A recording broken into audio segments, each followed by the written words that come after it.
This is the Northern Ireland Assembly Plenary Programme signed.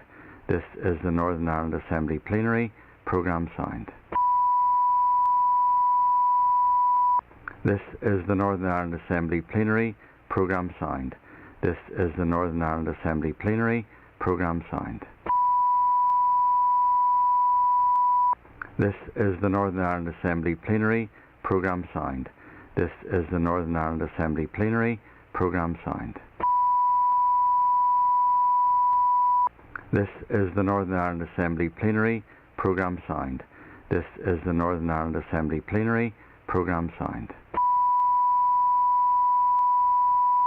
This is the Northern Ireland Assembly Plenary Programme signed. This is the Northern Ireland Assembly Plenary Programme signed. This is the Northern Ireland Assembly Plenary Programme signed. This is the Northern Ireland Assembly Plenary Programme signed. This is the Northern Ireland Assembly Plenary Programme signed. This is the Northern Ireland Assembly Plenary Programme signed. This is the Northern Ireland Assembly Plenary Programme signed. This is the Northern Ireland Assembly Plenary Programme signed. This is the Northern Ireland Assembly Plenary Programme signed.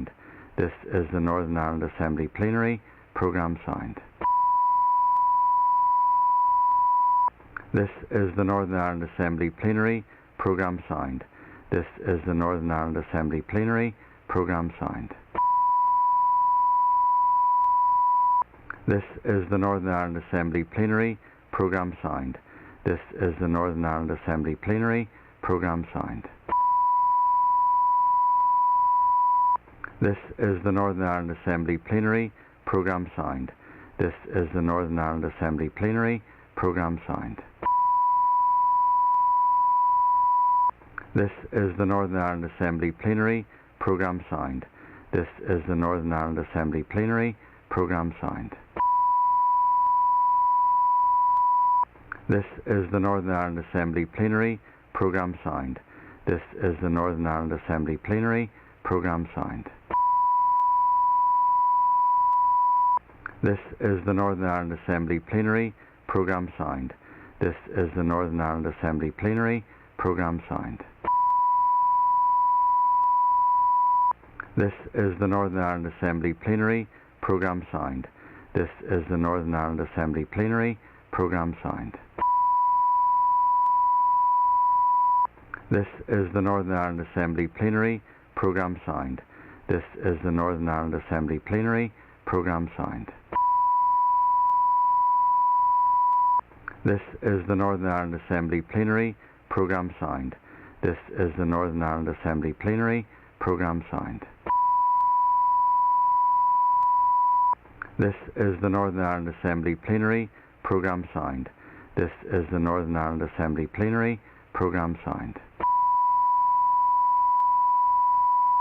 This is the Northern Ireland Assembly Plenary Programme signed. This is the Northern Ireland Assembly Plenary Programme signed.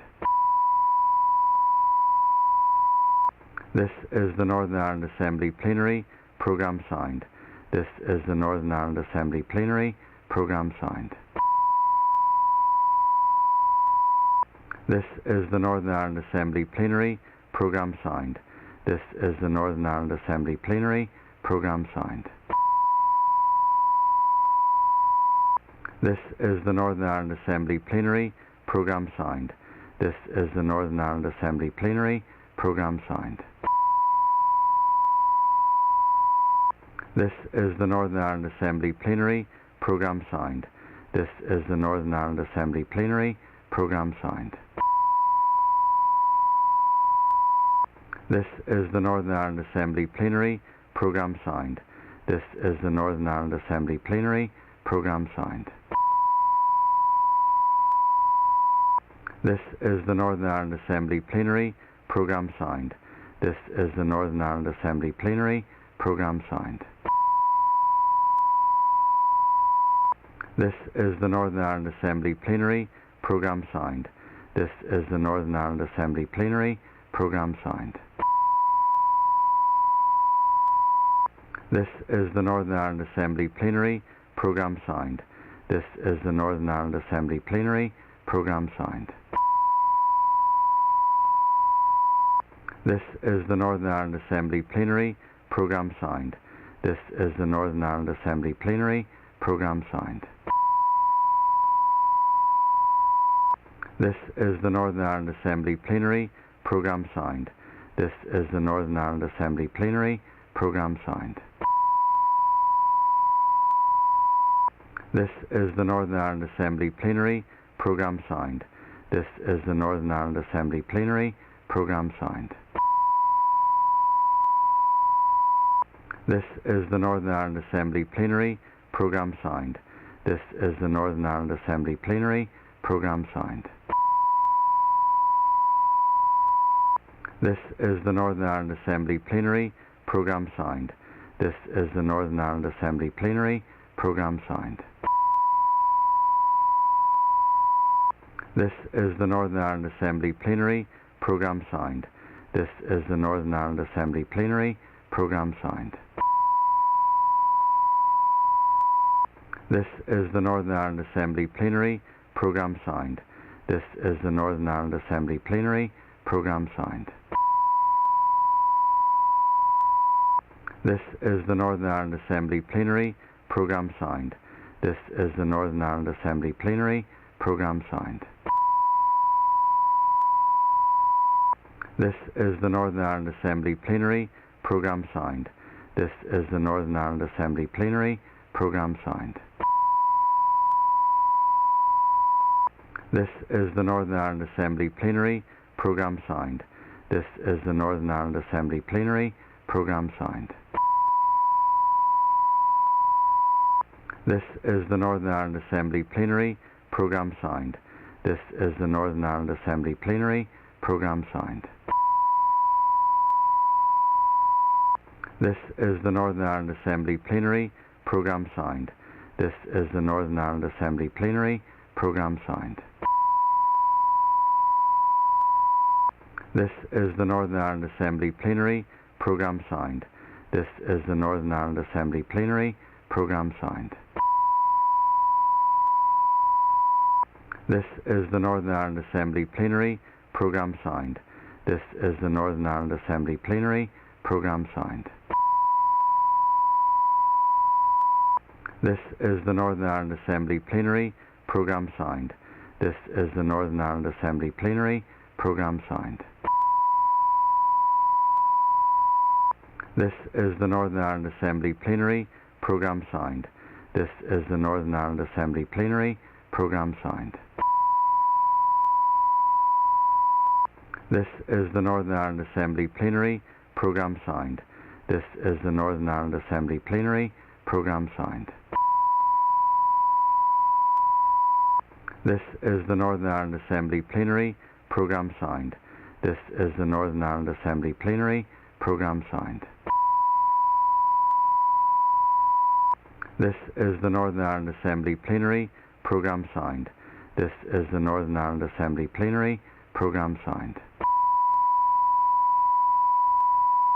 This is the Northern Ireland Assembly Plenary Programme signed. This is the Northern Ireland Assembly Plenary Programme signed. This is the Northern Ireland Assembly Plenary Programme signed. This is the Northern Ireland Assembly Plenary Programme signed. This is the Northern Ireland Assembly Plenary Programme signed.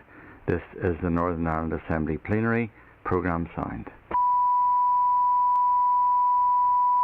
This is the Northern Ireland Assembly Plenary Programme signed.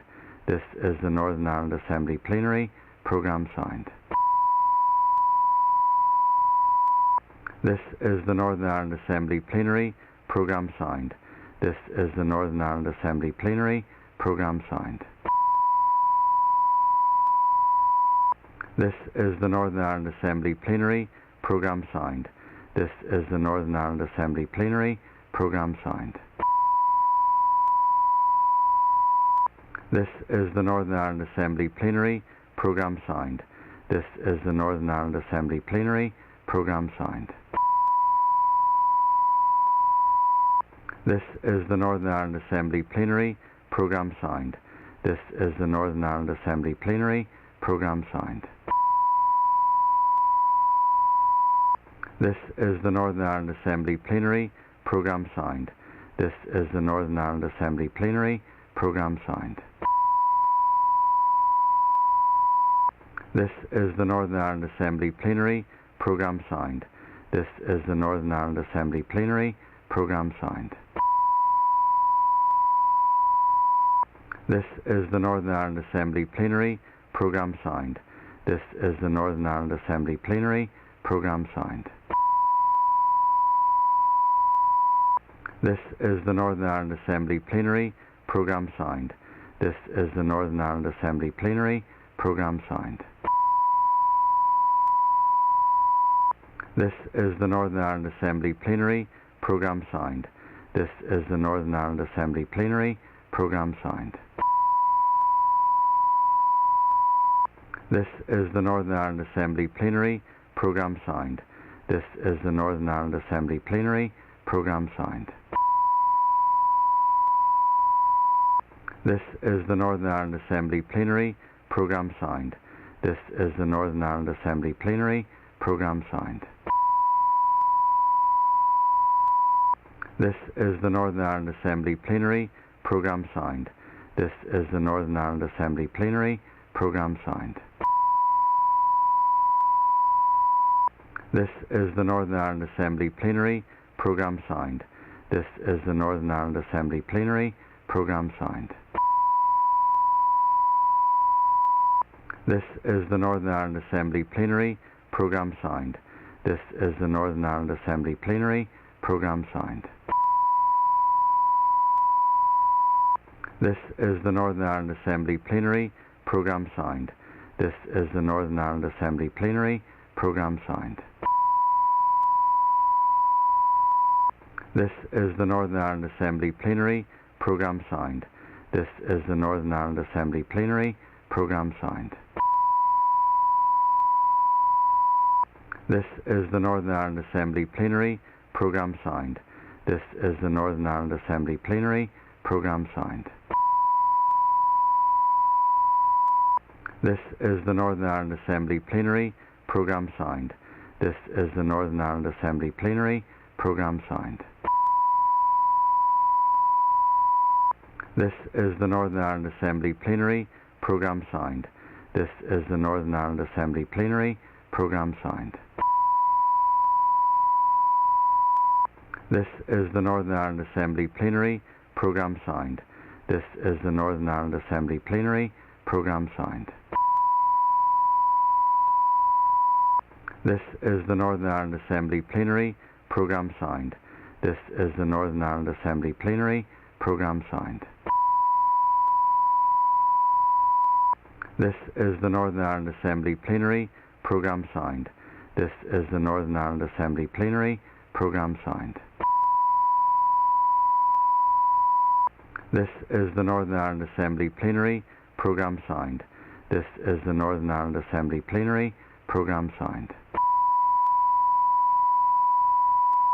This is the Northern Ireland Assembly Plenary Programme signed. This is the Northern Ireland Assembly Plenary Programme signed. This is the Northern Ireland Assembly Plenary Programme signed. This is the Northern Ireland Assembly Plenary Programme signed. This is the Northern Ireland Assembly Plenary Programme signed. This is the Northern Ireland Assembly Plenary Programme signed. This is the Northern Ireland Assembly Plenary Programme signed. This is the Northern Ireland Assembly Plenary Programme signed. This is the Northern Ireland Assembly Plenary Programme signed. This is the Northern Ireland Assembly Plenary Programme signed. This is the Northern Ireland Assembly Plenary Programme signed. This is the Northern Ireland Assembly Plenary Programme signed. This is the Northern Ireland Assembly Plenary Programme signed. This is the Northern Ireland Assembly Plenary Programme signed. This is the Northern Ireland Assembly Plenary Programme signed. This is the Northern Ireland Assembly Plenary Programme signed. This is the Northern Ireland Assembly Plenary Programme signed. This is the Northern Ireland Assembly Plenary Programme signed. This is the Northern Ireland Assembly Plenary Programme signed. This is the Northern Ireland Assembly Plenary Programme signed. This is the Northern Ireland Assembly Plenary Programme signed. This is the Northern Ireland Assembly Plenary Programme signed. This is the Northern Ireland Assembly Plenary Programme signed. This is the Northern Ireland Assembly Plenary Programme signed. This is the Northern Ireland Assembly Plenary Programme signed. This is the Northern Ireland Assembly Plenary Programme signed. This is the Northern Ireland Assembly Plenary Programme signed. This is the Northern Ireland Assembly Plenary Programme signed. This is the Northern Ireland Assembly Plenary Programme signed. This is the Northern Ireland Assembly Plenary Programme signed. This is the Northern Ireland Assembly Plenary Programme signed. This is the Northern Ireland Assembly Plenary Programme signed. This is the Northern Ireland Assembly Plenary Programme signed. This is the Northern Ireland Assembly Plenary Programme signed. This is the Northern Ireland Assembly Plenary Programme signed. This is the Northern Ireland Assembly Plenary Programme signed. This is the Northern Ireland Assembly Plenary Programme signed. This is the Northern Ireland Assembly Plenary Programme signed. This is the Northern Ireland Assembly Plenary Programme signed. This is the Northern Ireland Assembly Plenary Programme signed. This is the Northern Ireland Assembly Plenary Programme signed. This is the Northern Ireland Assembly Plenary Programme signed. This is the Northern Ireland Assembly Plenary Programme signed. This is the Northern Ireland Assembly Plenary Programme signed. This is the Northern Ireland Assembly Plenary Programme signed. This is the Northern Ireland Assembly Plenary Programme signed. This is the Northern Ireland Assembly Plenary Programme signed. This is the Northern Ireland Assembly Plenary Programme signed. This is the Northern Ireland Assembly Plenary Programme signed. This is the Northern Ireland Assembly Plenary Programme signed. This is the Northern Ireland Assembly Plenary Programme signed. This is the Northern Ireland Assembly Plenary Programme signed. This is the Northern Ireland Assembly Plenary Programme signed. This is the Northern Ireland Assembly Plenary Programme signed.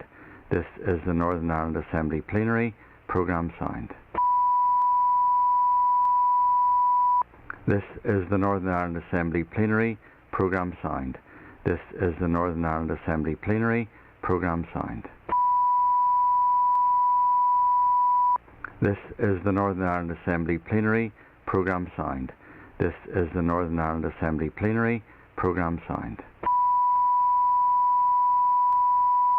This is the Northern Ireland Assembly Plenary Programme signed. This is the Northern Ireland Assembly Plenary Programme signed. This is the Northern Ireland Assembly Plenary Programme signed. This is the Northern Ireland Assembly Plenary Programme signed. This is the Northern Ireland Assembly Plenary Programme signed. This is the Northern Ireland Assembly Plenary Programme signed. This is the Northern Ireland Assembly Plenary Programme signed. This is the Northern Ireland Assembly Plenary Programme signed. This is the Northern Ireland Assembly Plenary Programme signed. This is the Northern Ireland Assembly Plenary Programme signed. This is the Northern Ireland Assembly Plenary Programme Sound.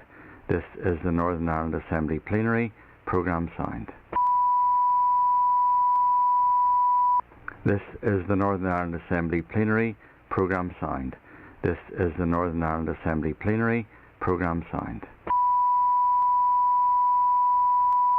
This is the Northern Ireland Assembly Plenary Programme Sound. This is the Northern Ireland Assembly Plenary Programme Sound. This is the Northern Ireland Assembly Plenary Programme Sound. This is the Northern Ireland Assembly Plenary Programme Sound. This is the Northern Ireland Assembly Plenary Programme Sound.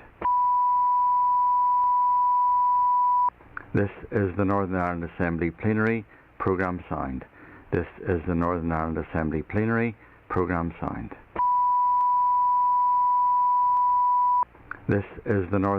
Assembly Plenary Programme Sound. This is the Northern Ireland Assembly Plenary Programme Sound. This is the Northern Ireland Assembly Plenary Programme Sound. This is the Northern Ireland Assembly Plenary Programme Sound. This is the Northern Ireland Assembly Plenary Programme Sound.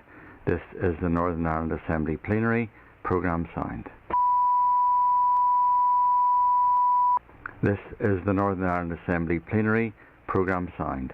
This is the Northern Ireland Assembly Plenary Programme Sound. This is the Northern Ireland Assembly Plenary Programme Sound. This is the Northern Ireland Assembly Plenary Programme Sound.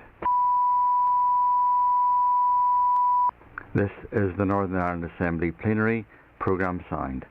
This is the Northern Ireland Assembly Plenary Programme Sound.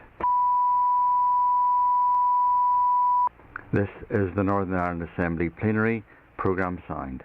This is the Northern Ireland Assembly Plenary Programme.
Seats.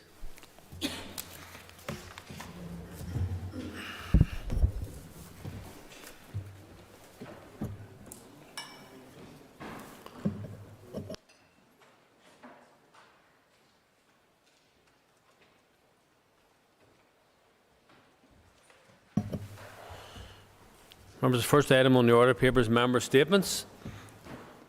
And if a member wishes to be called to make a statement, they should do so by continually rising in their places. Those members who are called will have up to 3 minutes to make their statement. Members are reminded that statements will not be subject to debate or questioning. Interventions will not be permitted either, and I will not take points of order on this or any other matter until the item of business has finished.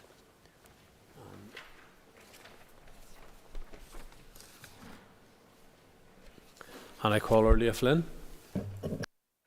I'll ask Collier. Across the north there is a chronic lack of provision for NHS menopause services.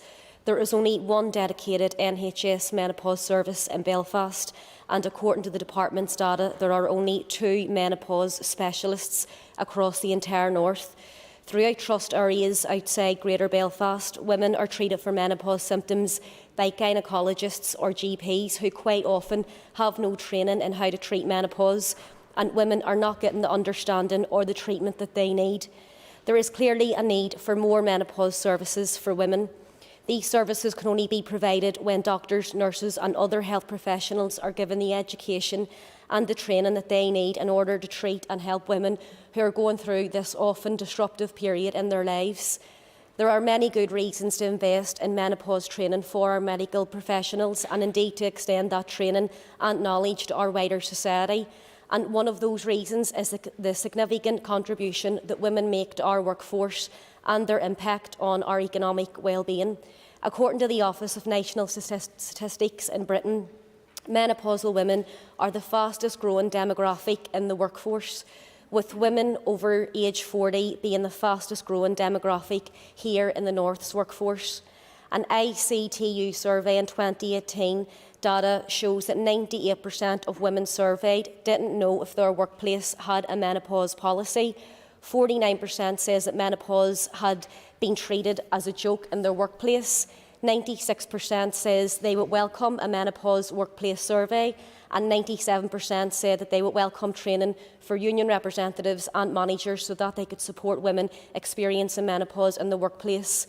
In October 2021, Sinn Féin Minister of Finance Conor Murphy MLA indicated that his department is in the process of developing a menopause policy to support civil service staff, while his department has also delivered several awareness sessions on menopause.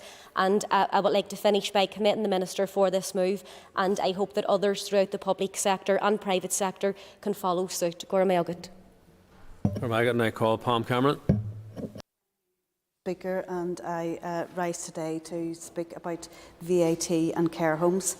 Throughout the public health crisis, care homes across Northern Ireland have faced significant challenges as they aim to keep those within their homes safe and well.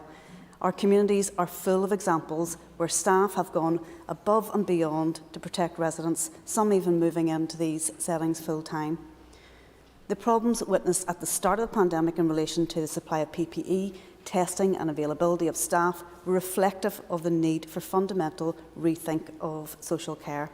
And we must better support those, some of those who are the most vulnerable in our society. As our economy seeks to recover from COVID-19, it is unlikely that the operating challenges facing care homes will get any easier. Therefore, it is vital that we harness all available tools to reduce the practical and financial burdens that they face.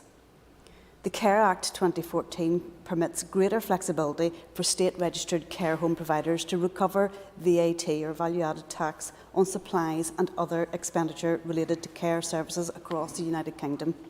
This includes things like meals and refreshments and certain toiletry products. Mr Speaker, it's regrettable that the terminology in the Health and Social Care Trust contracts has not been updated as required to allow care homes here to benefit. It is crucial that going forward they have the ability to reclaim VAT to the same extent as in other parts of the United Kingdom. This will not only lessen burdens facing individual homes and support residents, but ensure there are additional resources available for reinvestment. Thank you. I call Mark Durgan. Being a parent is a blessing, but it isn't always easy. It's one job role that maybe you're never truly prepared for, and as rewarding as it is, parenthood isn't all sunshine and rainbows. Having little eyes always watching, looking for guidance, relying on you to restore a sense of calm during trying times is tough. And parenting over the course of a pandemic, when adults have just as many anxieties and questions, has been no mean feat. So today, in the run-up to Parent Mental Health Day, this Thursday the 27th, I want to pay tribute to parents, carers and guardians, and to remind them to take time to nurture their own well-being and to make their mental health a priority. The events of the past 2 years have been the most challenging in living memory. Most parents and guardians have done their best to create a balance between work, home and school life. Left without the practical support networks that we so often take for granted, parenting has never been harder, and single parents have shouldered a particularly heavy burden during the lockdown period. I think many would agree that the old adage, "it takes a village to raise a child," has never been keener felt. That sense of chaos, though, has filtered out beyond lockdown. The new normal still feels pretty alien. Children are dealing with the ever-changing COVID rules within schools. Playground chat has morphed into much more serious subject matters altogether, and bedtime routines, at least in my house, are a distant memory. Family life in general has been turned upside down. And for many families, the fallout of the pandemic has hit harder, whether that's struggling with the rising cost of living or grieving the cruel loss of a loved one. Expectant parents have had to contend with restrictive hospital visiting rules, in some instances left without the support crutch of their partner or family member. New parents are still awaiting the introduction of the perinatal mental health strategy and the support services therein. Raising children has never been more challenging. As elected representatives, we have a responsibility to address those concerns, to improve support for parents, to create a fairer welfare system and improve access to mental health support services. In the here and now, however, it's important to acknowledge that parenting can be overwhelming and to remind parents to take care of themselves. Putting your mental health first isn't selfish, it's essential. Thank you, and I call Doug Beattie. Thank you, Mr. Speaker. Mr. Speaker, we must all be mindful of our language, and I've said so on the floor of this chamber on many occasions. We must guard against language that is both hurtful and harmful. Over the weekend, I let my guard down, and for that I am truly sorry. I posted a joke, and regardless of what my intentions were, it wasn't just inappropriate, it was absolutely wrong and fundamentally wrong. And therefore it's important that I stand here and I say to Mr. and Mrs. Poots that I am sorry for the hurt that I may have caused. But I have to say to wider society, Mr. Speaker, that my language was wrong at every level, and I have to apologise to all of them. We have to guard against this, and I did not. I did not show the leadership that I should have shown, but I can, by standing here, just say to people that it was, although a mistake, it was wrong. Now, some people may accept my apologies, but I can't make them. They may not see that there's a sincerity with what I'm saying, but I am being genuinely sincere. What I posted was wrong, and I unreservedly apologise to everybody for posting on Saturday night. Speaker. Thank you, and I call Paula Bradshaw. I rise to highlight the shocking lack of data on the women in Northern Ireland living with secondary breast cancer. And I would like to start by thanking Anne McBreen and Julie Lillis of Beacon Bridge Secondary Breast Cancer Group for coming to our all-party group meeting last week.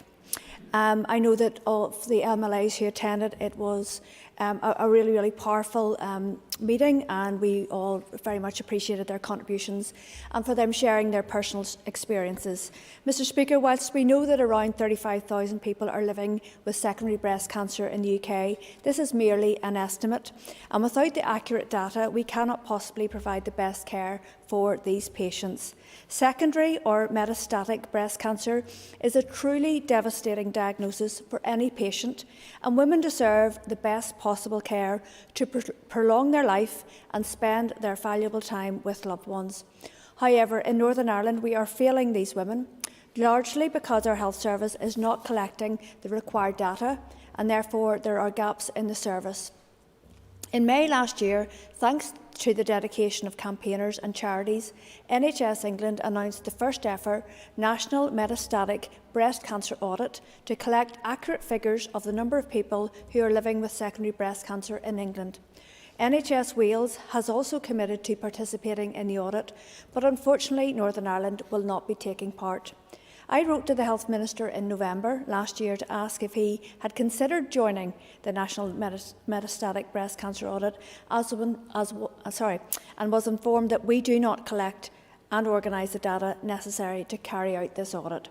Whilst I welcome that data collection will be a central focus of Northern Ireland's cancer strategy, it seems that we are missing an opportunity, and this is keenly felt by patients and campaigners.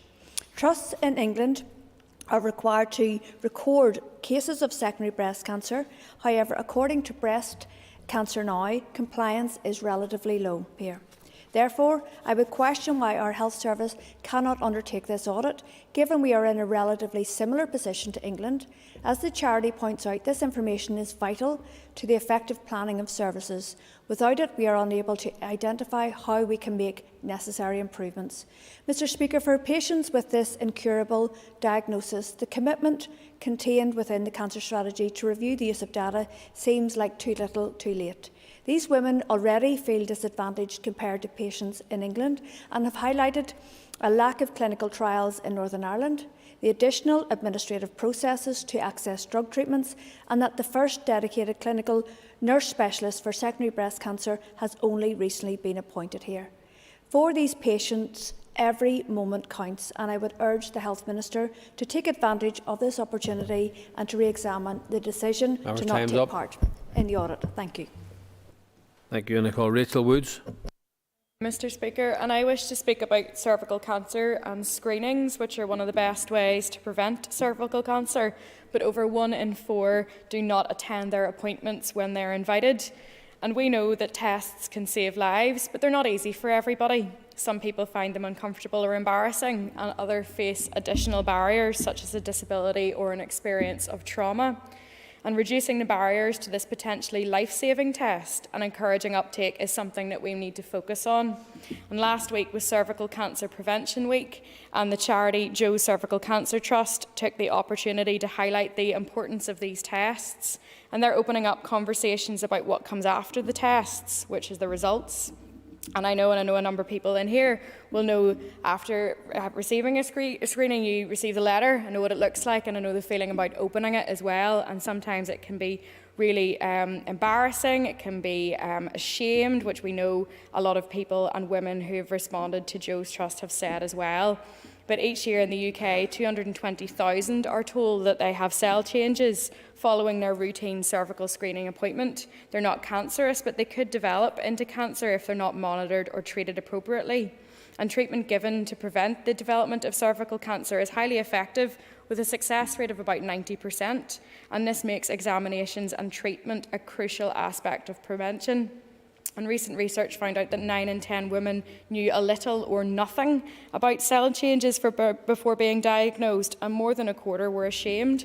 And nobody should feel alone, confused or ashamed when receiving their screening results. We need to have discussions around HPV, which is the virus that causes 99.7% of cervical cancers. And half of the calls to Joe's, for example, focus on HPV, with women saying that they feel dirty, embarrassed and confused about having this very common virus. Far more is needed to reduce the stigma, starting at the age of the HPV vaccination when it's given in school. In the rest of the UK, the screening programme for tests first for the presence of HPV before testing for cell changes, and it's a more sensitive and effective method of screening than is currently used here, as it allows those at greater risk of developing cancer to be monitored more closely and from an earlier age. And the transition to HPV primary early has been agreed in principle, with the aim of implementation in the next year, and I do welcome this move to more accurate testing here. However, it's important that this rollout happens as swiftly as possible to ensure the women in Northern Ireland are receiving the highest standard of health screening they deserve, and there should be more testing, not less. And lessons should be learnt about how to communicate changes to screening, about the screening programme. And it's crucial to ensure clear and informative public health communications around this change, so it can be recognised as the good news and positive change to the programme that it is. Thank you, Mr. Speaker. Thank you, and I call Linda Dillon.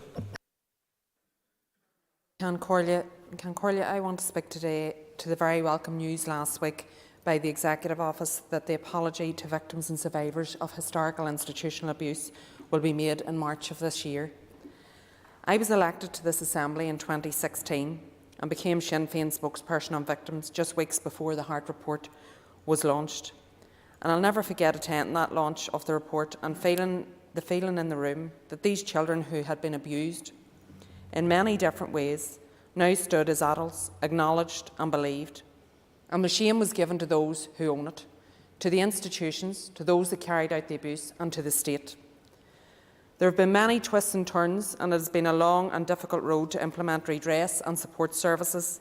And now all of these victims and survivors, regardless of the institution, will get the apology that they rightly deserve. On behalf of the state that failed them and allowed the abuse to take place. Because, Concordia, the state was responsible for every single one of those children.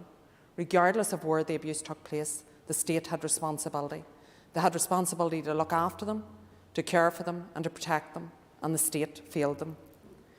And we can never take away the pain or the harm that the abuse caused, and nothing that we can do will ever give these people back the lives that they should have had.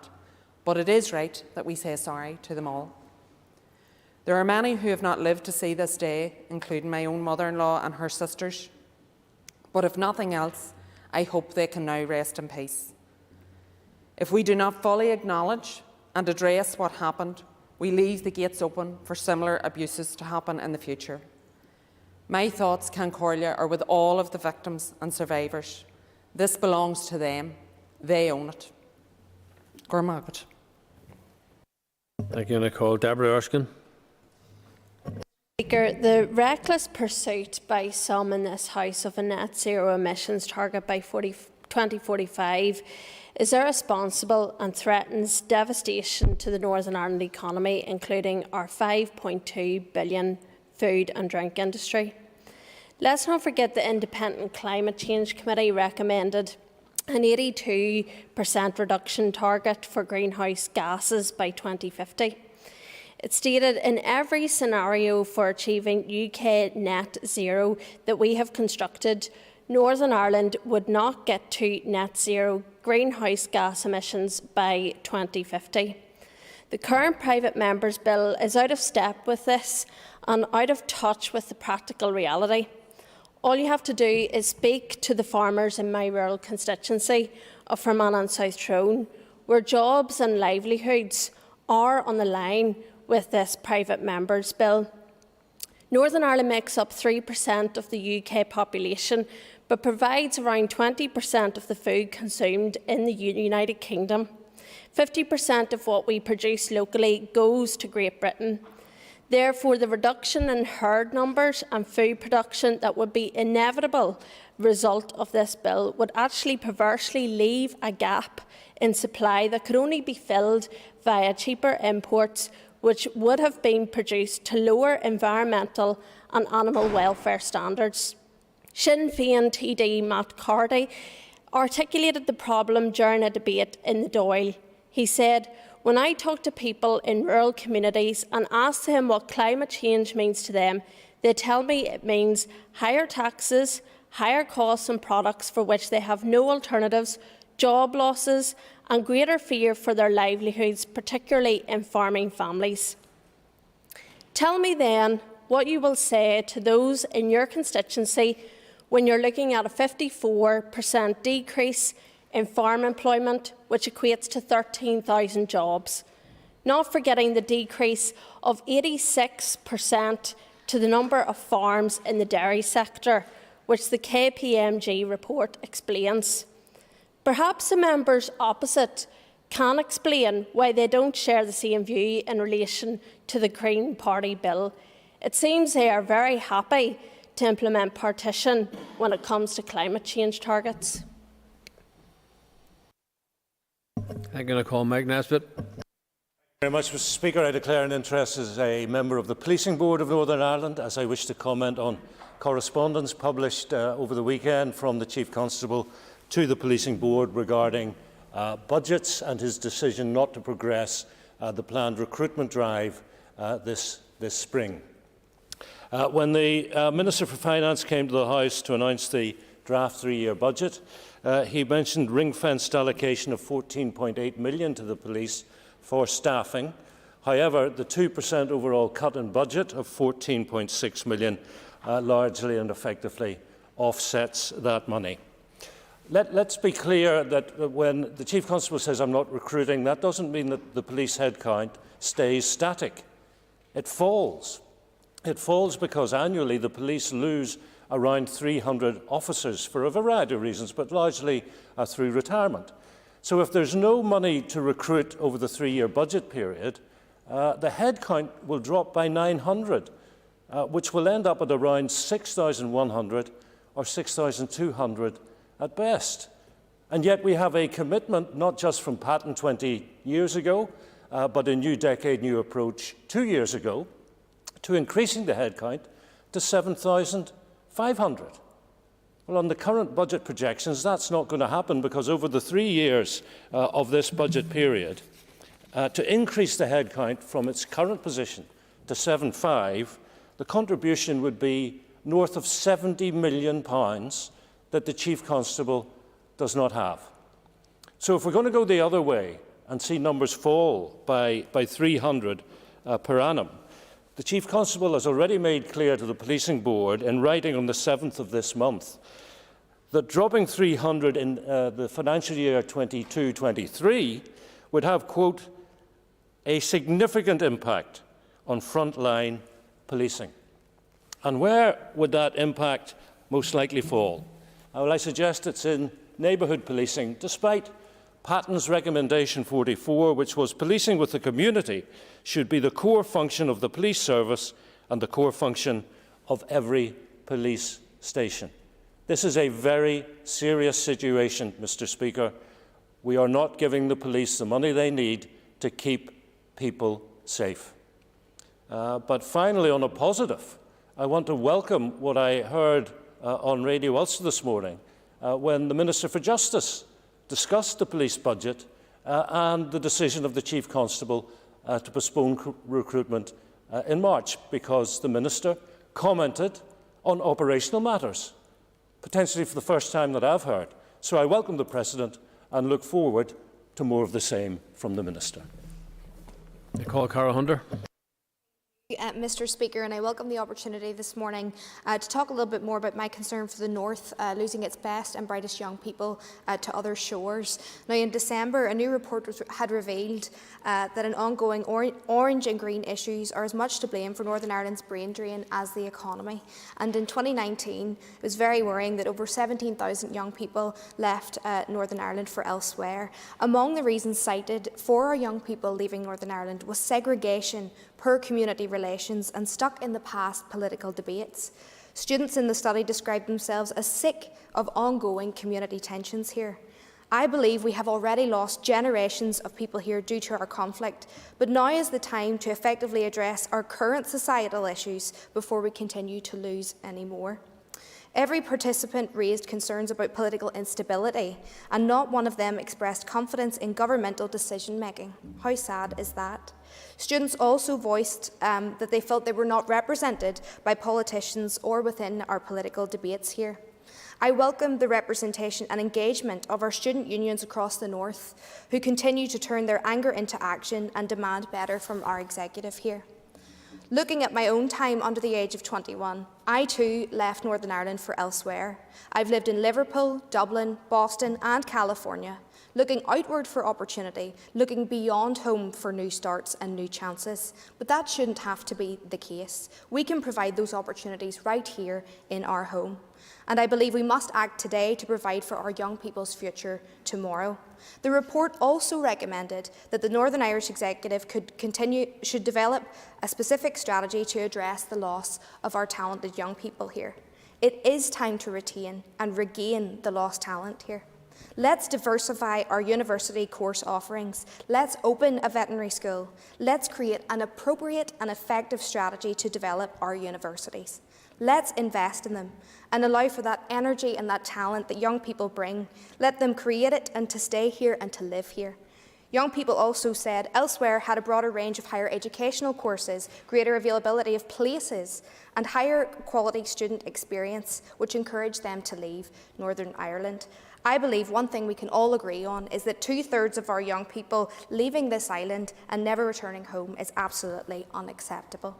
Our own Matthew O'Toole, MLA, has crafted a proposal which is called the Make Change Programme to transform our civil service, specifically to tackle our more deep-rooted challenges such as the climate emergency, economic underperformance and, of course, poverty. And our party is keen to see new opportunities and new starts for young people, and I know other parties across this House do too. It's time we create strong pull factors to encourage all those who have left to return home, and I believe we should act now. Thank you. Thank you. I call Jim Allister. Mr. Speaker, I'm tempted to comment on the exposure of the last member of the failures of the Belfast Agreement institutions to deliver for young people and others, but I will address an issue which is afflicting and causing great fear and potential loss to our construction and wider industry, namely the removal of the red diesel concession. This is going to hit our industry in a phenomenal manner and hit us all in the sense of the passed on increases in prices. And it's something which is riddled with practical difficulties, particularly in the farming context, where red diesel strictly for the farming context will be permitted.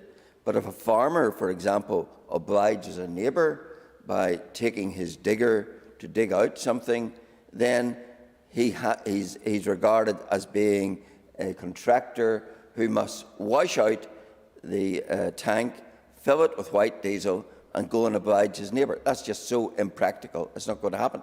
Even charity tractor runs will now be blighted, and matters such as that, even ploughing matches, because there won't be strict farming issues, will be affected. So there is a serious knock-on effect of the removal of the concession on red diesel, and it's something I would call on the government to urgently review. In another particular niche sector, we're going to see, for those who have pleasure crafts, that from June there is going to be an insistence on the using of white diesel in order to propel their craft. Now that comes particularly from the fact that we're still bound by a European Court judgment, and because of the protocol, that imposition is being inflicted upon us. And the protocol, of course, is much to answer for as well in terms of the impeding of our economy. We all know about the problem with our energy costs. There could be a 5% cut immediately by the removal of 5% VAT from energy costs. But in Northern Ireland, it wouldn't be allowed to apply, because we are subject to the VAT regime, which insists on a 5% minimum VAT across its areas of control. So even there, again, the protocol is hitting ordinary consumers and ordinary people across the board by its severe impact in something like that. And therefore, the sooner we escape and the EU gives up its sovereignty over Northern Ireland on this and other issues, the better. Call Jama Dolan. This may not be the happiest of topics to be discussing of a late January afternoon, but there is a suicide epidemic in our society, and it really worries me. And the numbers of young people that this is affecting only adds to my concerns. 2020 figures show that the rate of suicides in 15 to 24-year-olds has risen in recent years, according to a report by the Royal College of Paediatrics and Child Health, and that is before the stress and strains of the pandemic have kicked in. My party colleague Orlea Flynn has done outstanding work on the issue of getting suicide prevention and resilience built into the curriculum. And now I feel really sorry for our teachers, because across this chamber we're looking for all sorts to be added to the curriculum and taught in schools. But by educating students about the best way to respond and deal with their feelings and emotions, we can save lives. Unfortunately, my own constituency has not been immune to this, and I've been working closely with one young woman in particular whose partner took his own life in July 2020. Louise Boyle reckons her partner, Michael Doherty, showed no signs of depression or mental illness. In Louise's words, Michael was laid back and he was always smiling. Since Michael's tragic death, Louise has set up a charity called Michael's Hope Haven. This charity will be for those who are struggling or those who have lost a loved one to suicide, who may just need some respite. The aim is to raise enough money to buy a static caravan, which will be solely for charity's use. Louise shares our belief that if resilience and suicide prevention was built into the curriculum, it would go some way to tackle these increasing tragedies. I know this is something we as a party will continue to work on, and I would ask other parties and relevant ministers to support us. Thank you, and that concludes member statements. Members, please take your ease for a moment or two. Thank you.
Members, I have received notice from the Minister of Finance that he wishes to make a statement. Before I call the Minister, I remind members here in the Chamber that in light of social distancing being observed by parties, the Speaker's ruling that members must be in the Chamber to hear a statement if they wish to ask a question has been relaxed. Members participating remotely must make sure their name is on the speaking list if they wish to be called. Members present in the Chamber must also do this, but may do so by rising in their place, as well as notifying the Business Office or the Speaker's table directly. I remind members to be concise in asking their question. This isn't an opportunity for debate, and long introductions won't be allowed. I also remind members that, in accordance with long-established procedures, points of order are not normally taken during a statement or the question period thereafter. I now call the Minister of Finance. And thank you for the opportunity to make a statement on the outcome of the Executive's 2021-22 January monitoring exercise. While I advised of this on Thursday by way of a written statement, today's oral statement will allow members to engage more fully on these important issues. I am aware members received two versions of the written statement with a minimal change to one figure. I can confirm that the original version you received is the correct one. As set out in my written statement on the 13th of January, progress in advance of January monitoring, given their urgency, the Executive agreed to allocate £55 million to the Department for Communities for an energy payment support scheme and £3.8 million to the Department for Infrastructure in relation to energy cost impacts on roads, street lighting and Northern Ireland water, respectively. You will also be aware that the Executive agreed the allocation of £40 million to the Department of Finance for the Omicron hospitality payment. Turning first to the resource scale, we concluded the October monitoring round with all available funding allocated. Since then, Treasury has advised of £163.8 million of Barnett consequences arising from spending by the British Government on COVID and support for households over winter. This is an extremely large amount of money to receive so late in the year.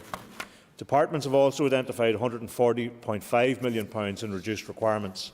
The Department for the Economy returned the highest amount at £50.3 million, followed by the Department for Education, which returned £41.1 million. This is also a very significant level of funding to be made available late in the year. Taking all this into account, together with adjustments to a number of additional central items, means there was a total of £245.9 million resource DEL available to allocate. Against this amount, the resource DEL bids submitted by departments amounted to £146.7 million.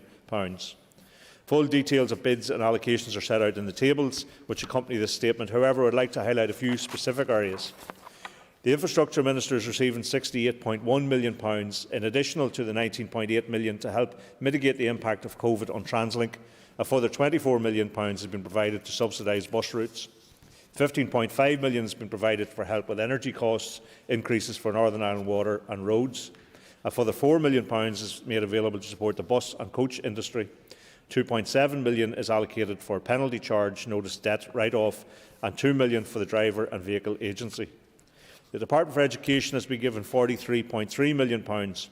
Of this, £22.5 million is to deal with COVID pressures in schools, including support for PPE and staff substitute cover. I have previously stated my desire to prioritise helping children with special education needs, and I am pleased that £18.4 million has been allocated for this. £12.3 million has been allocated to the Department of Justice, with £8.7 million going to the PSNI for a range of pressures, and the remaining £3.5 million helping to fund the provision of legal aid. In addition to the funding being provided for the Energy Payment Support Scheme, a further £18.2 million is allocated to the Department of Communities to support local councils.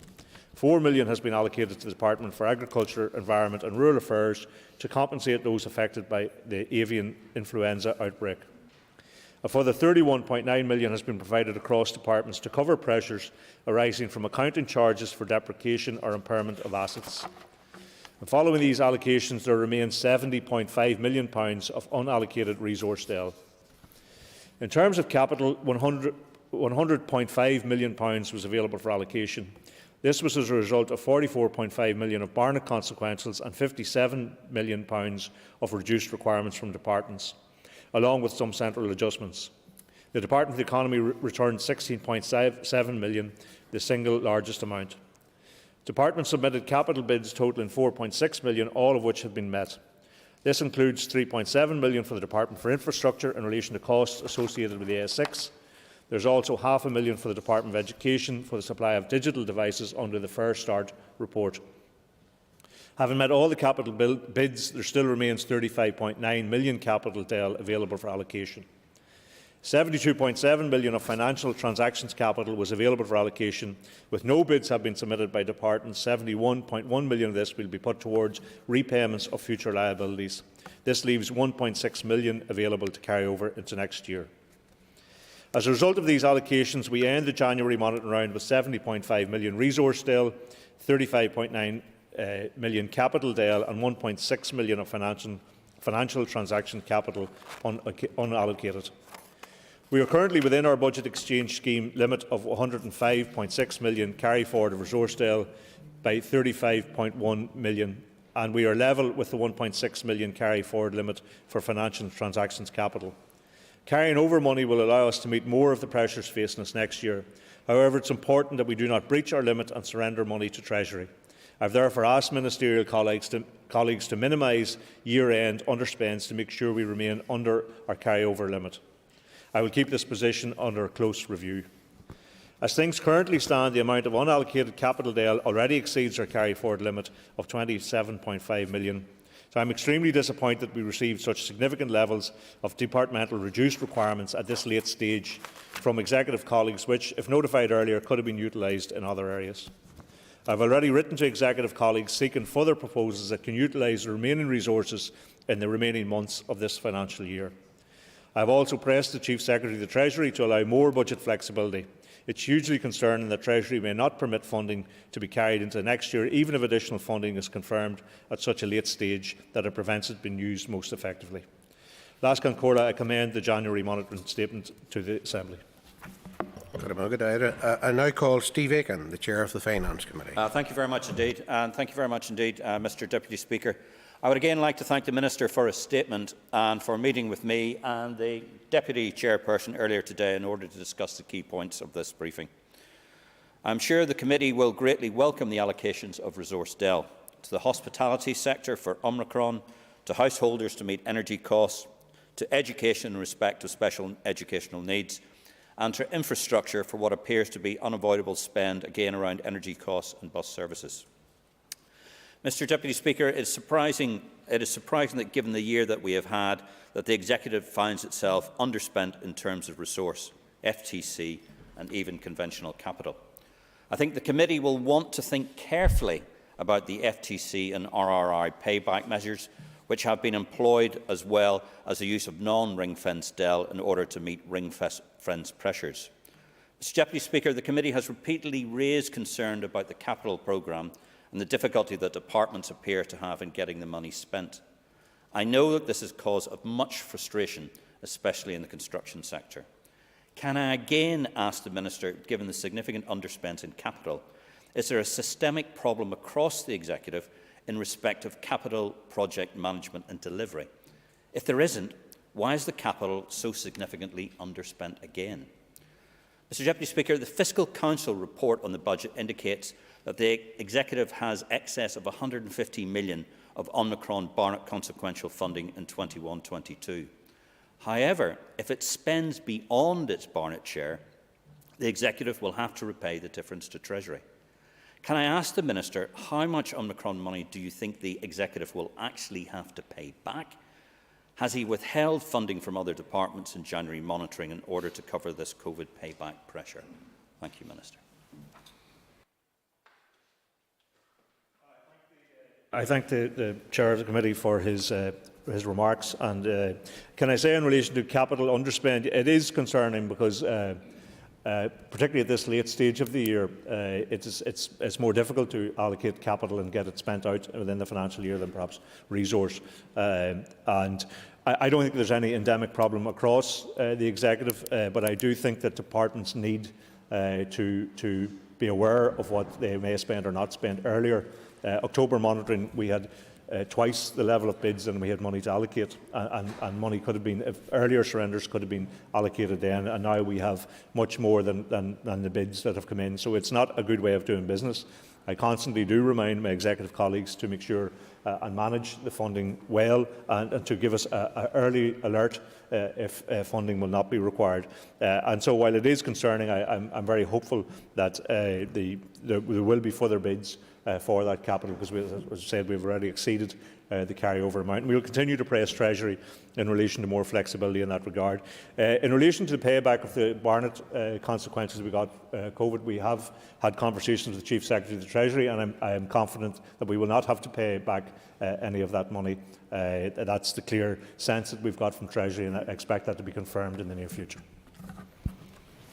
Éram Sir Pachigan Fonyakest, I call Pachigan. Thank the Minister for this statement today. Children with special educational needs have been particularly affected by this pandemic in terms of their education. So I'm delighted, therefore, that the Finance Minister has prioritised special educational needs by providing an additional £18.4 million. Can the Minister outline briefly how that will be used to support our children with special educational needs, and will he continue to prioritise special educational needs in future monitoring rounds? Well, I thank the member for his question. Yes, we have over the last 2 years tried to find ways to support special education needs. I mean, the case for it at any time is very strong, but certainly the experience of the pandemic and interruptions to school will have had a particularly profound effect on children with special education needs. So I was happy that we were able to find that. The Education Minister had flagged up for some time that she did want further support for it, so I was pleased that we were able to provide that. She will be able to give detail as to how and where that will be spent in the time ahead. But I will continue, as long as I have an opportunity to do this job, continue to try and provide as much support for special education needs as I can. Call Keith Buchanan. Thank you, Minister, for your responses so far. Minister, with respect to the $55 million allocated for the Energy Payment Support Scheme, has the Minister for Communities put in a bid to support working families who too are obviously suffering a great deal of hardship with obviously the price of fuel and oil and gas, etc. And subsequent to that, how's your conversations going with the Treasury with respect to the VAT reduction on energy bills? Well, I know that speaking to the Minister for Communities that she is exercised about the people who do need support, and we all recognise there is a cost of living crisis out there. This is going to help a very significant number of families, but there are others who will continue to struggle, and she is seeking ways to try and find can this scheme that we have put in place be expanded on and be added other people who deserve support into that. That will obviously be a matter for the Department of Communities to try and do that, but I'm more than willing to assist and recommend further allocations if that can be done in the time ahead, because there is a recognition that energy prices are continuing to rise, and that's putting a huge stress on families. In relation to the issues that we have raised with Treasury, I've written to the Chancellor of the Exchequer. I've also raised it with the Chief Secretary of the Treasury in our meeting, as did the Ministers from Scotland and Wales. We are expecting some announcements around cost of living in the spring statement, which will be at the latter end of March, and I hope that they do move to address some of these issues. Sir Matthew Toole on Castachar. I call Matthew Toole. Thank you, Deputy Speaker. Minister, 3 months ago at October monitoring, you told me it was simple maths why £50 million wasn't allocated to offset the universal credit cut. Speaking of simple maths, Minister, now in the final monitoring round before this mandate, there is £100 million unallocated out of £250 million either reduced requirements or unallocated. That's as our public services struggle to deal with the end of the pandemic and families struggle to deal with the cost of living crisis.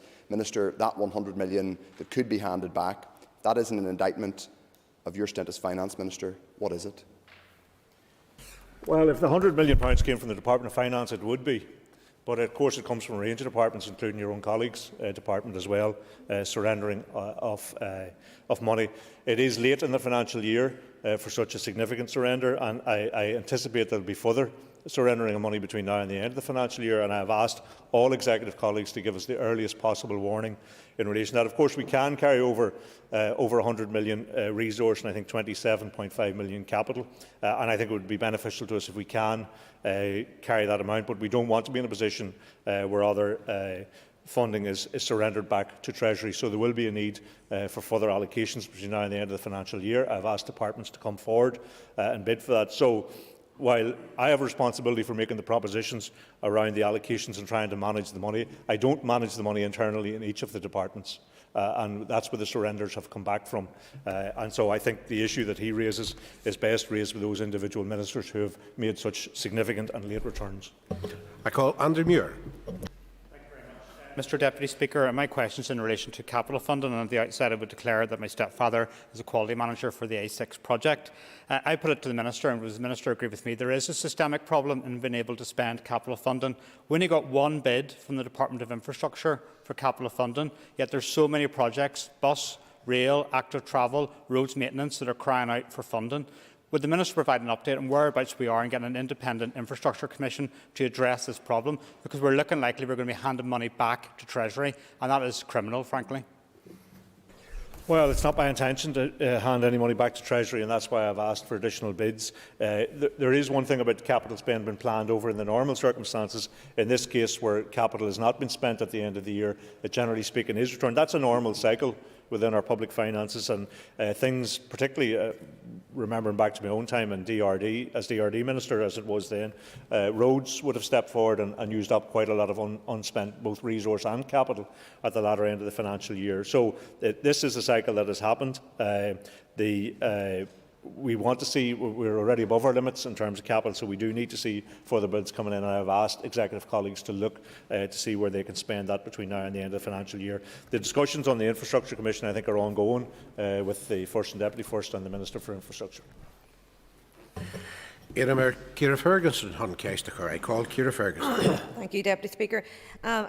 First of all, I'd like to thank the Minister for this ongoing commitment to local services and the support provided to our local councils. And I would ask him in the time ahead that his department continues to engage with the Department for Communities, our local councils and NILGA to ensure councils enjoy increased financial stability? Well, we recognise that firstly it's been a challenge for local government as well as central government here in relation to the experience of the pandemic. Local government do provide very vital services which I think continue to need to be supported. So we have been able over the course of the pandemic to make substantial allocations to local government, and I'm glad that the Department of Communities has come in for more support, which I'm sure will be welcomed right across our 11 councils.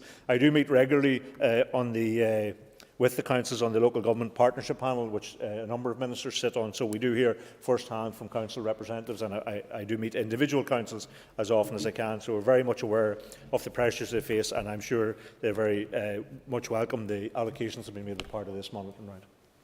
I call Mervyn Storey.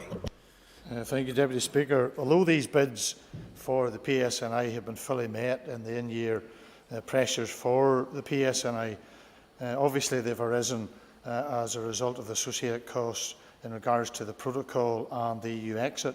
The committee has been advised that the Chief Secretary to the Treasury wants to make a decision on all NI protocol costs together. And given how many times the Finance Minister's statements are replete with phrases such as "I continue to press," "I have engaged," could the Minister provide an update on the written correspondence and the discussions with the Treasury on its considerations of these costs, and when a decision can be expected to inform future planning? Well, of course, not only do I write and engage when I meet Treasury and both myself individually and with other finance ministers, of course, the protocol costs are unique to us here, and so we do continue to engage. And officials are in a very, very regular contact to make sure we get a clear understanding both of the costs that have been incurred and the agreement that Treasury has to meet those costs to make sure that they don't land on our budget. So we will continue to do that, but we have to then gather in from each of the departments that have responsibility the actual costs that they're making and to make sure that those are itemised, verified and represented to Treasury in order to get the return from them. So that's an ongoing exercise. I would hope in terms of managing our own budgets we know sooner rather than later, and we will continue to engage with them to make sure that is the case. Here Sir Cathal Boylan on case to card. Thank you, Mr Deputy Speaker, and could I welcome the Minister's statement and also welcome the additional funding for NAW Translink and also for the bus and coach industry, much needed funding. But Minister, I do see that there wasn't a bid made for additional roadworks given the poor state of our roads. Would the Minister be in a position to support a bid if it was forthcoming for additional roadworks? Cormail Margaret. Well, of course, that's a matter for the Department of Infrastructure to make such a bid, and I have encouraged the Infrastructure Minister and all other ministers to look again to see, particularly in relation to capital, what bids may be made between now and the end of the financial year. So I would hope to hear from them very soon. If a bid is made into the Department, I'm very happy to recommend that to the Executive for support. I call Jonathan Buckley. Thank you, Deputy Speaker, and I do thank and welcome the additional allocations to the Department for Infrastructure. And again, I do echo the calls that I do think it's scandalous that we do not see any additional resource towards roads repairs, given the state that some of our roads are in. But in relation to NI Water, is the Minister in a place to tell us, obviously, the welcome funding that has been released via January monitoring round, but given the huge energy costs associated with NI Water and the current fluctuations in energy prices, is there means for the Minister to revisit that if Northern Ireland Water does find itself in a very distressing scene in the months ahead? Well, I mean, one of the additional support for NI Water for energy costs was part of an earlier allocation because we did recognise that there was a particular pressure there and now it's included in the monitoring round, but we had actually brought it to the attention of the Executive a number of weeks back alongside the home heating scheme that the Minister for Communities was trying to develop. So that was the bid that was made. That is the amount of support that was identified by Northern Ireland Water that they need to assist them with energy costs. So and that's what we have met. If there is a particular problem in the time ahead, I'm sure we will hear from the Department for Infrastructure, but we were relying on those organisations to identify what they need between now and the end of the financial year and put a bin in it accordingly, and as he says, it has been met in full. Iarmar Mark Durkin on cont'd. I call Mark Durkin. I thank the Minister for his statement and his answers thus far. Given the amount of money we now appear to have sloshing around, Minister, how do you view the bid in the last monitoring round for the £55 million to reinstate the universal credit uplift? How seriously did departments look for money at that time when you requested them to? Well, quite clearly, it's disappointing that when we did ask for people to return in October, just a number of months later we had a very significant return from across a range of departments, and that the tables can tell you exactly who returned what amount of money. So in order for us to manage and to meet pressures, and there was a real pressure in around universal credit, as he's aware, then the earlier we have resources to do that, and that's why we asked departments to indicate in advance when the Department of Communities wanted to bring forward a scheme to help people with heating bills. We asked in advance of this monitoring round for departments to let us know what was available, and we put together a bid and a package for that with the Department of Communities. But yes, it is disappointing when people don't alert us early enough, because there are very worthy schemes, and if this is delivered in October, we certainly have more time to try and manage that expenditure between then and the end of the financial year. But that's going to be a question for individual MLAs to raise at their own committees, to find out when they see the tables and find out why their departments hadn't surrendered issues in October that they could have done, and then came with such a late return, significant late returns. I think that's something that individual MLAs through their committees would want to be asking the various departments. I call Mike Nesbitt. Deputy Speaker, the Minister will be aware that the Department of the Economy gets 2 mentions in the statement. The first time for handing back more resource DEL than anybody else, and the second time for handing back more capital DEL than anybody else. Given travel agents are on their knees, the nighttime economy is on its knees, hospitality is on its knees, to name but 3 sectors, what is happening? Well, I'm afraid I can't answer for individual departments. I can only give you the figures that come back. I can assure you that I keep saying to ministers that we have COVID money available. We had a significant injection late on in the year of COVID funding, and that if there are sectors out there that they have policy responsibility for that need assistance, they need to be bringing forward a case to myself so I can make a recommendation to the Executive. I'm still content to do that. If people bring forward a case in relation to, we have and are doing a scheme in relation to hospitality that my own department stepped up once again to deliver. But there are other sectors out there that we've all heard from who have been struggling as a consequence of the, it's not necessarily the restrictions, but I suppose given the Omicron virus that has been out there, society has tended to stay in and not go out as much, and particularly in hospitality and the various sectors that support hospitality, that has meant a very bad Christmas for them. So we have heard from people who need support. Those ministers who have policy responsibility need to bring forward propositions in relation to that, and I'd be very happy to support them. Sir Declan McAleer on cont'd. I call Declan McAleer. I'm going to thank the Minister for a statement here. Minister, I too share concern about the significant reduced capital requirements across departments, and I'm very disappointed that there's 10.1 million has been declared by DAERA. Minister, there are potential opportunities to support rural communities, for example, a boost to rural development programmes, particularly in the context of the lost EU funding because of Brexit, farm business improvement schemes and Project Stratum, to name but a few. Would the Minister support such initiatives if they were brought forward to him by the ERA Minister? Well,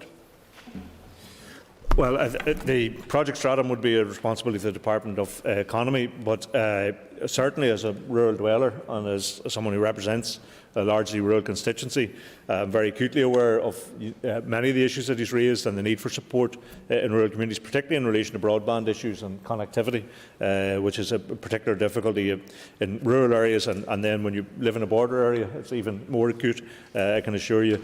So yes, I'd be very happy to support propositions in relation to that, but again, it will be for the individual departments concerned to bring those forward. I call Trevor Clark. Thank you very much, Mr Deputy Speaker. Minister, as has been described, there's lots of money floating around today. The Department for Justice may have fared well in terms of what their propositions were. However, how does this fit the lack of money, given the statement that was made last week from the Chief Constable, where they're now going to suspend recruitment? What consideration from your department, indeed with DOJ, was to finance the PSNI appropriately so they could continue the recruitment to actually fulfil their requirements under the MDNA of 7,500 officers? Well, the issue of how the Department of Justice spends its budget is a matter for the Justice Minister and prioritisation in that. I have heard various statements in relation to the level of support there is. There is ring-fenced money in relation to policing, which wasn't included in some of the commentary in recent times, which it does paint a slightly different picture. The Department of Justice in previous times, 2015, 2016, one of the last budgets set by this executive, had 4% lower than their baseline in that year, and the overall department spend was 0.6% lower than the baseline. They have a better outcome over the next 3 years than that, certainly, if the budget that is currently out for consultation is agreed.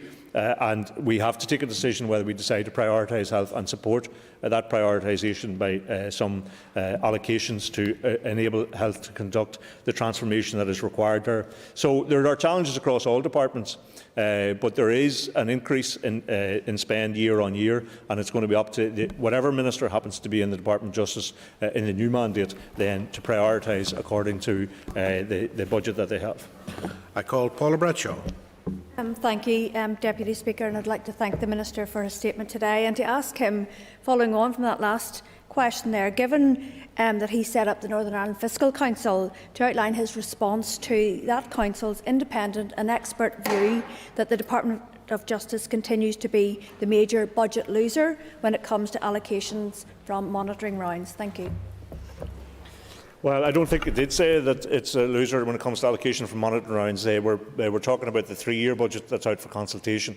And as I say, in that there are ring-fenced resources for the Department of Justice which weren't identified in theirs, which I think did skew the figures somewhat. So I think when those figures are put in, you get a much clearer picture that all of the departments are being challenged, because if the executive priority and this Assembly's priority, as has been stated on many times, is health, and we want to try and engage in the transformation of health, then other departments are going to be more challenged in terms of that, and Department of Justice is no worse or no better off than any other department.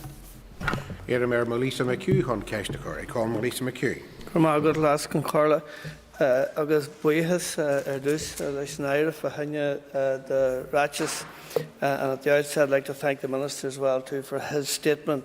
Minister, 40 million that has been allocated to those who have been affected by the Omicron variant, and that is to be greatly welcomed by all, especially, and I know too, living in the border areas, towns like Strabane, Castledare, Newton Stewart and some will greatly appreciate that type of support. But can I ask you, Minister, as well, is it likely that those businesses that are just newly established or businesses that previously has not made application for support, will they be able to access this funding as well? Yes, there's. I mean, the businesses that have previously been identified are being contacted directly by LPS. But those who have established since the previous payments, there is an application process where they can make themselves known to the department. They can make an application, and that I'm sure include people who haven't previously got LRS but think they qualify for this particular allocation. So, as well as the department contacting directly businesses have been previously supported, there is an application process for those who have come on board since that last payment. Cara Hunter chun Ceisteiceoirí. Call Cara Hunter. Thank you, Mr Speaker. I'd like to thank the Minister for his statement here this afternoon, and he will recall my proposal at the Infrastructure Committee regarding for the vital funding for both NI Water and our public transport. I welcome that he has listened and has now provided these much-needed funds. Will he give a guarantee to meet the bids for these critical services in the multi-year budget? Thank you.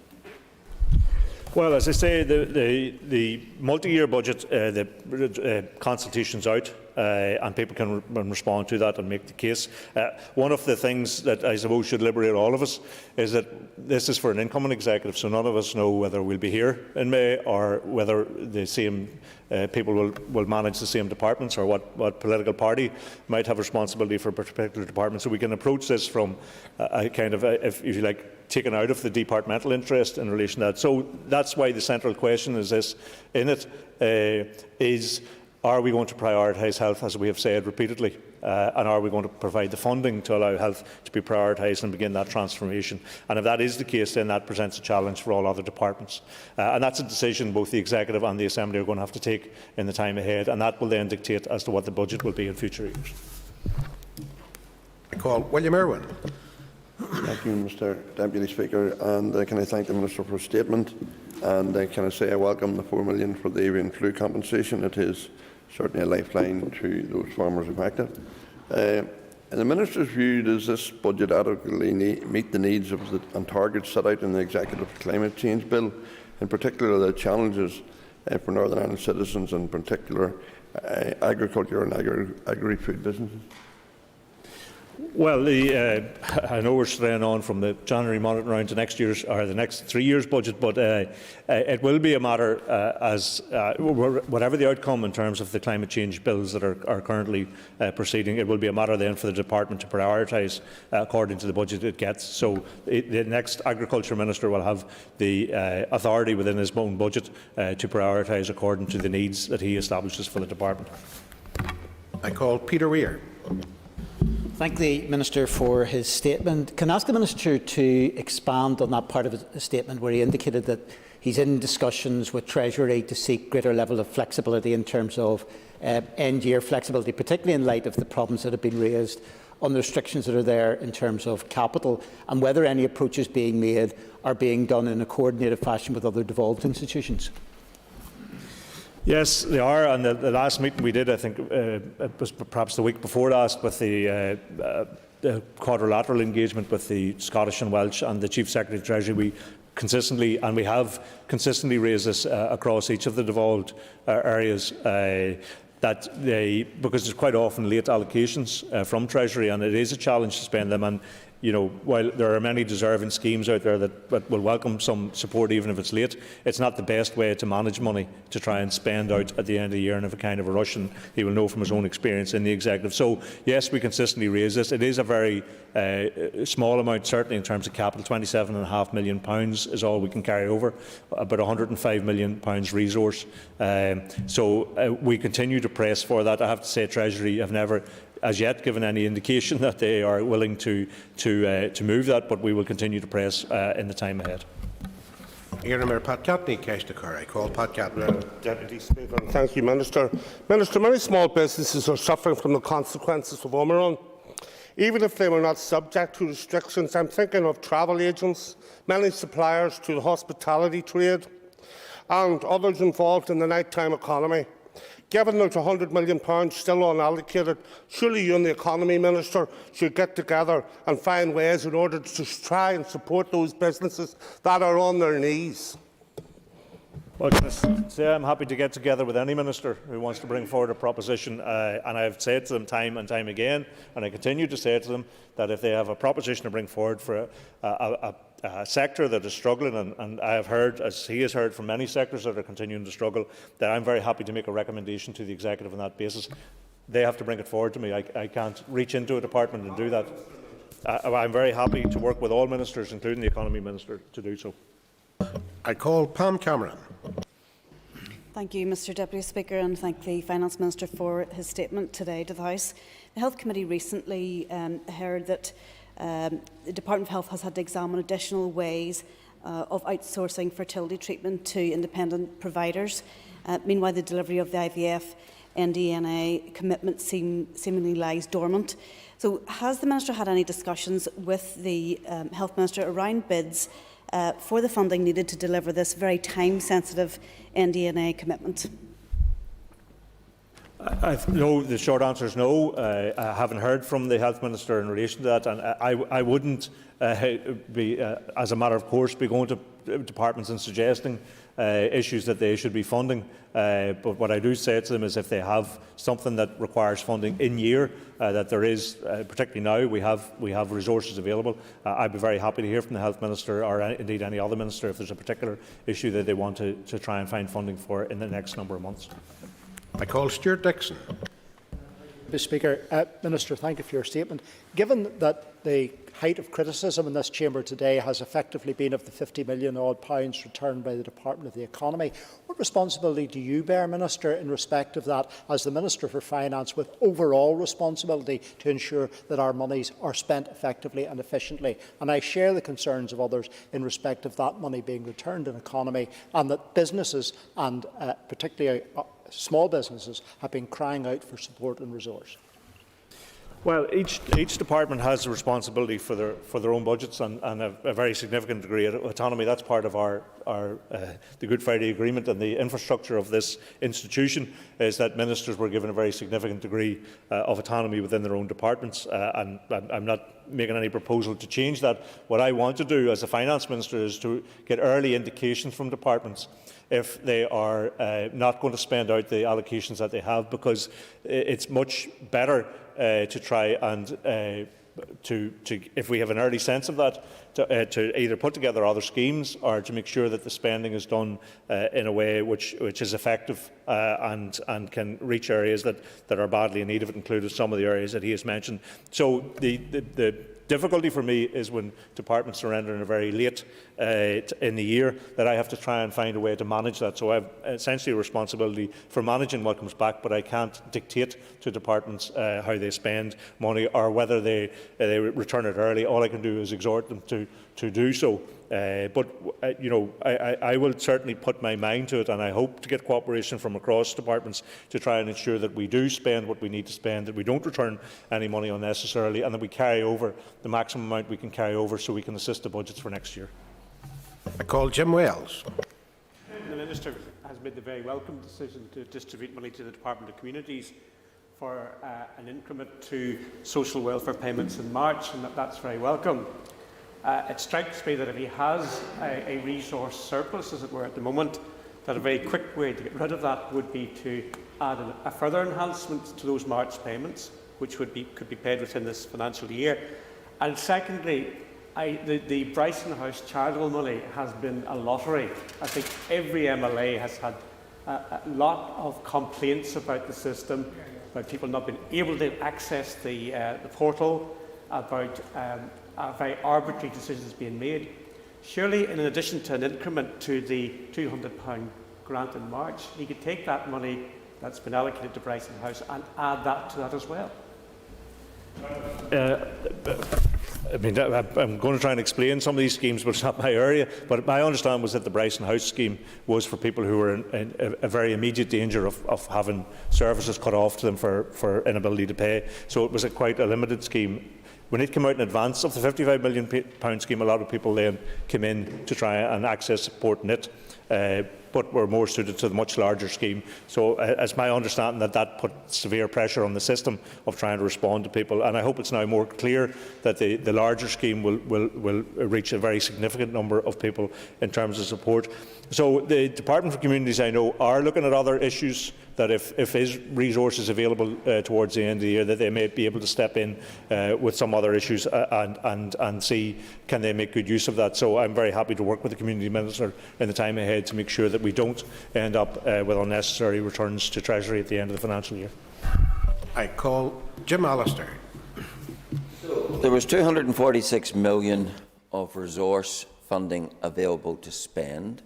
And despite all the needs that as MLAs we meet day and daily in our constituencies, all the Northern Ireland departments could come up with was plans to spend £146 million of it, leaving £100 million unspent.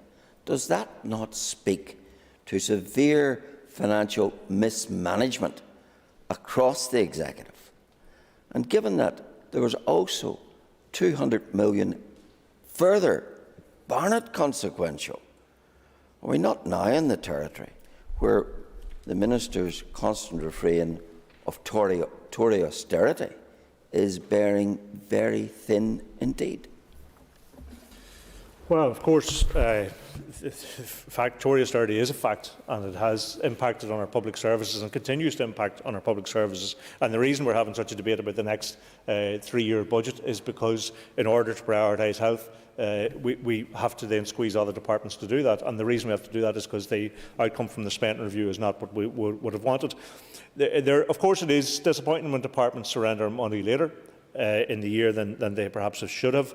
But also we had £100 million in relation to COVID and the outbreak of the Omicron variant, which came very late in the year, as he will understand. Some of that money we had no certainty around whether we could spend it or not spend it, and we only got that certainty around whether we could spend it very close to the January monitoring round. So there were extraneous factors in there, as well as late returns from departments. But I would welcome, as I've said repeatedly here, if there are other policy areas that ministers have responsibility for, where they have identified a need to support people or businesses or other issues, then I would very much welcome bids for additional funding, and I'm very happy to recommend those to the Executive. Jerry Carroll on Cash. Speaker, Minister, the cost of living is through the roof. Officially, inflation is at 5%, but the cost of living far exceeds this. 29% increase in bread, apples up by 51%, pasta up by 141%. Families and individuals are struggling to get by as it is. Given that there's nothing in this January monitoring round to alleviate this hit for people, and the Minister still stands over effective below-inflation pay cuts for workers, what work is he and his department doing to help provide some financial protection for people in these very, very difficult times? Well, the member obviously missed the £55 million scheme to assist people with heating bills, so there is money in this to try and assist people in the time ahead. We will have discussions with trade unions and others in relation to pay awards into the future, and try and, within the constraints of the budgetary outcome, to see can we give the maximum pay awards that are possible. We have, as I had said earlier in the year, made the Executive a living wage standard living wage employer, to try and assist people who are struggling. So there are a range of measures which, particularly the Department of Communities, but others, including myself across the Executive, have taken to support ordinary working families who are continuing to struggle. And I do know that the Communities Minister would like to expand the scheme to assist people with their heating bills over the winter, if that's going to be possible in the time ahead, and I'm happy to support her if she does that. I call Roy Beggs. Deputy Speaker, the Minister has spoken of the importance of indicating early money that cannot be spent and returning it to the centre so it can be reallocated. Yet, in this round, there's been over £400 million returned. Equally, it's been well known for some time the significant difficulties of Northern Ireland Water. And in order for them to get to this monitoring round, the Minister himself had to make in advance of this monitoring round, and Northern Ireland Water and the Department forgo other expenditure. So my question to the Minister is, why were such essential expenditures, and which were known about, why were they not funded earlier? And what discussion has he had with the Minister for the Economy over the travel agencies and or hotels who have not been included in earlier schemes, so something could have come forward to help them? There was a bid into October monitoring round to assist Northern Ireland Water with its energy costs, and that was partially met because in that monitoring round we had twice as many bids as we had money available to allocate. And so we were trying to juggle to give people a certain amount to keep them going to January, with the intention of revisiting that. Of course, he knows energy costs, which are outside the control of this Assembly, continue to rise, and so that created an earlier pressure than the January monitor, and that's why, as well as bidding for the £55 million for the home heating support scheme, we had included the money that was required by Northern Ireland Water for the increase in energy costs, and of course the bids for it have been met in full now.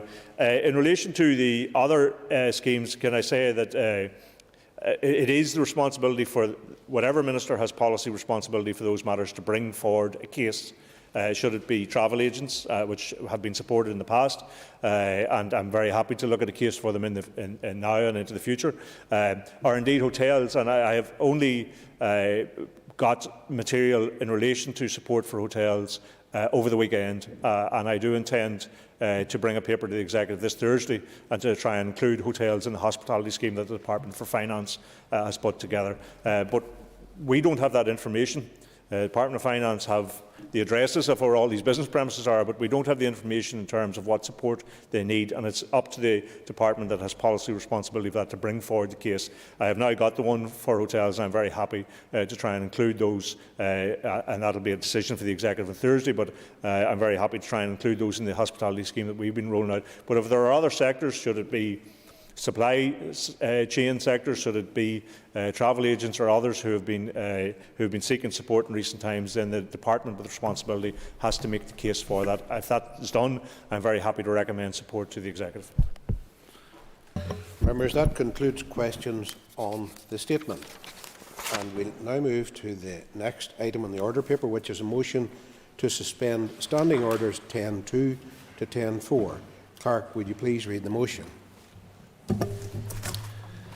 That Standing Orders 10.2 to 10.4 be suspended for 24th of January 2022. I now call the Minister of Finance to move the motion. Before we proceed to the question, I would remind members that this motion requires cross-community support. The question is that the motion standing on the order paper be agreed. All those in favour say aye. Aye. Contrary, no. The ayes have it. The ayes have it. As there are ayes from all sides of the House and there are no dissenting voices, I am satisfied that cross-community support has been demonstrated. The motion is agreed. We now move to the next item of business, which is consideration stage of the non-domestic rates valuation coronavirus bill. I call the Minister of Finance, Mr Conor Murphy, to move the bill.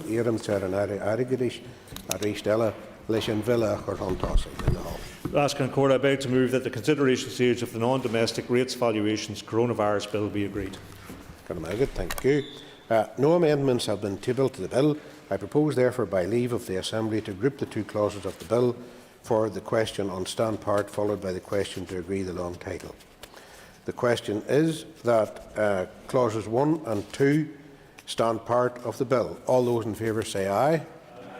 Contrary, no. All those in favour say aye. Aye. Contrary, no. I think the ayes have it. The ayes have it. The question is that the long title be agreed. All those in favour say aye. Aye. Contrary, no. The ayes have it. That concludes the consideration stage of the non-domestic rates valuation coronavirus bill.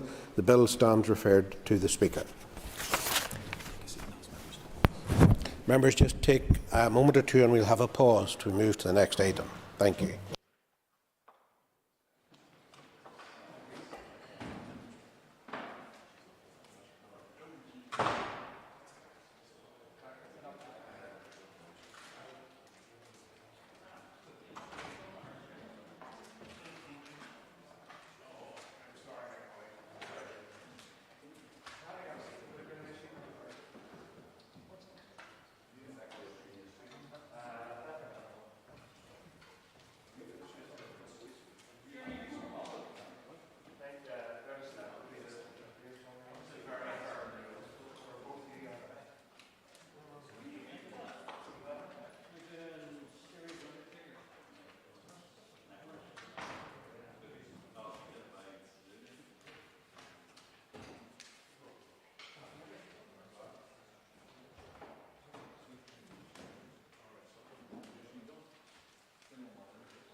Just by way of information, as we know, the Minister will be joining us by Starleaf here, but there seems to be, she's trying to get onto Starleaf, but there seems to be some sort of technical difficulties. So we'll iron those out and then we'll move to the next item of business.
Members, I think we have overcome the technical difficulties here. The next item on the order paper is a motion to approve a draft statutory rule. I will ask the clerk to read the motion, please.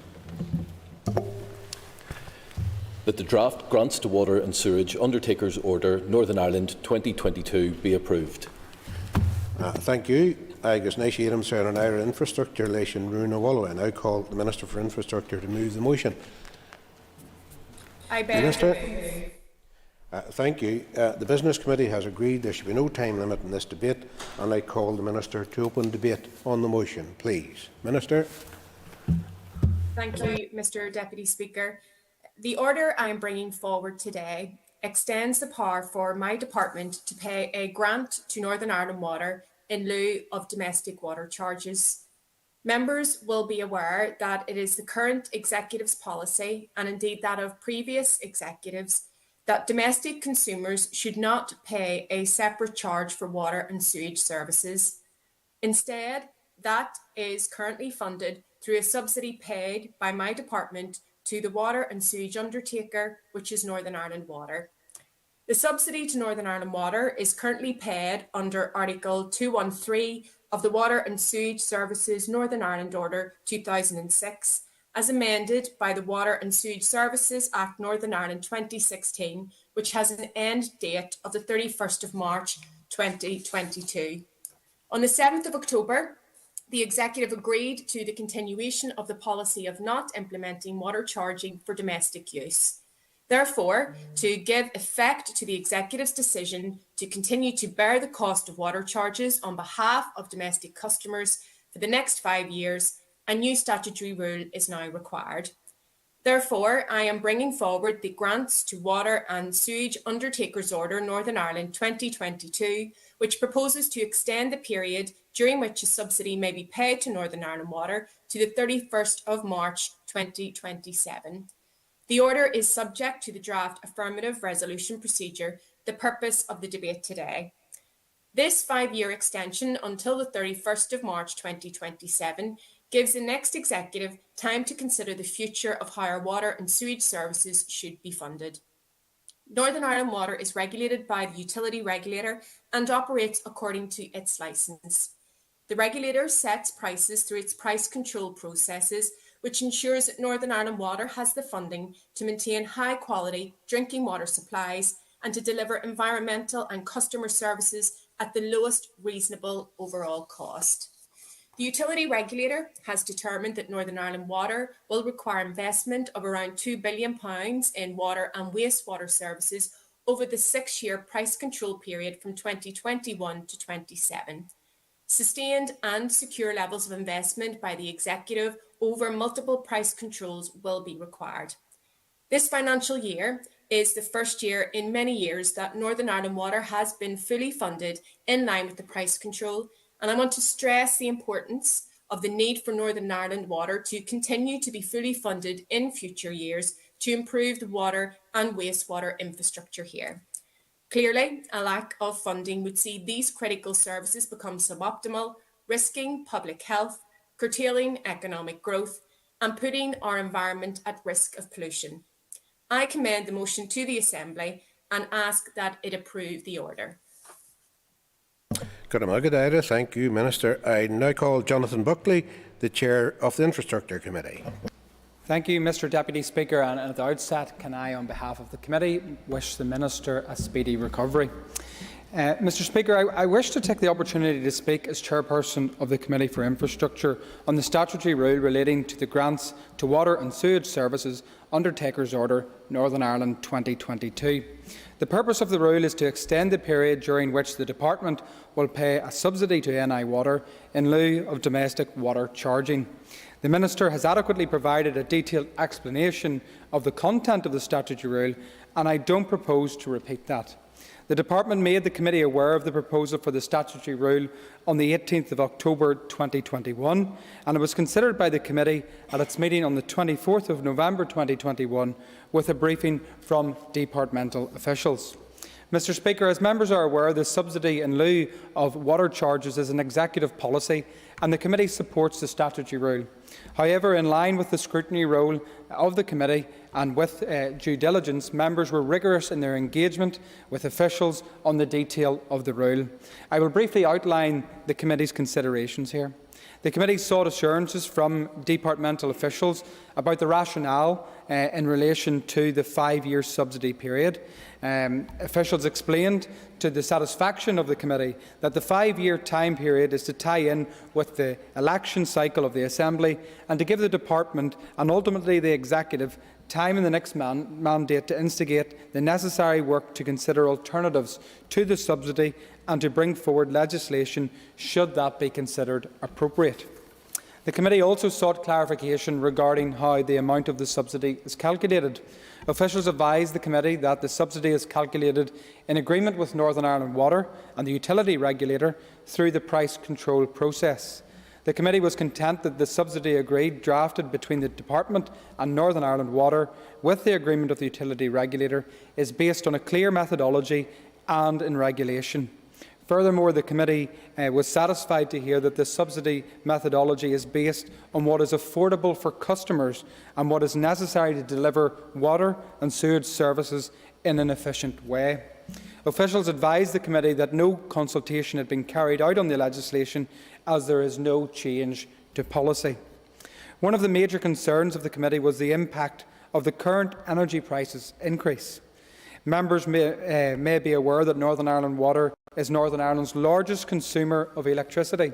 The Committee asked officials about the impact of the recent energy price increases and were advised that the subsidy is calculated before prices started to spike.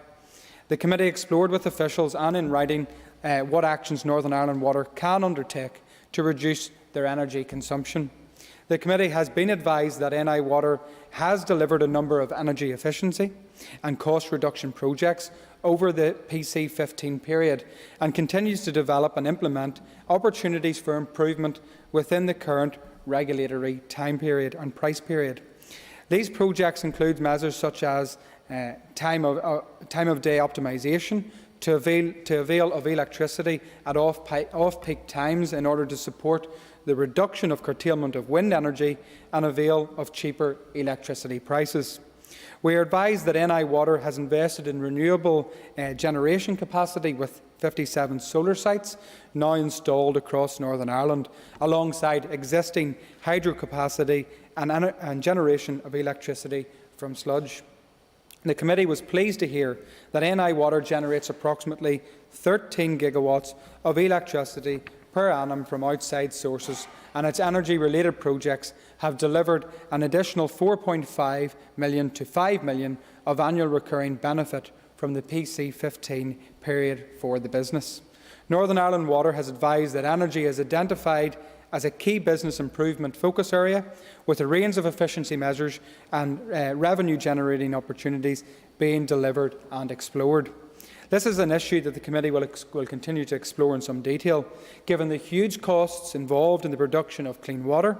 And the committee also sought assurances that there would be greater efforts put into a public awareness of the need to save water, not just at periods of water shortage, but all year round.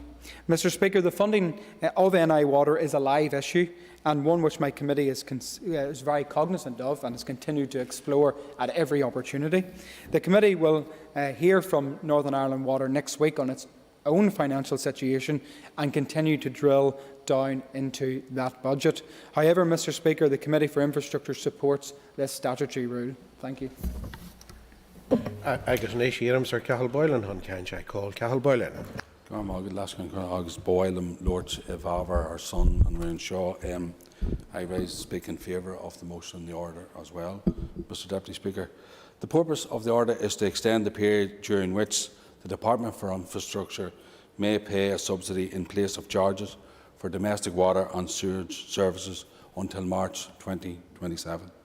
I stand here to reaffirm Sinn Féin's commitment against imposing water charges so that homeowners in the north will not be charged for water. This order will ensure the continuation of the policy against water charges. Access to water is a basic right, and we will ensure that the water charges will continue to be blocked. Sinn Féin will continue to stand up for families and homeowners on this issue, particularly now when energy costs are rising and many people are continuing to feel the impact of COVID. I support this motion in this order. Thank you, Mr. Deputy Speaker. I'd like to thank the Minister for bringing this motion forward, and I too wish her well on her recovery over the coming days. I agree with her that water charges must not or never be allowed here. People are already facing a number of increased costs, and she will share with me our party position, our strong opposition to water charging. I welcome that this motion will put in place the subsidy now for years to allow the water service to be continued to be provided to all of our citizens here. While this is a technical motion, it points to the type of society we want to be, one that cares and protects for our communities here, and that we recognise the value and the right to clean, free water for families right across the north. The Minister has rightly and responsibly pointed out the need for NI Water to have correct funding. We know she has made the case on the pressures NI Water has suffered. And at the committee, members across the political spectrum have shared her concerns and supported her efforts to access that vital funding. Looking forward to the multi-year budget, we must keep in mind the need to ensure our basic services, including water, that underpin everyday services such as hospitals and schools, get the correct investment. I support the motion. And I call Andrew Muir. Thank you very much, Mr. Deputy Speaker. And at the outset, I want to wish the Infrastructure Minister speedy recovery from COVID-19. And also, I wanted to put it on the record in this chamber my absolute abhorrence at the abuse I saw yesterday on social media towards Nicola following her diagnosis of COVID-19. Words can't describe some of my views and some of the abuse that was given towards Nicola, and it's just not acceptable. It really isn't. In terms of the motion here today, our water and sewage system in Northern Ireland is in an incredibly worrying state at the present moment in time. The current subsidy paid to Northern Ireland Water is over £300 million every year, yet our wastewater infrastructure is outdated and at maximum capacity in many different areas. £500 million is needed to address strategic drainage problems in Belfast alone. There are currently more than 100 areas across Northern Ireland, including 25 of our cities and main towns, where sewage and wastewater infrastructure has little or no capacity left, and by 2027 it is expected that another 30 towns will reach capacity. Towards the end of last year, we were given a clear image of how volatile our water and sewage systems are, when the Minister for Infrastructure warned that the provision of clean drinking water and the processing of wastewater could be compromised due to financial uncertainty. The allocations within the January monitoring round are to welcome in relation to that, but the concerns remain. Whilst the Alliance Party is firmly opposed to the privatisation of Northern Ireland Water, its funding model is, in our view, unsustainable and needs to change. We need a wastewater public service that is fit for purpose and which you can borrow to invest in the future. We believe in a shift in resource that is raised through the regional rate on an entirely revenue-neutral basis, coupled with a change in the governance model for Northern Ireland Water, which will provide a stronger footing to borrow commercially and in turn provide Northern Ireland Water with the vital funds it so desperately needs. Northern Ireland is the only UK region where the water utility is not funded to the levels that are required by its independent regulator. By continuing to throttle funding to Northern Ireland Water within its current financial operating model, we only continue to drag out an issue that is increasingly both becoming a risk to our everyday lives and also inhibiting economic growth. Allowing Northern Ireland Water to borrow by establishing it as a mutual company, as has successfully been done in Wales, would mean that we could transform the state of our water and sewage systems, bringing them up to date and adequate for the resource that we require. What we are proposing can be done without having to incur any additional revenue in net terms from households. It can be done by shifting the same money that we raise through the regional rate. In essence, we get more for our money if we explore alternative and creative solutions. Without the willingness to pursue this option, we are, however, presented with the draft Grants to Water and Sewage Undertakers Order. Failure to approve this brings serious and severe consequences, and hence we support this, but again call for consideration to be given to the options I have outlined. We cannot forever kick the can down the road. Sometime we will be forced to face up to mutualisation, hopefully within the lifetime of this order, enable us to plan for a more sustainable future. Lastly, in conclusion, Mr Deputy Speaker, I note the last time this order was passed was in January 2017, days away from when the Assembly collapsed and we were left with no devolved government for 3 years. It is my strong hope that this does not occur once again.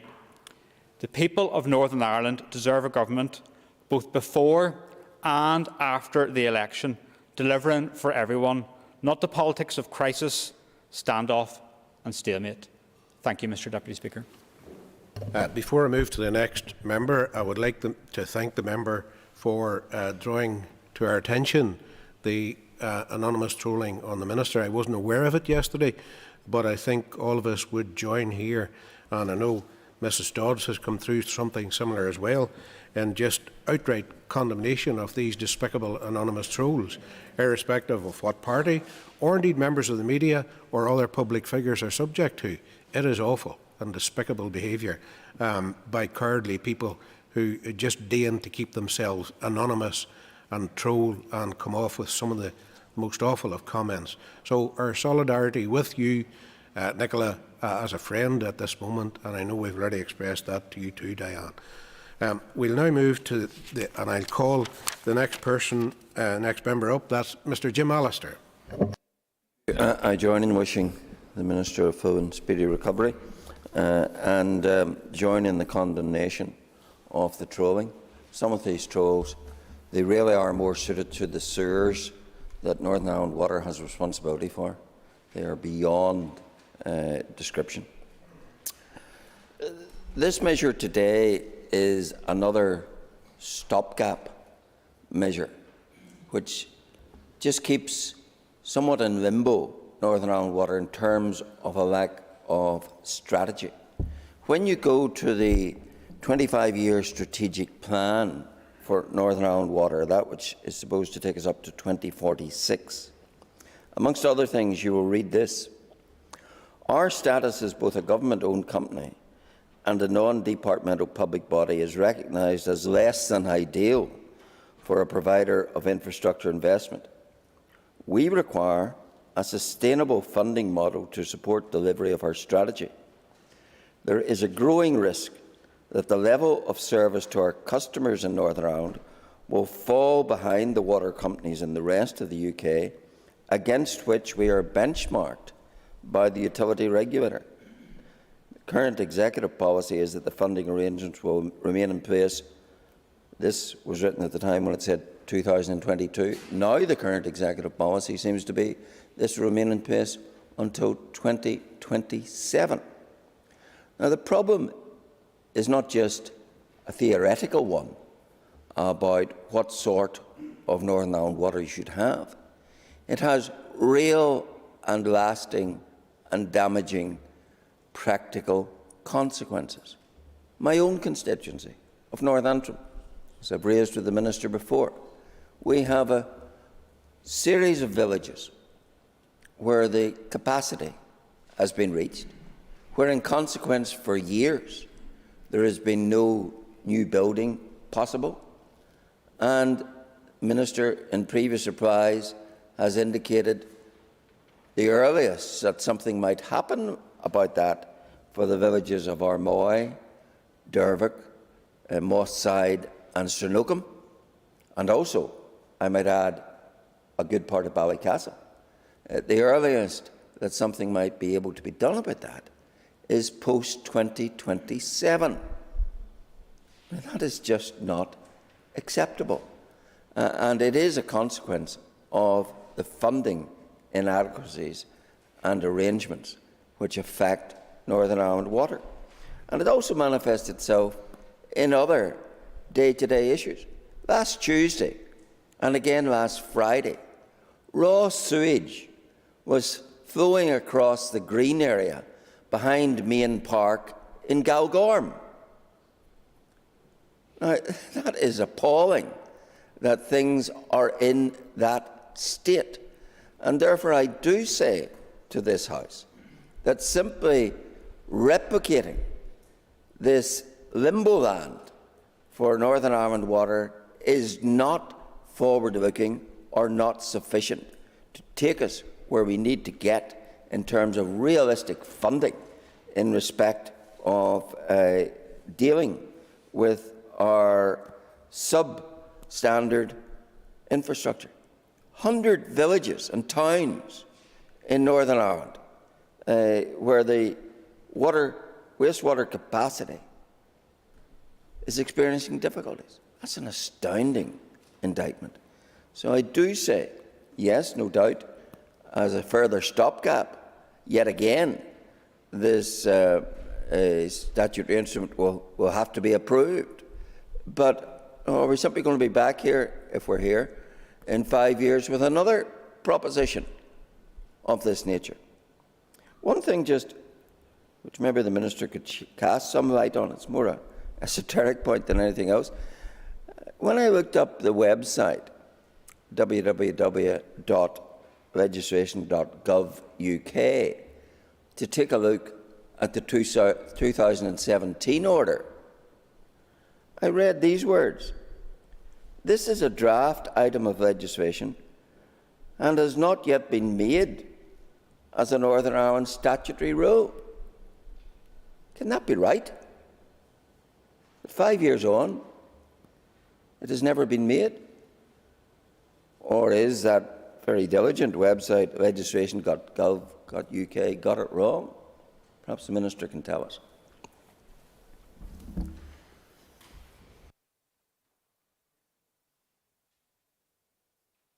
We're running close to the wire here now, so the next person I've got is Roy Biggs. Mr Deputy Speaker. I too would send my best wishes to the Minister. Hope she will have a speedy recovery.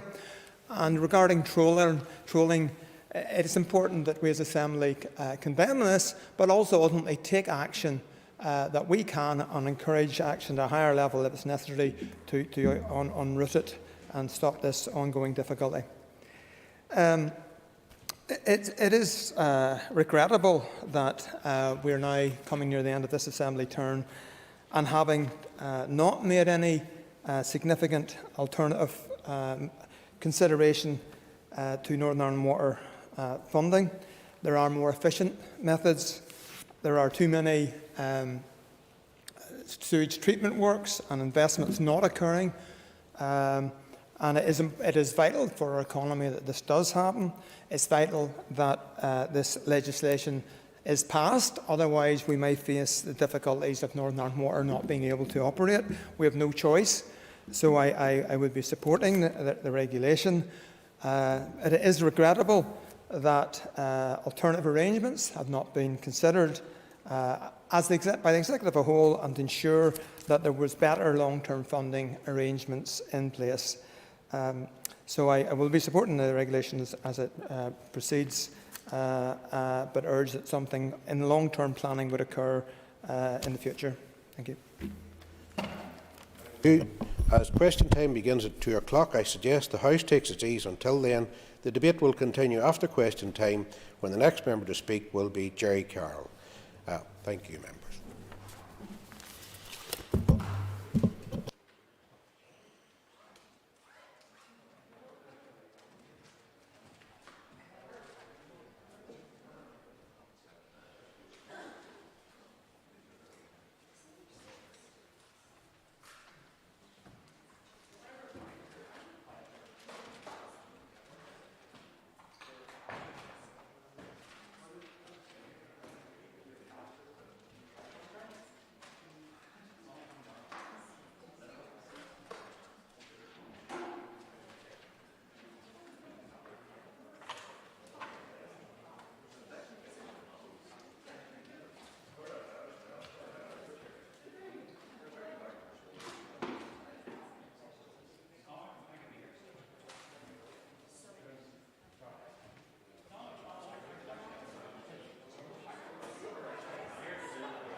Okay, members, it's time for questions to the Executive Office.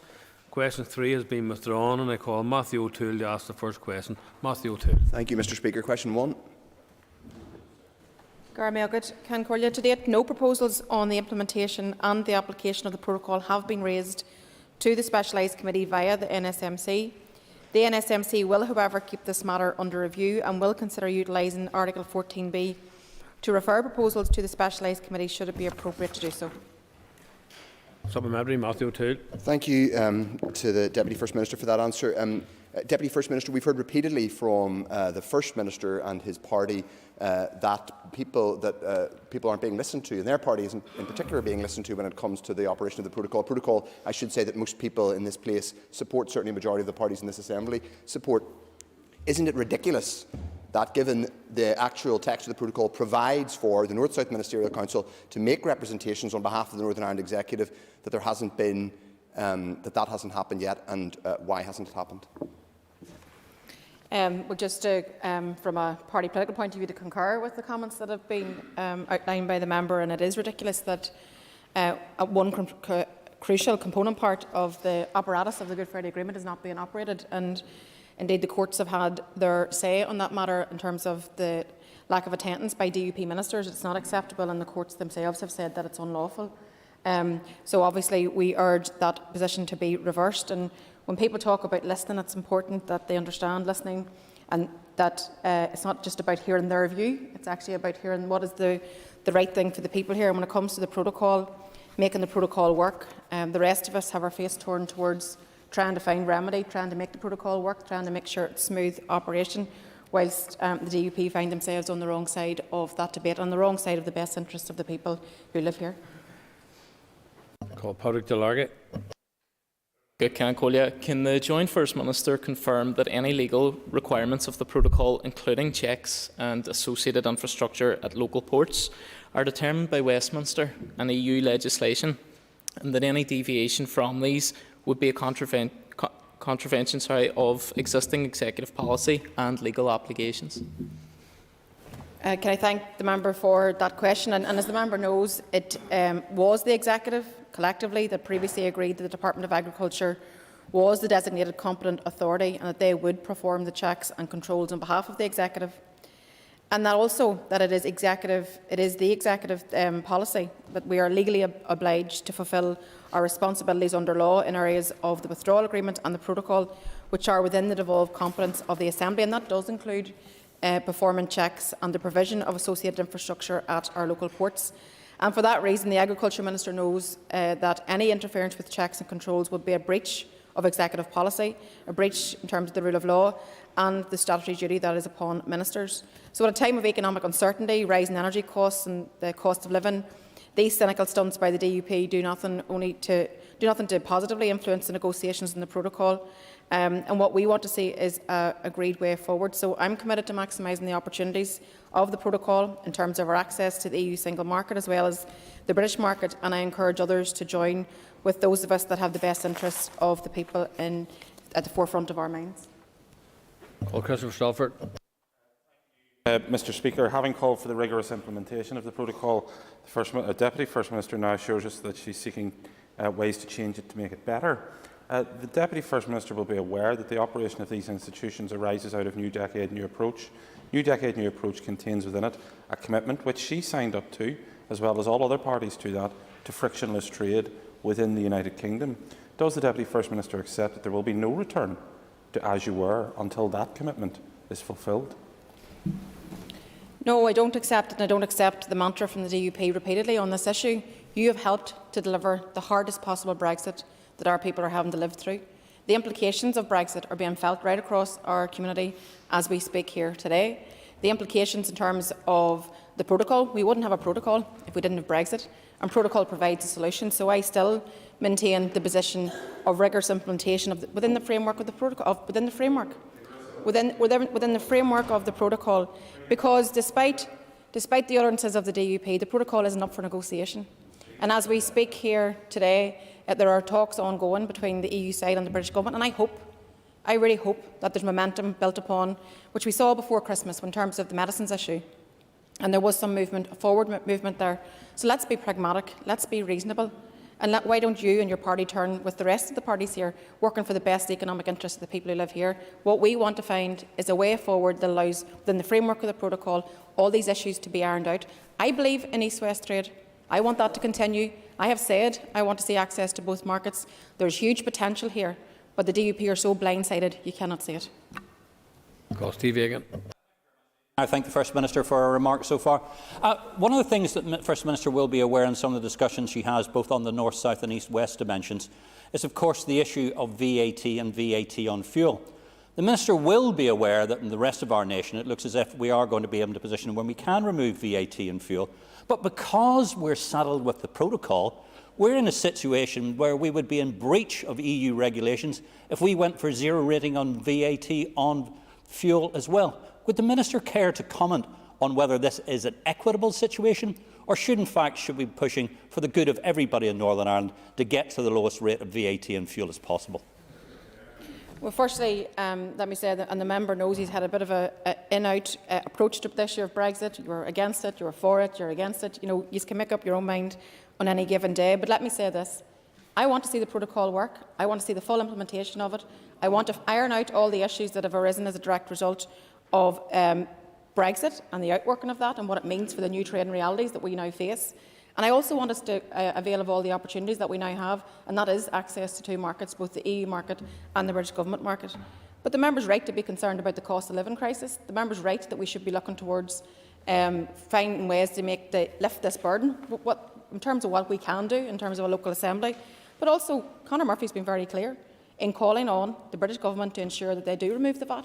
He's been very proactive on that issue and continues to engage with the Treasury. So I think, whilst, as I said, the rest of us are very much focused on the ongoing discussions, what's happening today in terms of the latest round of discussions between Liz Truss and the British Government, and I hope that bears fruit.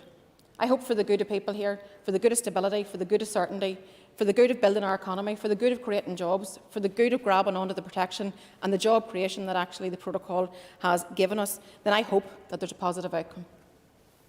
I'm going to remind members when they're asking a question, they ask the question, they don't make a long speech before they introduce the question. I will stop members in future. And I call Gemma Dolan. Question number 2. Collier, with your permission, I'm going to answer questions 2 and question 9 together. We are committed to tackling all forms of violence, abuse and unwanted behaviours against women and girls, whether that's in the home, in the community or online. While much good work has already been done here, we recognise that a new strategic approach is required to deliver the cultural and societal change necessary to ensure that there are healthy behaviours and attitudes towards women and girls. A whole-of-government and a whole-of-society approach is needed. A team has therefore been established in TEO to lead the development of the new Equally Safe strategy to tackle violence against women and girls. Engagement is ongoing with both stakeholders and with departments across these islands. Our approach is ambitious and it's focused on working collaboratively. We want to look at the root causes to tackle the progression from damaging attitudes towards abusive behaviours and to understand how to intervene at the earliest possible stages. It is vital that the strategy is evidence-based and therefore we are seeking a wide range of evidence, including from those with lived experience here. As a first formal step, we launched a call for views on the new Equally Safe strategy on Monday the 10th of January, which will run up until the 7th of March. We would encourage as many people as possible to participate in this call for views, as responses will help us to inform the scope of and the approach to the new strategy. Gemma Dolan, supplementary. And I thank the Joint First Minister for that response and for that positive update. Minister, while there is an onus on government to protect women and girls from violence, do you agree that there is also an onus on government to uphold women's rights and that it is entirely unacceptable that women here are still denied access to compassionate and modern health care which they are legally entitled to? Well, firstly, let me say yes, I absolutely agree that it's unacceptable, and for me it's a statement of hypocrisy to talk on one hand about protecting women and girls from violence and then on the other hand seek to deny women the rights to modern and compassionate health care. So the issue here is very much one about trusting women and about respecting women, and as you know, which is the same side of both sides of the same coin. Women's rights are human rights, and I think it's appalling that the fact that women of this island have had to wait for far too long for equality and for access to that modern and compassionate abortion health services. So it's now over a year since the law was changed, and the Health Minister still has not moved to implement these services, and that's just unacceptable, totally unacceptable. This provision of modern and compassionate healthcare is core to delivering a rights-based society, a society where rights and entitlements of everyone is upheld, protected and delivered, and certainly that's what I'm committed to delivering to without any further delays, and I encourage the Health Minister to bring forward and commission these services immediately. Thank you, Mr Speaker, and thank you to the Deputy First Minister. She says that we must tackle violence against women in all its forms and wherever it comes from. I'm presuming that includes late-night misogynistic tweets, or, in my case, a shameful tweet that many believed were in response to the posting of a video on the anniversary of an attempt by the IRA to kill my family and police officers. For the avoidance of doubt, and for the record of this House, will the Deputy First Minister take this opportunity to show leadership and condemn this attack by the IRA and other IRA killings of women such as Jean McConville, Joanne Mathers and Yvonne Dunlop? Otherwise, if she fails to do this specifically, all the talk about tackling abuse and violence against women and girls is nothing but talk. Well, firstly, thanks to the member for tabling the question, and also to say, and I did send you a message about this at the time, and I hope you received that, just in terms of the tweet that was referring to your beautiful son, and that's just disgusting and deplorable by anybody's standards, and I want to unreservedly condemn that and to just to offer you up my thoughts, because I think that was a re-traumatising impact, of no doubt, on yourself and your partner and your family. So just to be very clear when it comes to that, and also in terms of the issue of late-night tweets or commentary on social media, there's no place online for this type of behaviour. There's no place in society for this type of behaviour. So I think that everybody, particularly those in political leadership, need to really think twice before they offer up types of commentary. I didn't see any fun in any social media, particularly in terms of what you're referring to. I didn't see any fun or any joke in any part of that tweet. So just to be clear. In terms of the past, and I think we share the same ground in terms of we need to work together to deal with the past. I think the politics of condemnation is not the right space for us to be very much focused on.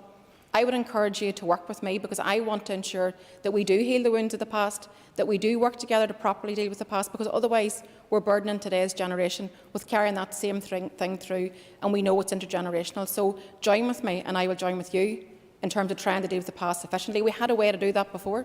We had previously agreed a way in which to deal with the past. It was the Stormont House Agreement, and the British Government have reneged, and yourselves have pulled back in terms of the development of that. For the first time ever, we have cross-party support to deal with the past. I want to deal with the past, but I also want to be about the future and building a better future. Sinead McLaughlin. Mr Speaker, will the First Ministers complete or commit to, in advance of the completion of the Violence Against Women and Girls strategy, to a fully resourced media campaign that is particularly targeted towards men and boys, to stress the need to respect women and girls? This is really important. We need to have action now. We can't keep on waiting on strategies coming forward. So I really think we need a firm commitment from the Executive Office for this campaign. Well, thanks to the member for that question. And obviously, I very much welcome the fact that we now have commenced the work, and I look forward to working with the Chair of the Committee actually in terms of the development of the proper strategy that we need. And it has to be about tackling root causes, about why this occurs. And we have to get right down in deep to it, so I will work with the member in terms of that.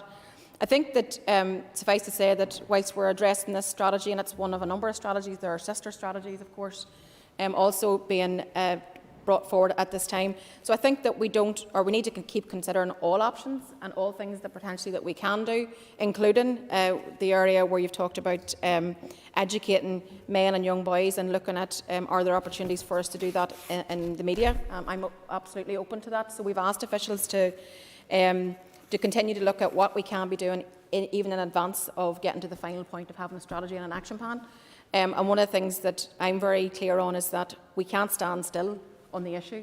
We can't have the outpouring of grief that many people expressed in this chamber last week in terms of the death of Ashley Murphy. We have to turn that energy into action, and I'm glad that we are progressing a whole range of strategies. But certainly I'm open to the idea of a media campaign, but I'm more open to the idea that if we did go down that route, that we get it right and we target it properly. Yeah. I call Paula Bradshaw. Members, please get to the questions. Thank you. Thank you, Mr Speaker, and thank you, Deputy First Minister, for your answers. In relation to this, you mentioned earlier in your response to Mrs Dodds about dealing with the past, and while I welcome the strategy, we still have to support those women who were affected by the mother and baby homes. Can you confirm or provide some details as to how the redress scheme for those affected by that is being brought forward? Are you drafting legislation? Thank you. Just given the sensitivity of the issue, I wouldn't want to say a word wrong in terms of the development of the strategy, so let me write to the member and just confirm that for you. I call Linda Dillon. Minister, would you agree that the abuse of women and girls is as old as time, and now is the time for change? And as the previous member has spoken to in relation to mother and baby homes, we need to end all of the abuses against women and girls and their children, and we need to ensure that it's exposed for all the world to see in any upcoming inquiry. Yes, and thanks to the member. I know she's very passionate about this issue also. So just to say, I always be very conscious that whenever we're speaking about this, that we always acknowledge in the first instance that our thoughts are very much with the mothers, with the women and their children who were treated in what can only be described as the most barbaric and inhumane and disrespectful way in all of these institutions across this island and other islands. So I think what we're talking about here, you have to always remember, this is about women who've had their babies stolen from them. This is about child trafficking. This is about a cover-up of church and state. And I think that the recent publication of the report very much speaks to that and speaks to the real lived experience of so many women. And it does remain an open wound on this island, and it is vital that voices of women and girls are heard, and they're now adult children. So I think that that's going to be really, really important in terms of the development of the inquiry. I call Colin McGrath. Number 4, Mr Speaker.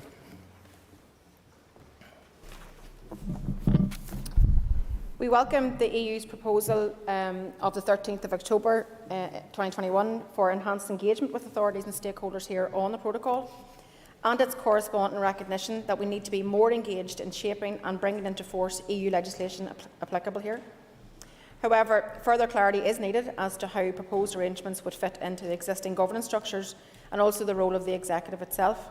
We have raised these concerns with David Frost on 4 occasions, and whenever myself and the First Minister met with him to receive updates on the negotiations, that was towards the end of last year, and then following his resignation, we will also be continuing to raise our concerns with Liz Truss, who's taken over the role as the Chief Negotiator. Our officials also continue to engage with their colleagues in relevant Whitehall departments to gain the clarity required on these proposals and the other issues being discussed in the ongoing negotiations. Arrangements to manage the relationship with the EU are currently in place through the withdrawal agreement governance structures, and information on the legislation contained in the protocol is exchanged via the Joint Consultative Working Group, which also our officials attend. In addition, departments here are afforded the opportunity to see and provide input into the British Government's explanatory memoranda process on EU legislative proposals. Colin McGrath, supplementary. Thank you very much, Mr Speaker, and I thank the Deputy First Minister for a response. Could I ask, would the Joint First Minister give some consideration to the model that has been developed with Norway, where they are to be consulted as part of the future arrangements, and might that be a sort of a blueprint that we could look at for here? I think it's a good suggestion. Why not? I think we need to look at how we can best input and have a say in things that affect our lives every day. So I'm certainly up for looking at ways that we can manage our input and ensure that it's really meaningful, and also at the right time, not at the end of a process. It needs to be up front so that we can meaningfully impact. So I'm happy to take that on board. Well, Jim Allister. Could the Minister clarify? She started her answer by saying, we welcome the EU proposal in this dimension. Was she speaking for the First Minister? Because let me make it very clear. Any token, meaningless input into a foreign jurisdiction while the EU continues to exercise its ill-gotten sovereignty in Northern Ireland is not an answer. The only answer lies in the restoration of sovereignty to the United Kingdom, whereby we are governed by the laws we make and change ourselves, not by foreign laws that we can't change. No question there. I call Emma Sheeran. And I thank the Joint First Minister for her answers thus far. Minister, on Friday past I met with Workspace, a group who I know you're familiar with in your constituency of Mid-Ulster, who do brilliant work on the ground and depend on European Social Fund for delivery of a lot of their programmes. And at the minute they're incredibly worried about both the short term because of a lack of match funding from the Department of Economy, presumably because of their loss of core funding as a result of Brexit, and also about the longer term because of the lack of detail we have from the British Government around the replacement to the ESF. Minister, can I ask if you're concerned about the impact on the Executive of the loss of funds as a result of Brexit? Thanks to the member, and I know her passion for our local constituency, so no doubt she'll always fight the corner well for Workspace, and it is an excellent project, and I'm glad to have been able to visit on many occasions. But I think there's no doubt that whatever way you cut it, the prospect of £100 million net loss of European funding to a lot of groups, including Workspace, is going to have a huge impact, not just on the groups and the work that they're doing on the ground, but also in terms of the executive finances itself. So we normally would have had a say in how this money was funded. It would have been complementary to the work that we're doing within our own departments. And now, as a direct result of the Brexit being delivered upon, we now have this huge challenge facing so many groups out there. So I think that figure itself, £100 million, when you think about it, it's this real stark figure, and it really graphically highlights, I think, and exposes the scale of loss in EU financial support that we have relied on, and it's been very much underpinning many areas of work, whether it be economic, agricultural, community and education programmes. They are all equally impacted. So for those in the benches opposite who championed Brexit against the democratic wishes of the people, here it's for them to take account of the responsibility for the scale of this financial loss from the outworking of Brexit on the ground. And I always find it quite ironic that the same ministers that championed the hard Brexit minister, the same party that championed the hard Brexit, those same ministers are out shouting about the loss of funds to the department that they are the lead on at this moment in time. So I don't think that irony is lost on those groups that are massively impacted by this loss of funding. Call down, Dodds. Thank you, Mr Speaker, and thank you to the Deputy First Minister. We are here in a democratically elected House discussing, ironically, the implementation of laws that we do not make and will not have any say on.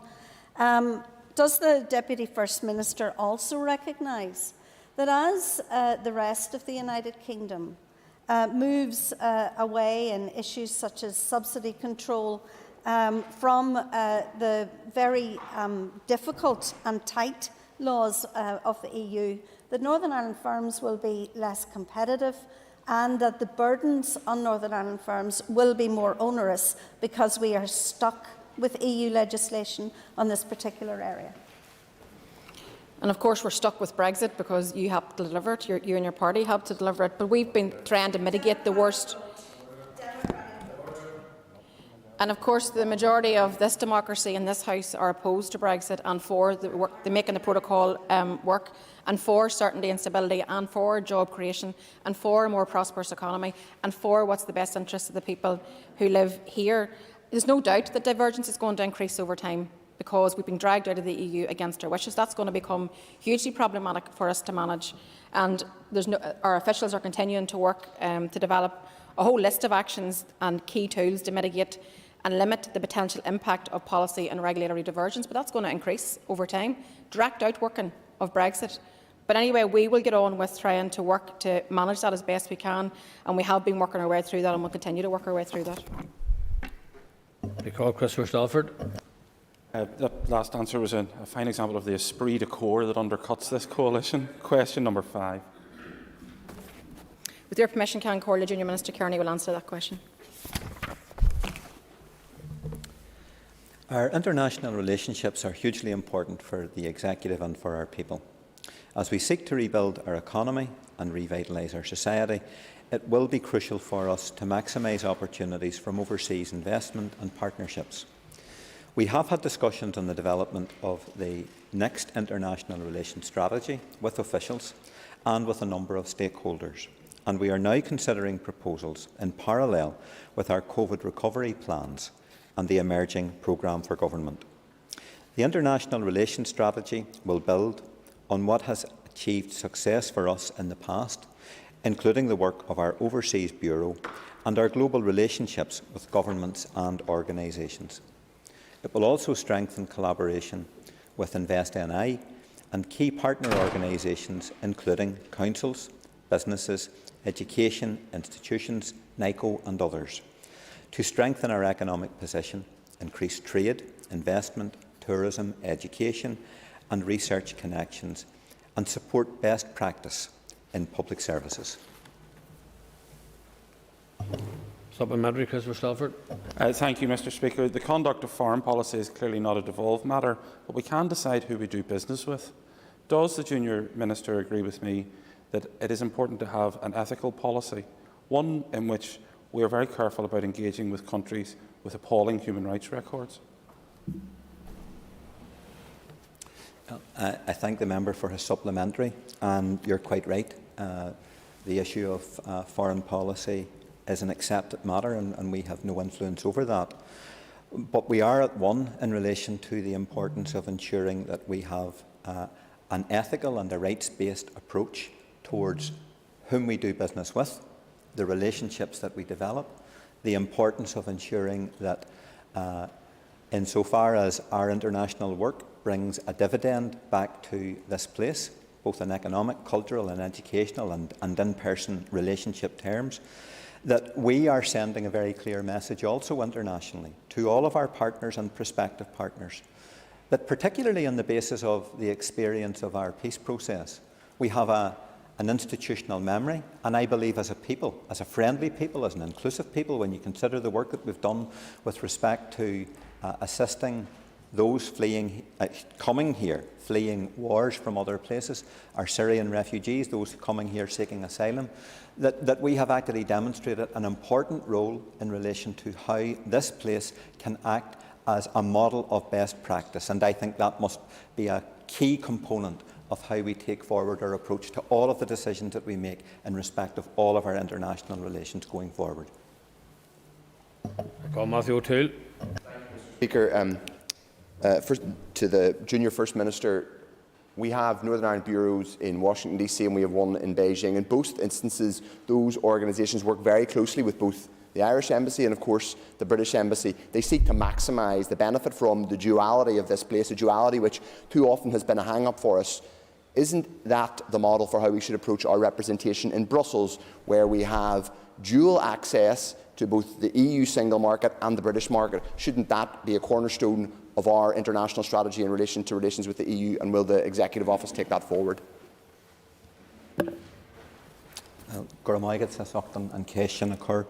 And I think the fact that we have such a substantive and well-resourced bureau in Brussels is indicative of the importance of our relationship with the European Union. Notwithstanding Brexit, notwithstanding the protocol impasse, I think our officials have been very helpful in relation to ensuring that communication channels remain open between the Executive and the Executive Office and the European Union.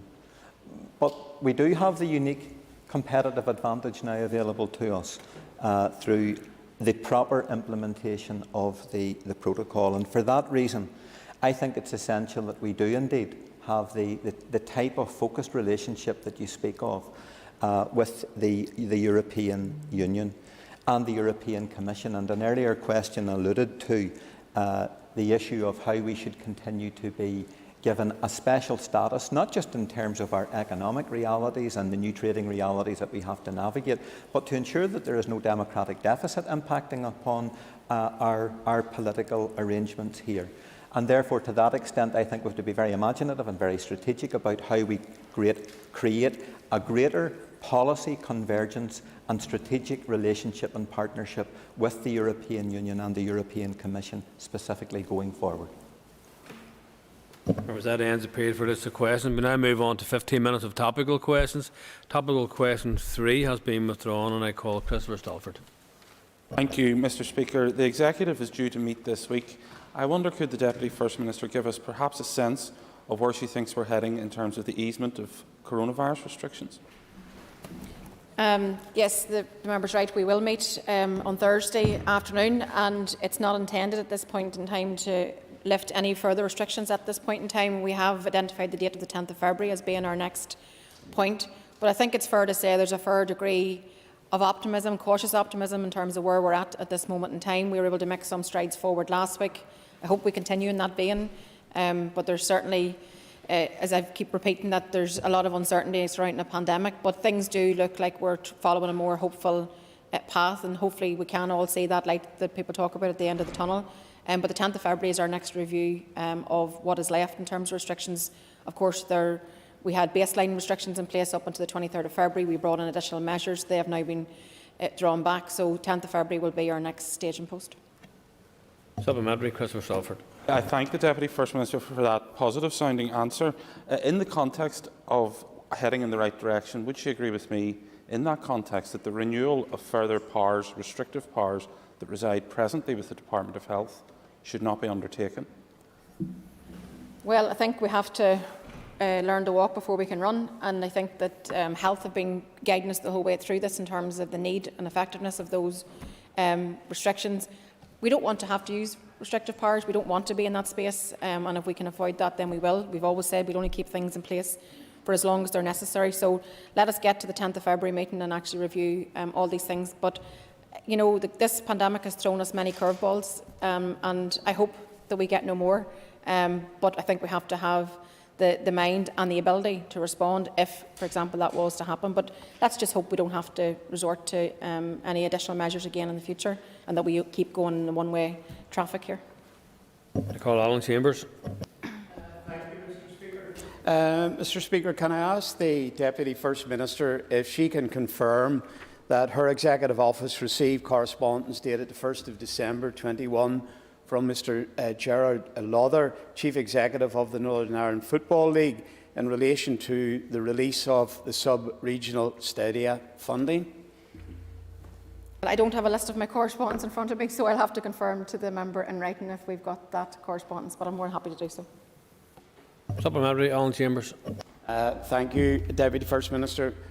Could I ask then, would you commit to meeting representatives from the Northern Ireland Football League to discuss ways that this important funding can be guaranteed to be signed off in the current mandate?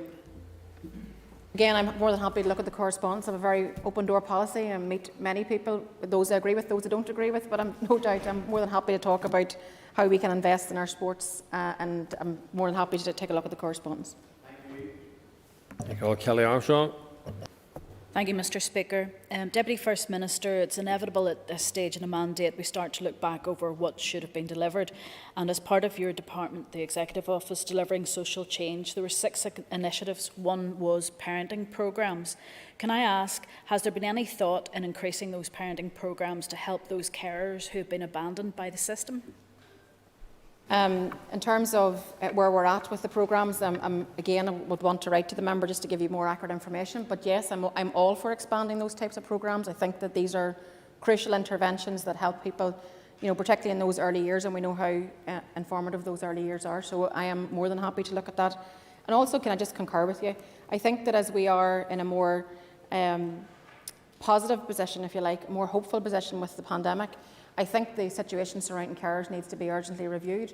I know many families that still don't have access to their daycare and their day opportunities even to this point, and that's not acceptable. I think that now needs to be reviewed, and I urgently urge the Health Department to look at that policy and support these families who find themselves in very trying times. For the whole of the 2-year period, they never had an on-off time, they never had a time where they were back in the normal way in which they were prior to the pandemic, so that needs to be fixed very, very quickly. Supplementary, Kelly Armstrong. Thank you very much, Mr. Speaker, and thank you, Deputy First Minister. I agree with you, but I do feel that it's gone beyond now health. It is a cross-departmental issue. Do you agree with me that there is now a necessity for a register of carers so that we know exactly who our carers are and how support can be provided for them? Thanks to the member, and I think it's so important because carers, you know, are unsung heroes on many occasions, as the member will agree. And you know, the the benefit that they bring to the loved one, their family member, their friend, the person they care for, is you couldn't quantify that in terms of if we as a government wanted to provide that care. So they need to be supported, but in order to get the policies right and the strategies right and the supports right, you have to understand how many carers we have, the nature of that care, young or old, still at school or not, working, part-time care, full-time care. So I would concur in terms of the need to have a register. I would have to write and probably correspond with the Health Department around what their current plans are. I'm not sure, but I'm happy to take that on as an action. I call Deborah Erskine. Mr Speaker, the Deputy First Minister will agree that the language and discourse online is toxic. We only have to look at what happened over the weekend with misogynistic tweets based on family members and appearance. At Westminster, the Online Safety Bill report from the DCMS Committee has been published. When will we see such legislation come into force in Northern Ireland? The member's right that legislation has been published, and our officials are working, and DOJ officials are actually keeping all departments up to date around what that looks like and what it means for ourselves here. I know that Justice are engaged, and they have, as I said, got that cross-party work to look at that, the rollout of that strategy. So let me get an update for the member, and again I will write to you just in terms of where that sits, but I know that as we learn more, all of our departments are kept abreast of all the developments. Supplementary, Deborah Erskine. And in the meantime, obviously, as we know, legislation can take some time. In the meantime, what are you doing, Deputy First Minister, to address this matter of online abuse, particularly against women and against, indeed, women in this chamber as well? Well, I think that you're absolutely right in terms of the need to stamp out online violence, and we particularly call on, and will continue to call on, those social media companies to do the right thing. They have a moral and a corporate responsibility towards ensuring that those people that are engaged in misogyny, sexism, online abuse, threats, that they actually block them from their services, that we shouldn't be subjected to that, to sit in our home whilst online, whilst providing a public service, whilst you do your job as an elected representative. And none of us deserve to be abused in any kind of way whatsoever. So for those in political leadership that engage in that everyday sexism and think it's a joke, that's just disgusting in itself. That's not political leadership. Political leadership is calling out things whenever it's wrong, and in this case, misogyny online is a huge problem. And in the period that we've just come through, in the aftermath of the death of Ashley Murphy, and the sort of outpouring of grief, but even more than that, the anger, the fact that this still exists in such a systemic way, for a political leader to be engaged in online what he deems to be jokes, I do not deem to be jokes, I think it's just incredulous. Call Roy Beggs. Thank you, Mr Speaker. In the UK, there's mounting pressure, and there's likely that there will be a reduction in VAT on heating fuel.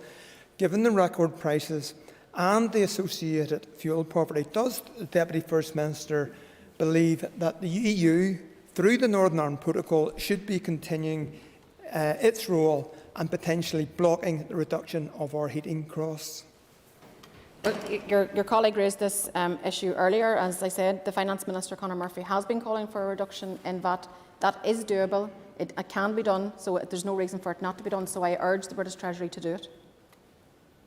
Supplementary, Roy Beggs. And I hope that this will be permitted and not blocked by the protocol. And furthermore, does she accept that there are significant cost pressures on the construction industry with the banning of red diesel in it?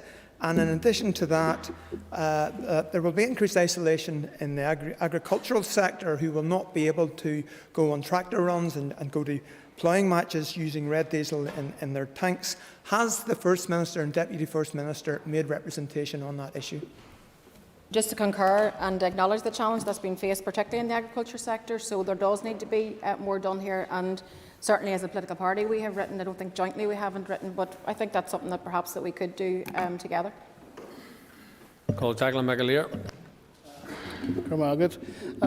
Minister, I very much welcome the recent announcement regarding an apology to the victims of historical institutional abuse.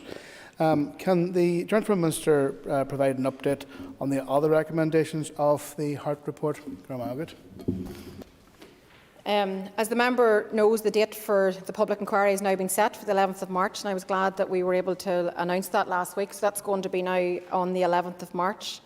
I'm committed to ensuring that this apology is delivered in a manner that's meaningful to victims and survivors. And people have often asked me, actually, over the course of the last number of days, why do you announce a date to make an apology? But it's just to allow that time to make sure it's meaningful. But secondly, I think it's important that we allow the victims and survivors that short number of weeks to be ready and be well informed in terms of what it is that we intend to say. So, just to say, in terms of the other recommendations, I'm pleased to say that the review of the redress process has now started, and the Commissioner has taken forward discussions on the memorial. And then, as of the also pleased to say that as of the 31st of December, 2,081 applications were received, with 30 million paid out in redress. We know that VSS continues to support victims and survivors who've registered for support. So hopefully, as the member can see, we are making progress across all the HEART recommendations, and I'm committed to ensuring that that continues and that the needs of victims and survivors in the first instance are continually met. Supplementary, Declan McAleer. I thank the Minister for her response. In relation to the HIA redress process, has there been any progress regarding contribution from the religious institutions? Yeah, both myself and the First Minister hosted a roundtable back on the 14th of October, and that included representatives of 6 institutions identified in the HEART report, and that was specifically around contributions towards the cost of redress.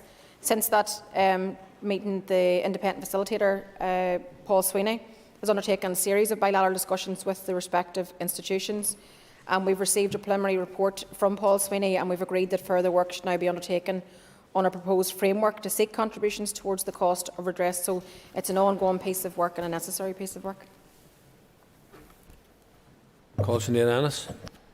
The horrific murder of Aisling Murphy has led to a renewed focus on the issue of violence against women, but it is also focused on the wider culture of misogyny and sexism, which unfortunately still exists, and that allows these attacks to happen. Would the Minister agree that it is time for fundamental change in how women are viewed and treated in this society? Put simply, yes, I absolutely do, and I think that there's simply no words to convey the cruelty and the injustice of what happened to Aisling Murphy and to far too many other women like her also. My heart still goes out to her family and all who loved her. I think that we can all acknowledge that the treatment of women and girls has been nothing but shameful right across this island.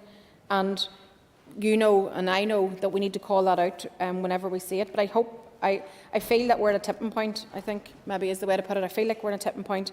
I think that we need to break the silence that facilitates violence in the home, the threatening behaviours. We need to expose and call out the behaviour of men that causes women and girls, our mothers, our daughters, our sisters, our aunts, that fear, that feeling of discomfort, that anxiety, that is just a continual barrage. So together we have to stand together, because together we have to say that enough is enough. And I think that this is a necessary first step in changing how women are viewed and also how women are treated in this society. And I thank the Joint First Minister for that response. And I know that progress is being made in terms of the strategies to tackle violence against women and girls. But I'd like to ask the Minister, does she agree that for far too long the focus has been on women and what women need to do to protect themselves, when we need to shift that focus on the perpetrators and how we can stop that violence from happening in the first place? I totally agree with the member. I think Aisling's murder speaks to the vulnerability of all women in the public space whenever you're alone. And there's no doubt that the tragic death of Aisling has prompted many women, and I said this last week, myself included, to think about our everyday routines, to think about what routes we're taking, where we're going, how we do it, how we exercise, how we do the basic things. And I think together we have a job of work to do to change and need a step change in terms of challenging the scourge of everyday sexism and misogyny that exists, and expose the behaviours of perpetrators, whether that's at home or in the workplace or online, because unfortunately this reaches into every sphere of life. So what we're about is delivering an enforceable approach that exposes all forms of male violence against all women in all of its forms at all times, and that has to be our key objective in terms of what we need to do next. And we need to build on, as I said, on that momentum that's been created as a direct result of the attention that's been brought to this issue because of the horrific death of Aisling Murphy. Members' time is up. Could members please take your ease for a moment or two?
Order members, it's now time for questions to the Minister for the Economy, and I call Jim Allister. Of course, Mr Deputy Speaker, it's difficult to provide a complete analysis given that the protocol hasn't been fully implemented. Therefore, when grace periods and mitigations come to an end, things are likely to get much worse. It's clear that during 2021, many local businesses and indeed consumers have experienced a range of issues as a result of new requirements for sourcing goods in Great Britain.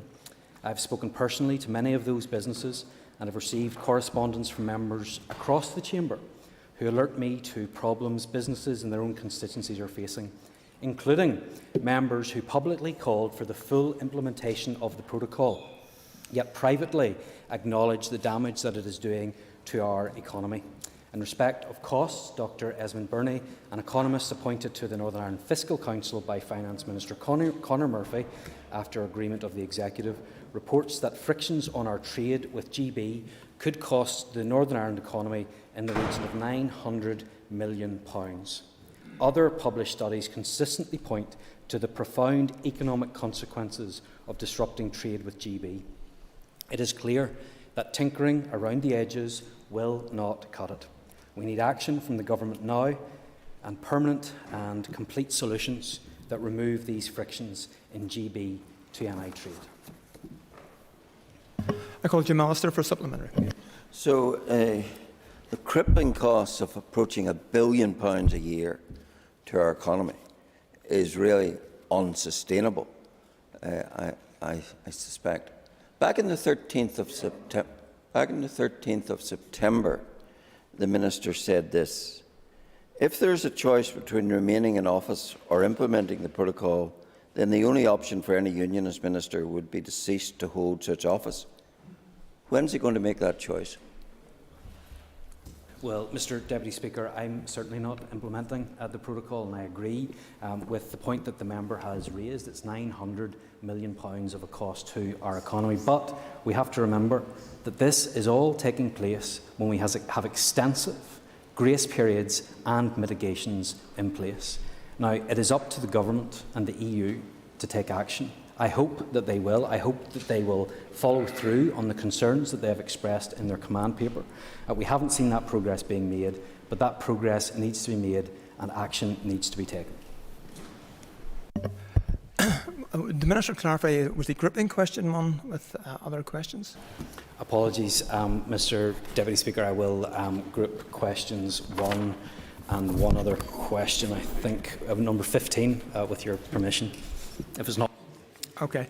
I call Christopher Stelford. The Minister for the grouping, for it brings me from the bottom of the list to the top.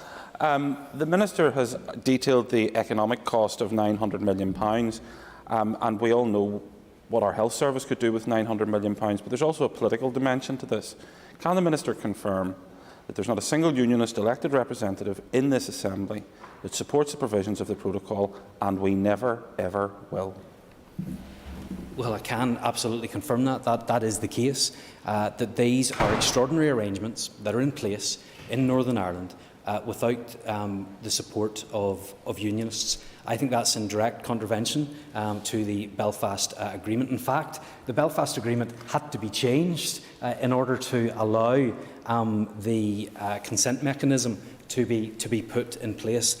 I think that's absolutely scandalous. I think if that took place on any other issue, other members around this House would find it absolutely scandalous as well. But because it fits in with the political position of the Alliance Party, the SDLP and Sinn Féin, they're quite happy to change the Belfast in this regard in order to suit their own particular political circumstances. However, this is not just an issue that affects unionists. It is affecting everybody in Northern Ireland, and I have the evidence and the data from different businesses and organisations that are saying that it is increasing costs which are passed on to all of our constituents wherever we sit in this House. In fact, recently, the Road Haulage Association wrote to me and said a 10 to 20% increase in costs are directly attributable to the protocol.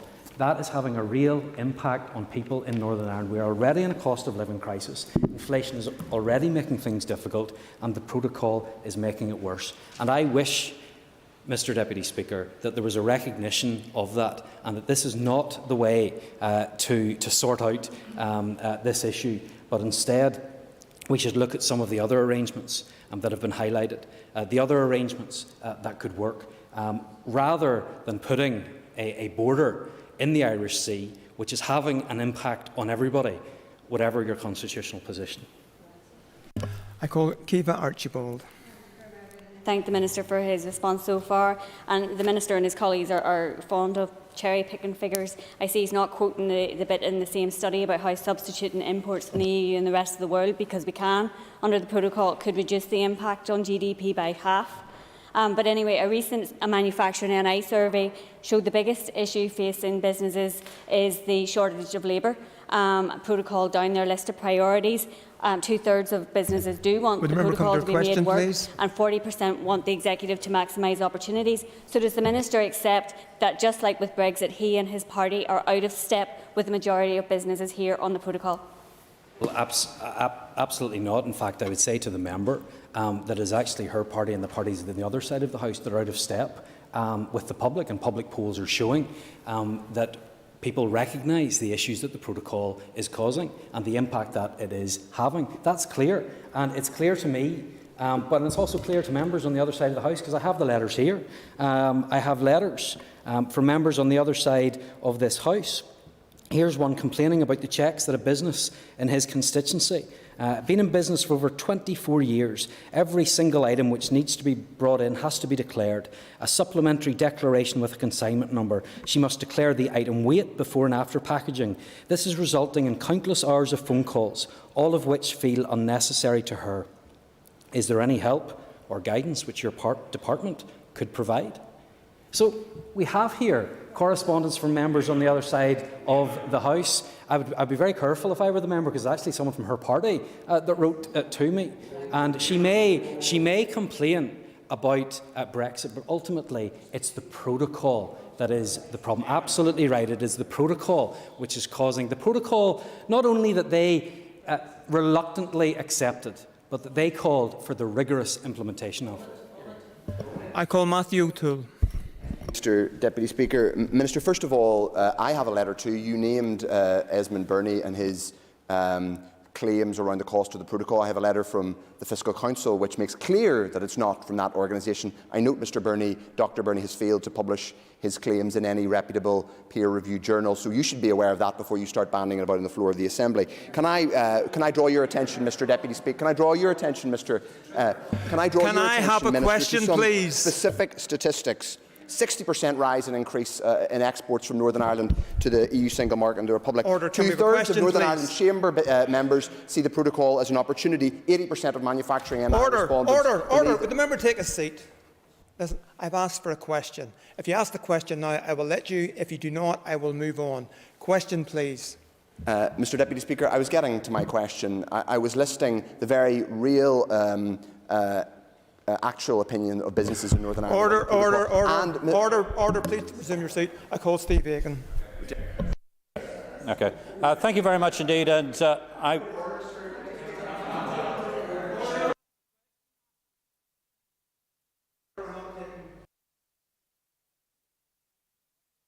thank you very much indeed. And first of all, may I put my remarks on the fact that I think Esmond Birney is an absolutely exceptional economist. Indeed, that should not be denigrated in this House by any means. And I do hope that Mr O'Toole will respond. But the question is, earlier on I asked a question of the Deputy First Minister about VAT on fuel. And it is very clear that VAT, if we reduce VAT across the rest of our nation down to 5% or lower, we won't be able to do that because of the provisions of the EU protocol.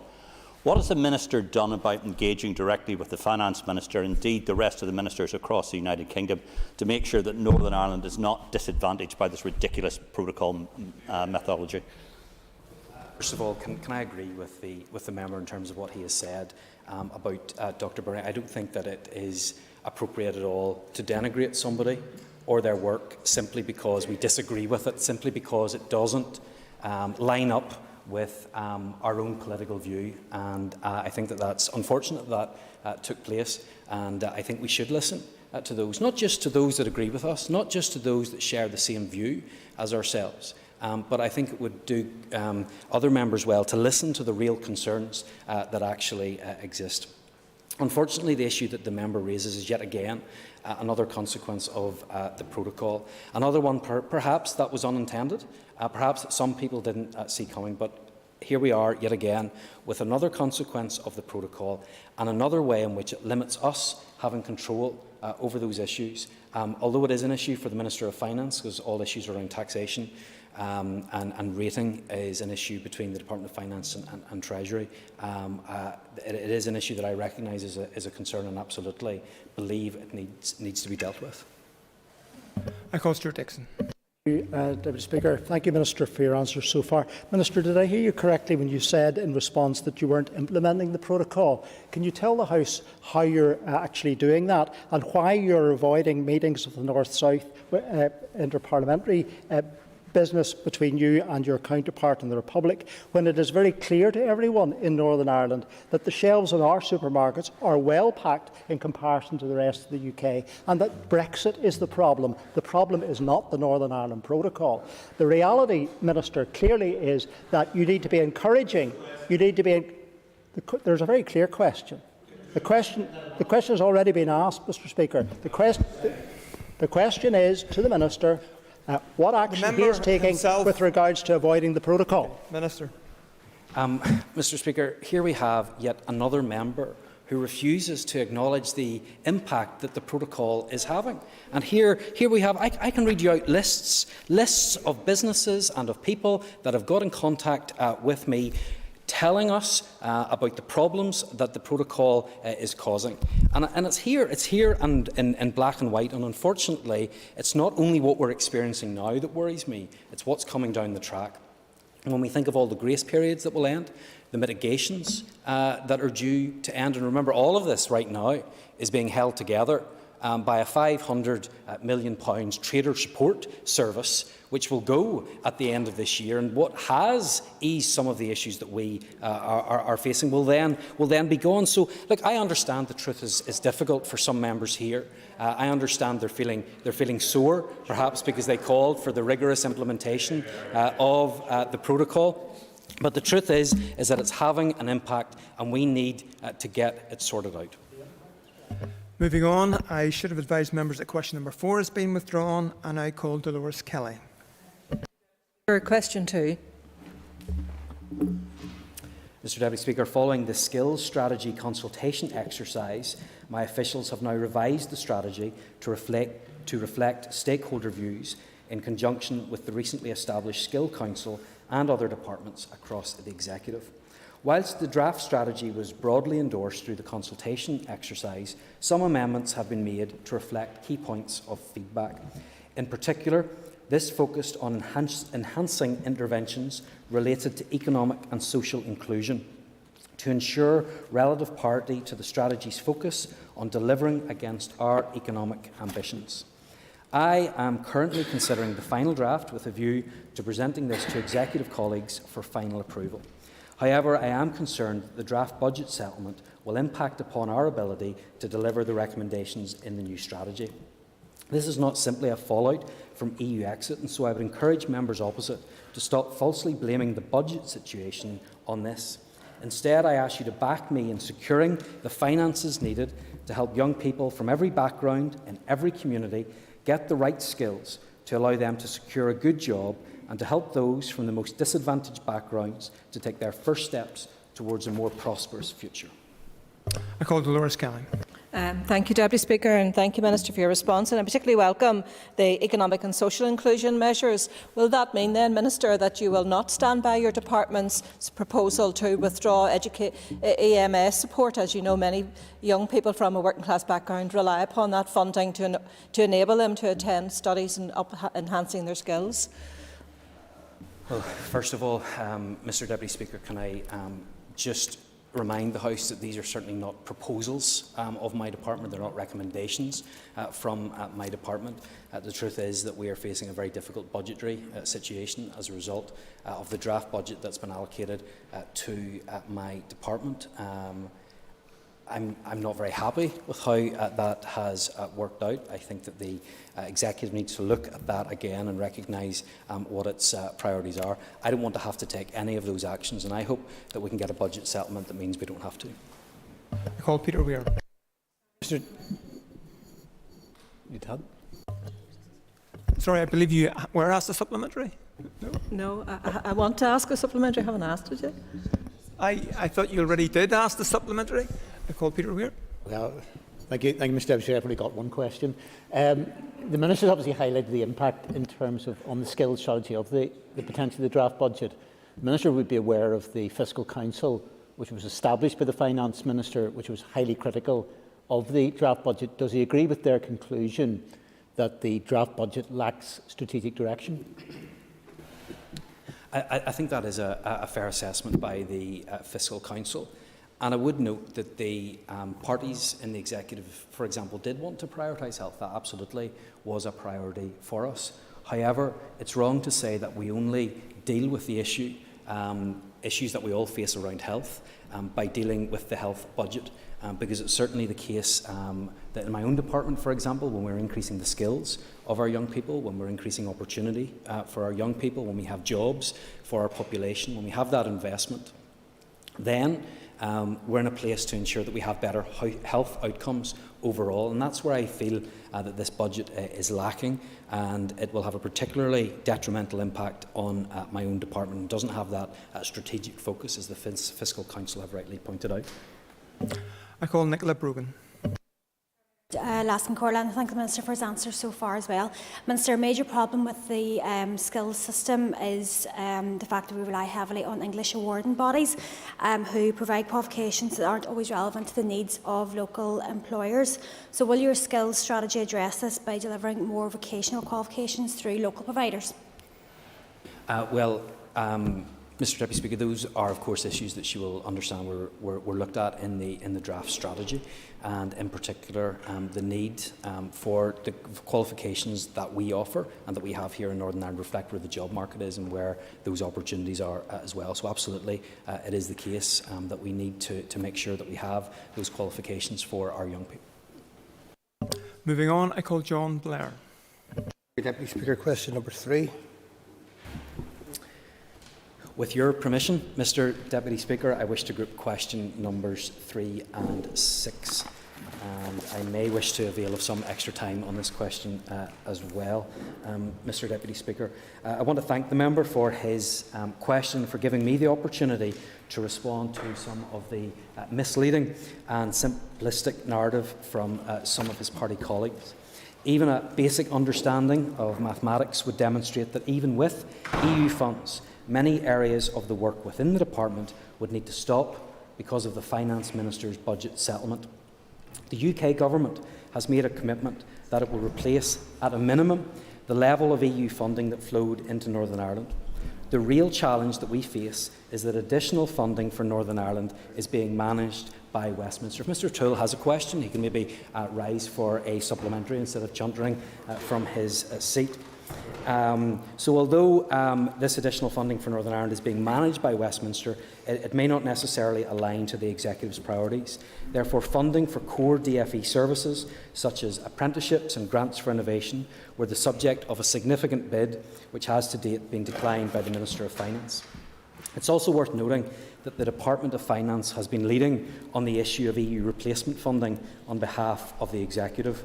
The reality is that the Finance Minister's draft budget 2022 to 2025 proposes real-term cuts to the department's baseline of 8%, 11% and 13% over the next 3 years, totalling £259 million across the years.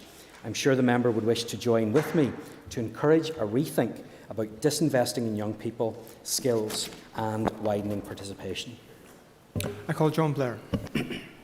Deputy Speaker, I'd like to thank the Minister for that answer and the detail contained in that answer. Can I ask, quite separate to the issue then of core funding in respect of apprenticeships, what steps he is taking or has taken to ensure that essential community organisations currently recipients from the European Social Fund do not miss out due to the uncertainty of funding distributed from the Shared Prosperity Fund? Well, of course, this is where the Shared Prosperity Fund does play an absolutely critical role. And only just before I came to this chamber, I was meeting with the Secretary of State for Northern Ireland and made him aware of the importance of making sure that we don't duplicate provision. The money that's coming from the Shared Prosperity Fund shouldn't duplicate what we already do, but instead should go to these services which are so necessary. And apprenticeships is absolutely one of those. I've met many apprentices as I've been out and about over the last number of months, and developing that local skills base is an absolutely key priority for me, and I believe a cornerstone of our recovery. And those apprenticeships have a vital role to play in helping equip people with the skills that they need for that constantly evolving jobs market. I call Harry Harvey. Thank you, Deputy Speaker, and thank you, Minister, for your answers thus far. What supports does the Minister have for over 25s who want to retrain and learn new skills in the new growing sectors? Thank you. Well, Mr. Deputy Speaker, this is an issue that has been raised with us again and again. We understand how more people over the age of 25 are wanting to avail of that, and that's why our existing higher level apprenticeship is open to participants of all ages. And I recognise that extending level 2 and 3 apprenticeships to more people across more sectors can help address skills gaps and allow older workers to reskill or upskill. I can't be any more precise on timescales at this change, because changing the age eligibility criteria and introducing public sector apprenticeships will both require additional budget. So my department will need to consider how we take this forward in view of the exceptionally constrained position for 2022-23 onwards that is anticipated. I call Ciara Ferguson. Mr. Speaker, and thank you, Minister, for your updates thus far. Minister, last year your predecessor did promise all age apprenticeships, and I know myself working in the sector in the city, it's critical at level 2 and 3 that likewise our young people get access to the apprenticeships and see a future and create a career. Has the loss of EU funding scuppered the delivery of such an important programme as this? Well, Mr. Deputy Speaker, as I've just outlined to Mr. Harvey, the change to the eligibility criteria and introducing public sector apprenticeships are going to take more time and more money. I've already outlined how we need to ensure that the money from the Shared Prosperity Fund goes towards areas such as these, and I'll certainly be lobbying the government on at that point. But ultimately, we do need greater investment in skills in Northern Ireland. We have fallen behind in recent years, and I fear that the current budget settlement that we have is going to make that even worse. So I would encourage her to use her skills and abilities to lobby the Finance Minister to ensure that we can get a better funding settlement for this department. I call Sinead McLaughlin. Thank you, Mr. Speaker. Minister, will you commit here today to meeting with the Chief Executive of E&I Engineering? He has been in negotiations with Invest NI for the past 4 years for significant investment in our Campsie and the Campsie site, but this is in jeopardy because of a lack of commitment around the Assured Skills programme. I would like you to meet him face to face. This is a major investor and a major employer in Derry, and we need this over the line. Mr. Deputy Speaker, of course, any time if the member wants me to meet with anybody in her constituency, I'm more than willing to do that. I do that with other members, and if she wants to write to me with those details, I'm more than happy to look at that and to see what can be done. Obviously, it's not always appropriate for me to get involved directly in some of these issues, but certainly if I can be of any assistance and bring further clarity to the member, I'd be happy to do that. I call Mike Nesbitt. Deputy Speaker, on the theme of disinvesting in people, is the Minister taking any steps to try and ensure the apprenticeship levy is hypothecated here as it is in England? Mr. Deputy Speaker, this is an issue that I know that has caused considerable concern right across Northern Ireland. I understand the concerns that have been expressed by businesses and those who are paying the levy, and the return that they feel that they are not getting on that. I don't have any further detail for him on this at this time, but if he has any particular queries he wants to raise with me, I'll be happy to discuss those with him. Moving on, I call Pat Sheehan. Question 5. Mr Deputy Speaker, I wish to group questions 5, 7 and 9, and I may wish to avail of the extra minute to answer this grouping. The draft budget presented by the Finance Minister would result in a cut in real terms to my department of 8% in year 1, rising to 13% in year 3, totalling £259 million across the 3 years. There has already been much focus on EU replacement funding. Clearly, regardless of this, many areas of work within my department will be impacted because of the Finance Minister's draft budget. The budget does not allow my department to stand still, let alone support economic recovery from the pandemic by investing in skills, innovation, tourism and green growth, all of which are critical to delivering 10x. Less than 1/3 of my department's pressures relate to key DFE services, previously funded from the UK Government's contribution to Europe. This funding has not gone, but will flow directly to Northern Ireland from the UK Government rather than through the European Union. The UK Government made a commitment that it would replace, at a minimum, the level of EU funding that flowed into Northern Ireland. The Finance Minister's department has been responsible for leading Northern Ireland's negotiations with the UK Government on replacement funding. These negotiations have, to date, resulted in additional funding for Northern Ireland being managed by Westminster with no alignment to the Executive's priorities. The Finance Minister needs to ensure funding into Northern Ireland from the UK Government meets the Executive's priorities. Until he does, some core DFE services, namely apprenticeships and grants for innovation, remain unfunded. The only remaining option for the delivery of these key services is an increased prioritisation in the draft budget. With inescapable resource pressures of over £300 million over the 3-year period, my department is left to find solutions to fund these. With a budget where 3/4 of it is spent on education and skills, there are no easy options. Turning to capital, by year 3, the DFE capital allocation will be reduced by 55%. This will impact my department's ability to deliver capital projects in key strategic areas such as energy, innovation and enhance our further education and higher education estates. Call Pat Sheehan for supplementary. The Minister's department has already confirmed that it's going to lose £65 million of funding due to Brexit, and the Minister proposes to plug this gap by increasing student fees, cutting support grants and apprenticeships. Why should students and apprentices have to pay for this loss when it was the British Government, supported by the DUP, that delivered Brexit and is failing to provide alternative funding? Well, Mr Deputy Speaker, I don't think that the member understands the difference between the funding that came from EU structural and other funds, which the UK Government has said that it is going to replace. We're just needing to get further clarity and detail on how the UK Shared Prosperity Fund will work.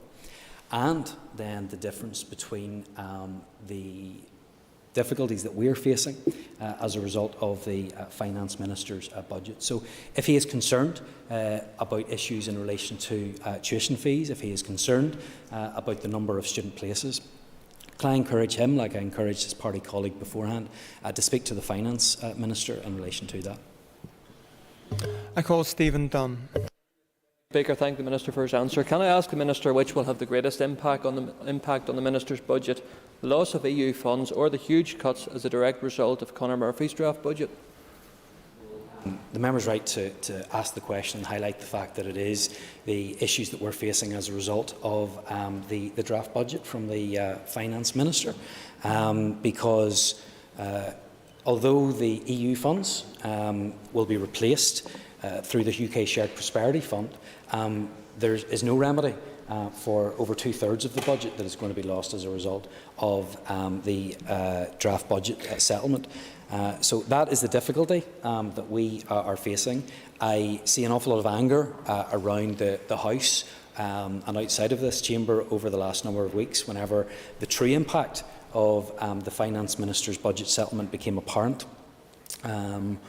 So I hope that they will channel that anger and frustration into ensuring that the Department of Finance recognises the impact that this budget settlement will have. And that is our end of the period of time allocated for listed questions. We now order.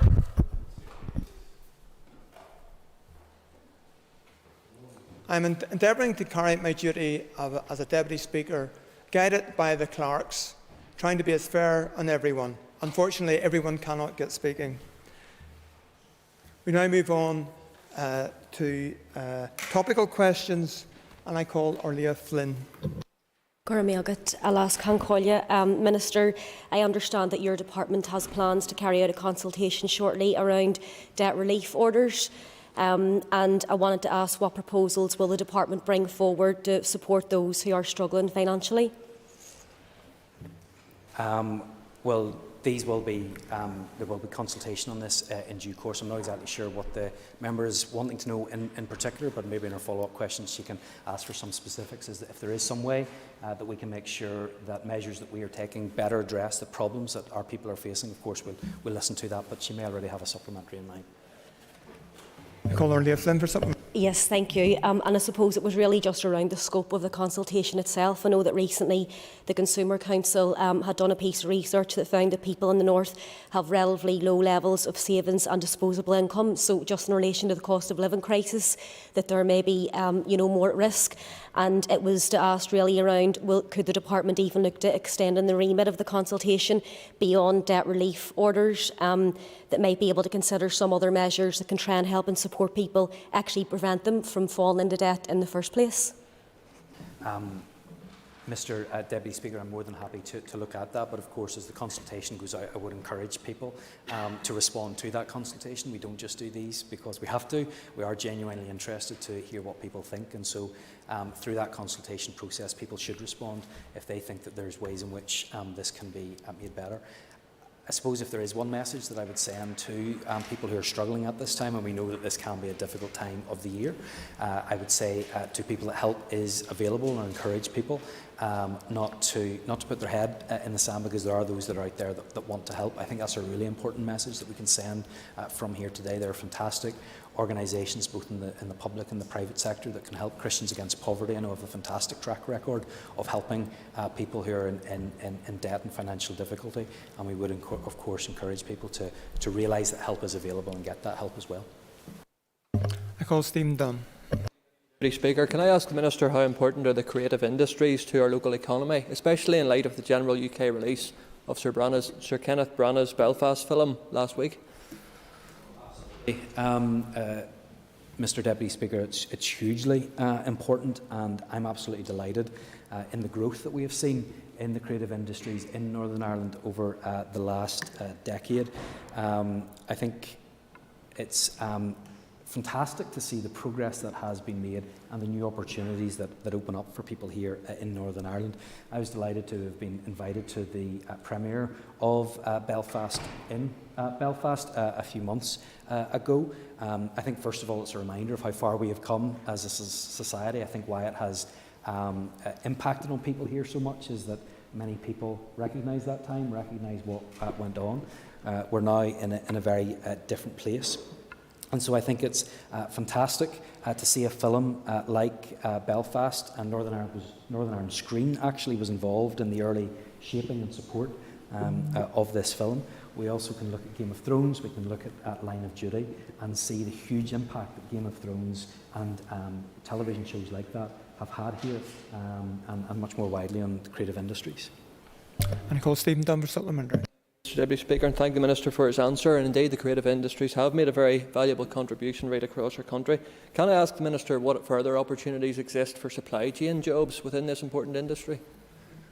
Well, yeah, absolutely. I was in the first few weeks, I think I was in this role, visited Titanic Studios and was able to visit the set of Dungeons and Dragons, and it was incredible speaking to some of the employees there, people that were working on the film and had just worked on the film. It was incredible to hear stories of how people that were involved in fashion and other skills had moved away to London and elsewhere in the UK, and then had moved back because of the opportunities that were now opening up in Northern Ireland. And that's as a direct result of how well the creative industries in Northern Ireland are doing. It's why it's so critical that we continue to give support. The executive was very, very important in creating that support to allow this industry to grow and to flourish into what it is now. We want to make sure that that can continue, because ultimately, whether you are in fashion, whether you're in set and stage design, whether you're a painter, an electrician, or making props, as I saw one individual do, there are huge opportunities here. We need to make sure we grasp them. I call George Robinson. Mr. Deputy Speaker, could I ask the Minister if there's another extension to the highly successful High Street voucher scheme for the people, through no fault of their own, who has missed out on receiving this much needed and welcome source of funding, particularly around the Christmas period? Well, can I thank the member for raising this issue, and it is important, I think, first of all, that we highlight that some people were not able to get their card, were not able to avail of this scheme, and importantly, that was through no fault of their own. So there were a number who perhaps theirs got lost in the post or were not able to activate their cards. I understand how frustrating that will be. So as a department, we are currently looking for remedies. I hope in the next few days to be able to bring that to the House and to be able to share with members how we intend to fix that issue. However, I think it is worth pointing out that although there were a few problems, that is still a relatively small number of people. The overwhelming number of those who applied for their card, received their card, and importantly spent their card, £136 million was spent, and it was a fantastic benefit to business. And I know members are aware of the impact that scheme had. Retail and others that benefited from it had a really difficult couple of years, and I'm hearing time and time again about the boost that this created. Mr. Stalford was just telling me this weekend of the incredible impact that it had in one business in his constituency. Mrs. Dodds had me in Portadown, and we saw the impact that it was having there. I think Stephen Dunn took me around half of Hollywood and Bangor as well at a time, so we saw the impact that this was having. It is a great scheme. I recognise some people had issues, and I'm determined to make sure that those are rectified. I call George Robinson for a supplementary. Thank the Minister for his answer. And could I ask him if this highly successful voucher scheme could be rolled out again next year around the Christmas period, provided that funding can be found? And I do appreciate the high constraints on his budget for next year. The member is absolutely right to highlight the success of the scheme, and I've no doubt people would like it if we ran it again. But I think he latched on to the key issue there, which was the budget. We did receive from Treasury support, COVID support. I made a bid as part of the economic recovery. Sorry, Diane Dodds made a bid as part of the economic recovery action plan that I was able to put into the High Street scheme, which was so successful. Unfortunately, that funding is not going to be available again this year. However, I hope that we will still be seeing the benefit of the High Street scheme in the coming months and at the end of this year as well, because the High Street scheme wasn't just about an immediate boost, but it was about bringing people back to the High Street. It was about showing people what is on offer on our High Streets, the customer service that you can get on our High Streets as well. And so I hope that the impact is long-lasting. I call Philip McQuiggan. Last can call you. Minister, given your acknowledgement in your own energy strategy that we must move away from fossil fuels as a matter of urgency, can I ask why, therefore, in your action plan, which emanated from your energy strategy, you haven't called for a ban on petroleum licensing? This is an issue that I hope to take to the Executive in the coming weeks. This is an issue that I want to put out to public consultation with a recommendation from the executive about what we will do. That will be an executive decision, and I hope that that will happen in the short term. I call Philip McQuiggan. And I appreciate the Minister's answer. In your energy strategy, you did avoid the issue of a ban on petroleum licensing. To a certain degree, you're still avoiding that issue. I would be asking the Minister to do the right thing today and let us know when he intends to bring forward the ban on petroleum licensing.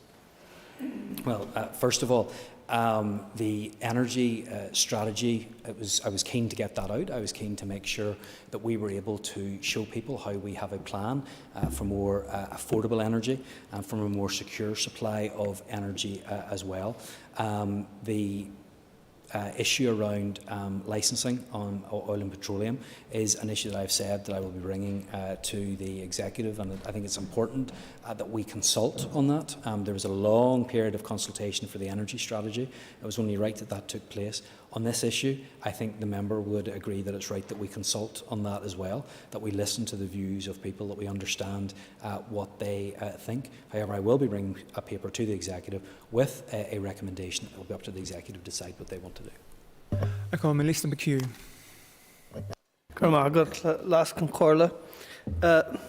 Minister, I know that you're only too well aware, as everyone else is, of the shortage in student accommodation, even to the extent that last week it was in the news that Queen's themselves had actually booked out a hotel to meet the demand there, and that given that it's so inaccessible for many students now at the present time, with the high rents and everything else, what steps are your department taking in order to help to address this crisis?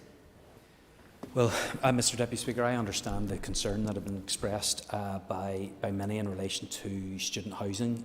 It was an issue that I had engaged with the universities on in August and September time.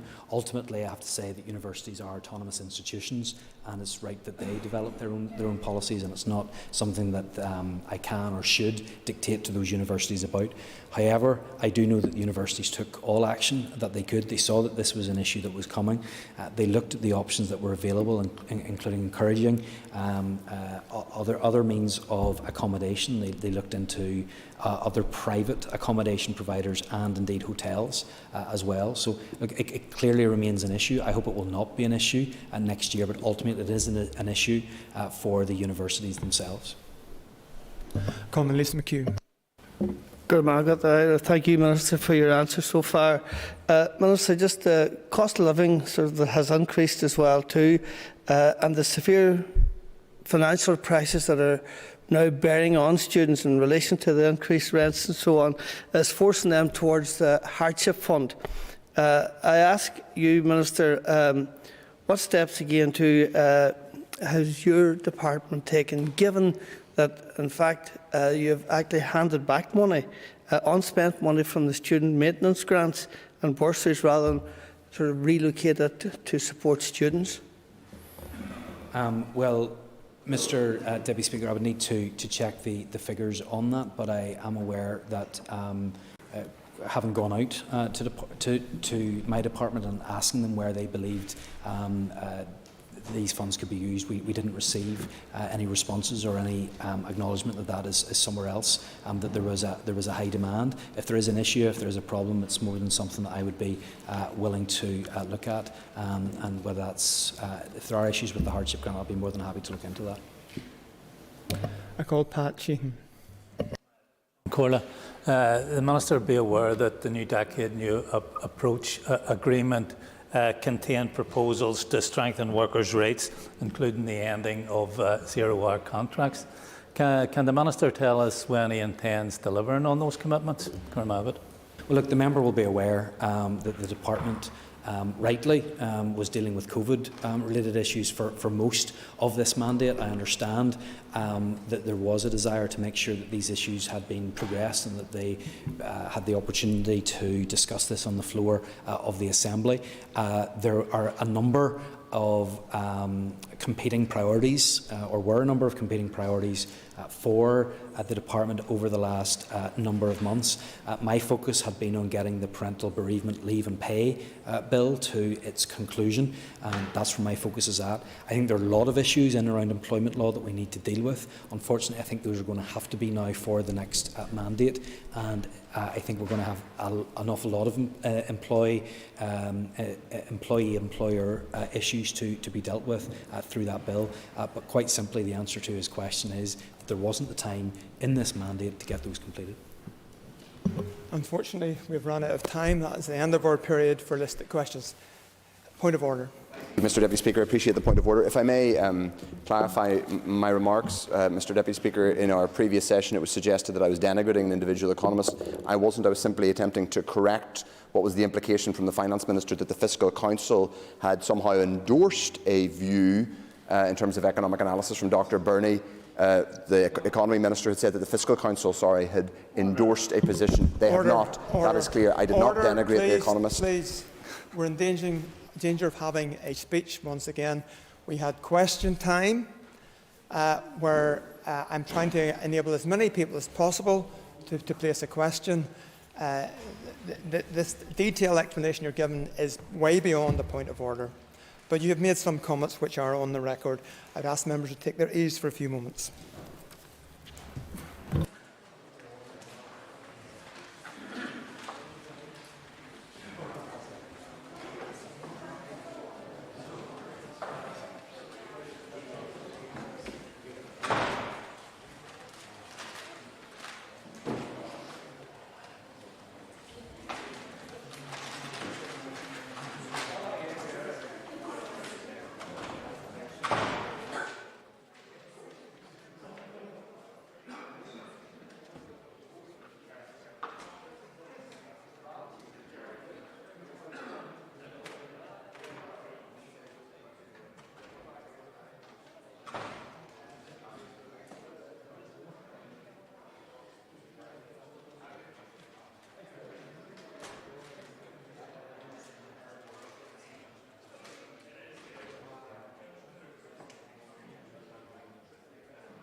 Okay, members, we'll resume the sitting. And we're still on the draft grants to water and sewerage Undertakers Order Northern Ireland 2022. And I call Jerry Carroll. Thank you, Mr. Speaker, and I want to join others and wish the Minister well and a speedy recovery. And I want to speak briefly to say I support this regulation being made. I think there was some attempt and has been some attempt to rewrite history about what made water charges unpalatable and unpopular. And I think fundamentally it was a mass movement of non-payment, which parties in this House initially were out of step and out of touch about, both nationalist and unionist. And whatever the arithmetics in a new Assembly, if there's to be one at all, I think any attempt at imposing water charges will again be met with mass resistance, community protest, demonstrations, civil disobedience on the streets, like there was recently several years ago in the south of Ireland. So I think with the cost of living crisis reaching huge levels, it would be financially cruel to punish people with further water charges. If we're to talk about a just transition and for it to mean anything, you can't have secondary water charges for people imposed on them. So I want to support the regulation, but sound a warning to any incumbent executive that don't dare touch water charges, don't dare try and charge people again, because there will be huge protests on our streets against it. Thank you. Okay, can I call the Minister for Infrastructure, Nicola Mullen, on screen, please?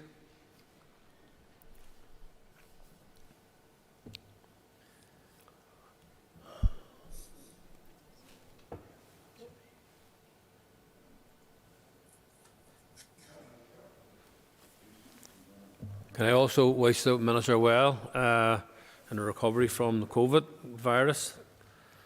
And could I ask the Minister to conclude and wind the debate, please? Thank you very much, Mr. Speaker. Thank you for your very kind letter, and I want to thank all members for their very kind wishes and for their comment on this motion today. Mr. Speaker, I'll deal with a number of the issues that members did raise during their contributions. Mr.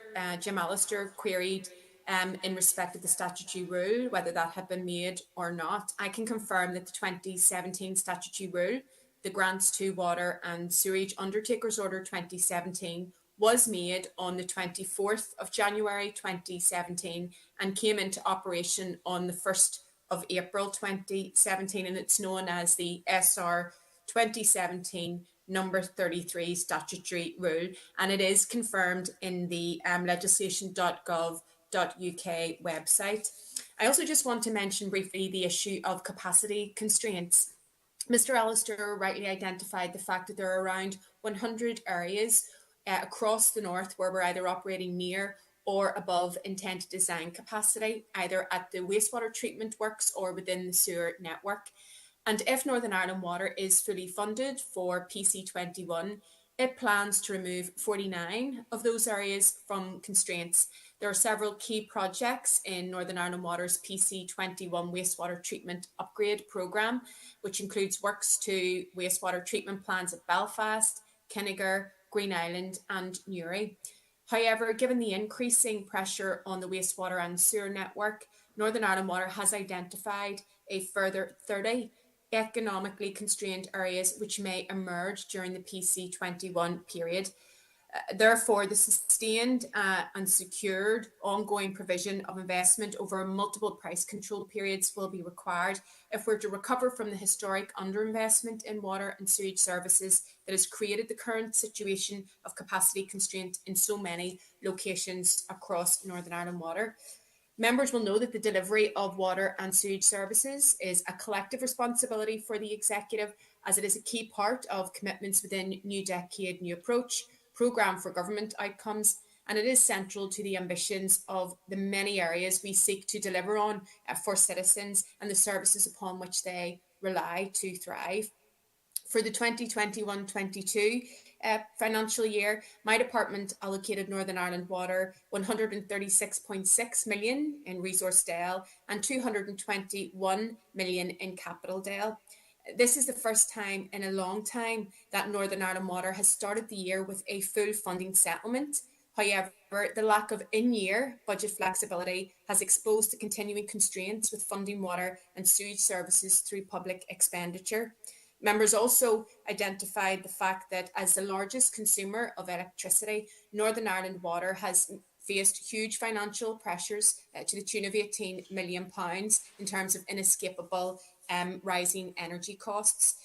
As a result of internal reallocations of funding from within my department, savings made by Northern Ireland Water, and an allocation from the executive both prior to and subsequent to January monitoring, I am relieved that that funding pressure has been met, but it does remain an issue of serious concern, and we continue to keep the matter under review. And again, all of this just identifies the need to have sustained levels of funding over multiple years going forward so that we can ensure that we have a fit-for-purpose modern water and wastewater network.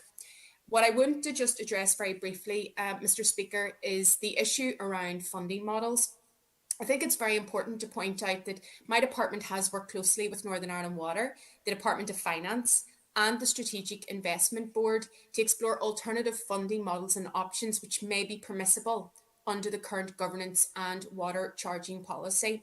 I think it's very important to point out that all reclassification, whether public corporation, mutual or private, will require the introduction of water charges in some shape or form. And certainly my party's position, the SDLP's, but also the current position of this executive, is that it is against the imposition of water charges on our domestic customers. And I think that's particularly right given the rising cost of living being faced by so many families right across Northern Ireland. I do also want to just address the point of the hypothecation of a water charge in domestic rates, which Mr. Muir raised. It is not the case that Northern Ireland Water's borrowing ability could be increased, and that mutualisation status could be achieved by the simple means of hypothecating a line in the domestic rates bill. Rates is a tax on the occupation of property. It's not a charge for the delivery of a service. And in many cases, it is landlords who take responsibility for payment of rates. And in doing so, it is a property owner, not the water user, who pays the rates. In addition, the amount of rates to be paid is based on the value of the property and is not linked in any way to the use made of any public service by the ratepayer. That being the case, hypothecation of an element of the domestic rate would not represent charging for water and sewage services, and therefore it would not result in any change to its current classification. However, as I've said, the executive's position is that we shouldn't be introducing water charges for domestic customers. This order reflects that and reinforces that commitment, and I would ask the House to support the order being made. Thank you, Mr. Speaker. I thank the Minister for that.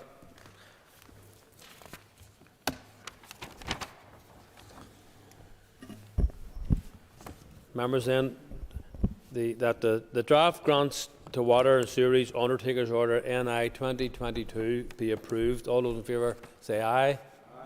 Contrary, no. The ayes have it. The ayes have it. Thanks everybody for their contributions. And members, please take your ease for a moment or two.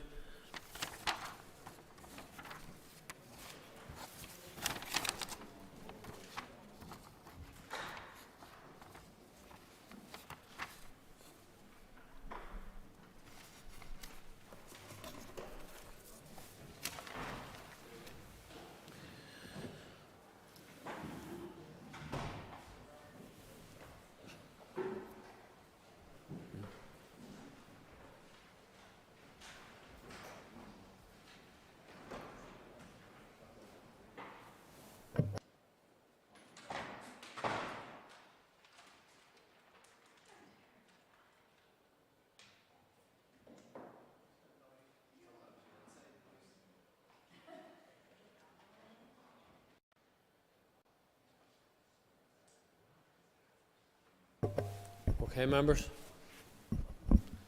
Members, consideration stage of the organ and tissue donation deemed consent bill. I call the Minister of Health, Mr. Robin Swan, to move the bill. Speaker, I beg to move that the consideration stage of the organ and tissue donation deemed consent bill be agreed. No amendments have been tabled to the bill, and I propose, therefore, by leave of the Assembly, to group the two clauses of the bill for the question on stand part, followed by the question to agree the title. The question is that clauses 1 and 2 stand part of the bill. All those in favour say aye. Aye. Contrary, no. The ayes have it. The ayes have it. I want to thank all our members for their contributions to this particular bill. The question is that the long title be agreed. All those in favour say aye. Contrary, no. The ayes have it. The ayes have it.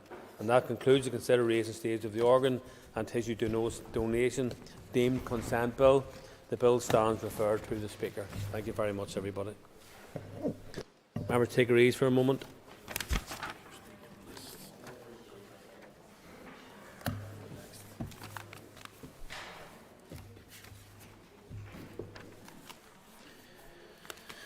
We know.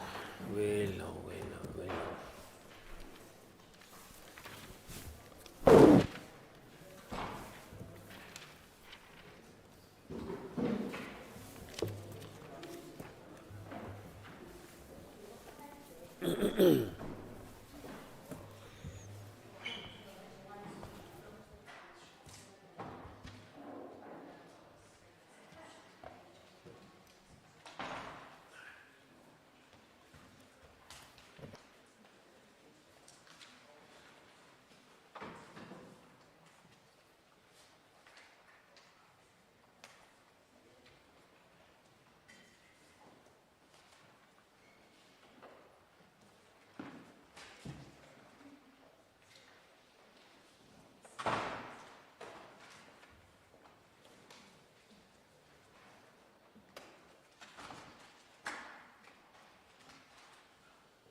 Okay, members, we'll resume the sitting.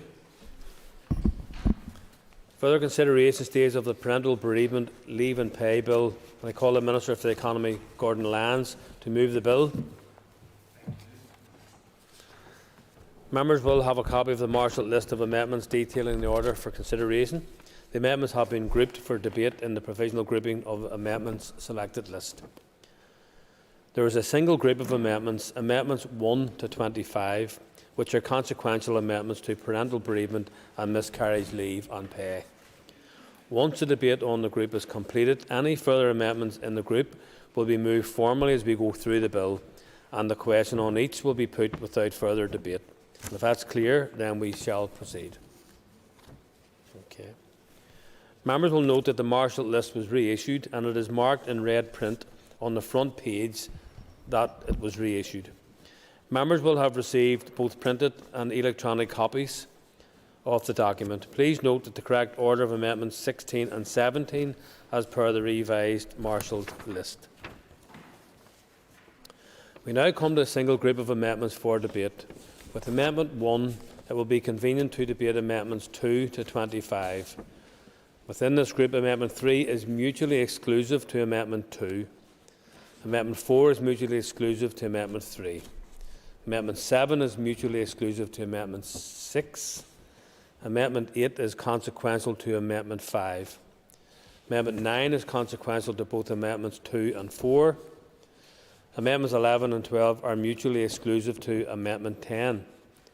Amendment 13 is consequential to Amendment 3 and mutually exclusive to Amendment 4. Amendment 14 is mutually exclusive to Amendment 13 and consequential to Amendment 2. Amendment 19 is mutually exclusive to Amendment 18. Amendment 21 is an amendment to Amendment 20. And Amendment 22 is mutually exclusive to Amendment 20. Members may also wish to note that Amendment 15 is a paving amendment to Amendment 16. I call the Minister for the Economy to move Amendment 1 and to address the other amendments in the group. Minister. Thank you, Mr. Speaker. I beg to move Amendment number 1. Now that the Parental Bereavement Leave and Pay Bill has reached further consideration stage, we are so very close to securing this essential entitlement for bereaved parents. With the support of this House today, and with the continued support of the committee in the weeks ahead, it is my intention to see parental bereavement leave and pay introduced no later than this coming April. I know that this early introduction will be welcomed across this chamber and across all sections of our community, including employers and trade unions, but most especially by working parents. This bill has not had an easy passage. There are lessons to be learned for all of us, how we, as an Assembly, with our committees and ministerial offices, can best work together in order to advance legislation which benefits everyone. The will of the House was settled at consideration stage, and I am focused today upon securing your support for my fixing amendments, and in the interest of securing the April 2022 introduction date, I will also be supporting 2 amendments from the Chair of the Economy Committee, though I realise it's not in her role as Chair. I am solely focused upon ensuring that we secure parental bereavement leave and pay for our people here and now. The amendments to which I speak are complex due to the technical nature of the fixes that they seek to achieve, but they all share a common purpose, which is to give effect to the will of the Assembly as expressed at consideration stage. Whilst each individual amendment is discrete and fixes a particular component part of the bill, in order to ensure that we have a cohesive bill progressing to final stage, they should be considered as a collective, interdependent whole. I shall now speak to each individual amendment. My amendment number 1 will extend parental bereavement leave entitlement in the event of a miscarriage beyond only the expectant mother, so that it can include, for example, fathers, husbands and partners. My amendment number 3 removes the reference to 8 weeks' employment in relation to the lower earnings limit, which helps to effectively make entitlement to parental bereavement pay a day 1 right instead of having an 8-week qualification period. My amendment number 5 ensures that parental bereavement pay can be conferred upon those who may not have fixed hours, or who may only have short-term contracts ending around the same time as a child dies, or who may have a 0-hours contract. In removing the 8-week qualifying period in which the lower earnings limit would have been calculated, a mechanism had to be established so that employers could determine weekly earnings. Remember, for this entitlement to be a day 1 right, it must be available to someone who may lose a child on the first day of their employment. That person may not have fixed contractual hours and therefore may not have fixed earnings. They may not yet have a written contract stating their hours of work or their weekly pay. They may initially have earned a lower amount of wages in the first couple of weeks, but their hours and earnings are due to increase over subsequent weeks. The existing requirement to establish the lower earnings limit by looking at earnings over an 8-week period prior to the death of a child necessitates a person to have worked for their employer for 8 weeks before being able to avail of the payment. This contradicts the expressed will of the House, which, in agreeing to remove the 26-week qualifying period, believed it was achieving at least a week 1 entitlement if not a day one, entitlement. There are a myriad of circumstances under which some employees who may meet the lower earnings threshold could still lose out on entitlement to parental bereavement pay. And my Amendment 5 fixes this issue, I believe, in all circumstances. My Amendments 6, 8 and 11 through to 13 ensure that the new entitlement criteria and the calculations for the lower earnings limit are referred to in the correct places in the bill. They are technical amendments which will also ensure that the correct numbering and references are made. My Amendments 15 and 16 deal with the issue of assumed earnings. These two amendments facilitate the day one right and overcome the difficulties for those employees with no fixed hours. They enable employers to rely on assumed earnings in order to confer the day one entitlement to those employees with no existing pay with which to determine the lower earnings limit. My Amendment 17 will extend parental bereavement pay entitlement in the event of miscarriage beyond only the expectant mother, so that it can include, for example, fathers, husbands and partners. My Amendment 20 will enable and facilitate the introduction of parental bereavement leave and pay on the 6th of April 2020.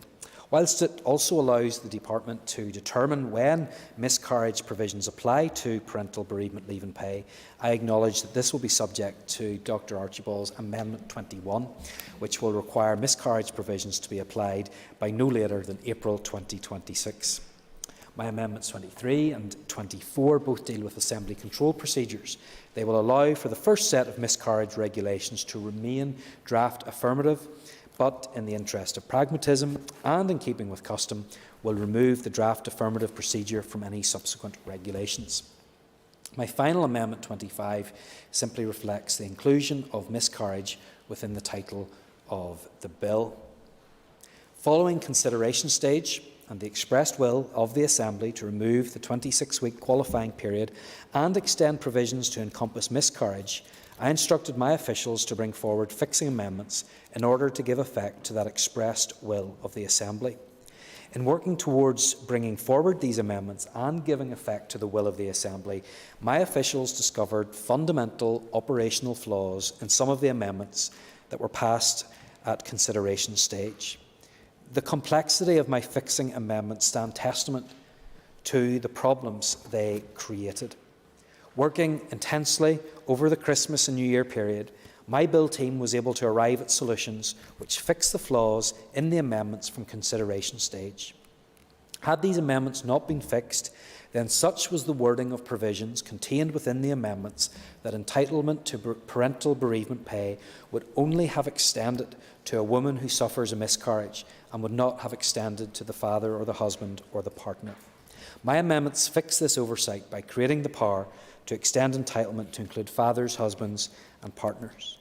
The intention behind the committee amendment in removing the 26-week qualifying period was to create a day one right, but the committee had to settle for the rather unsatisfactory week one right due to the complexities which they encountered.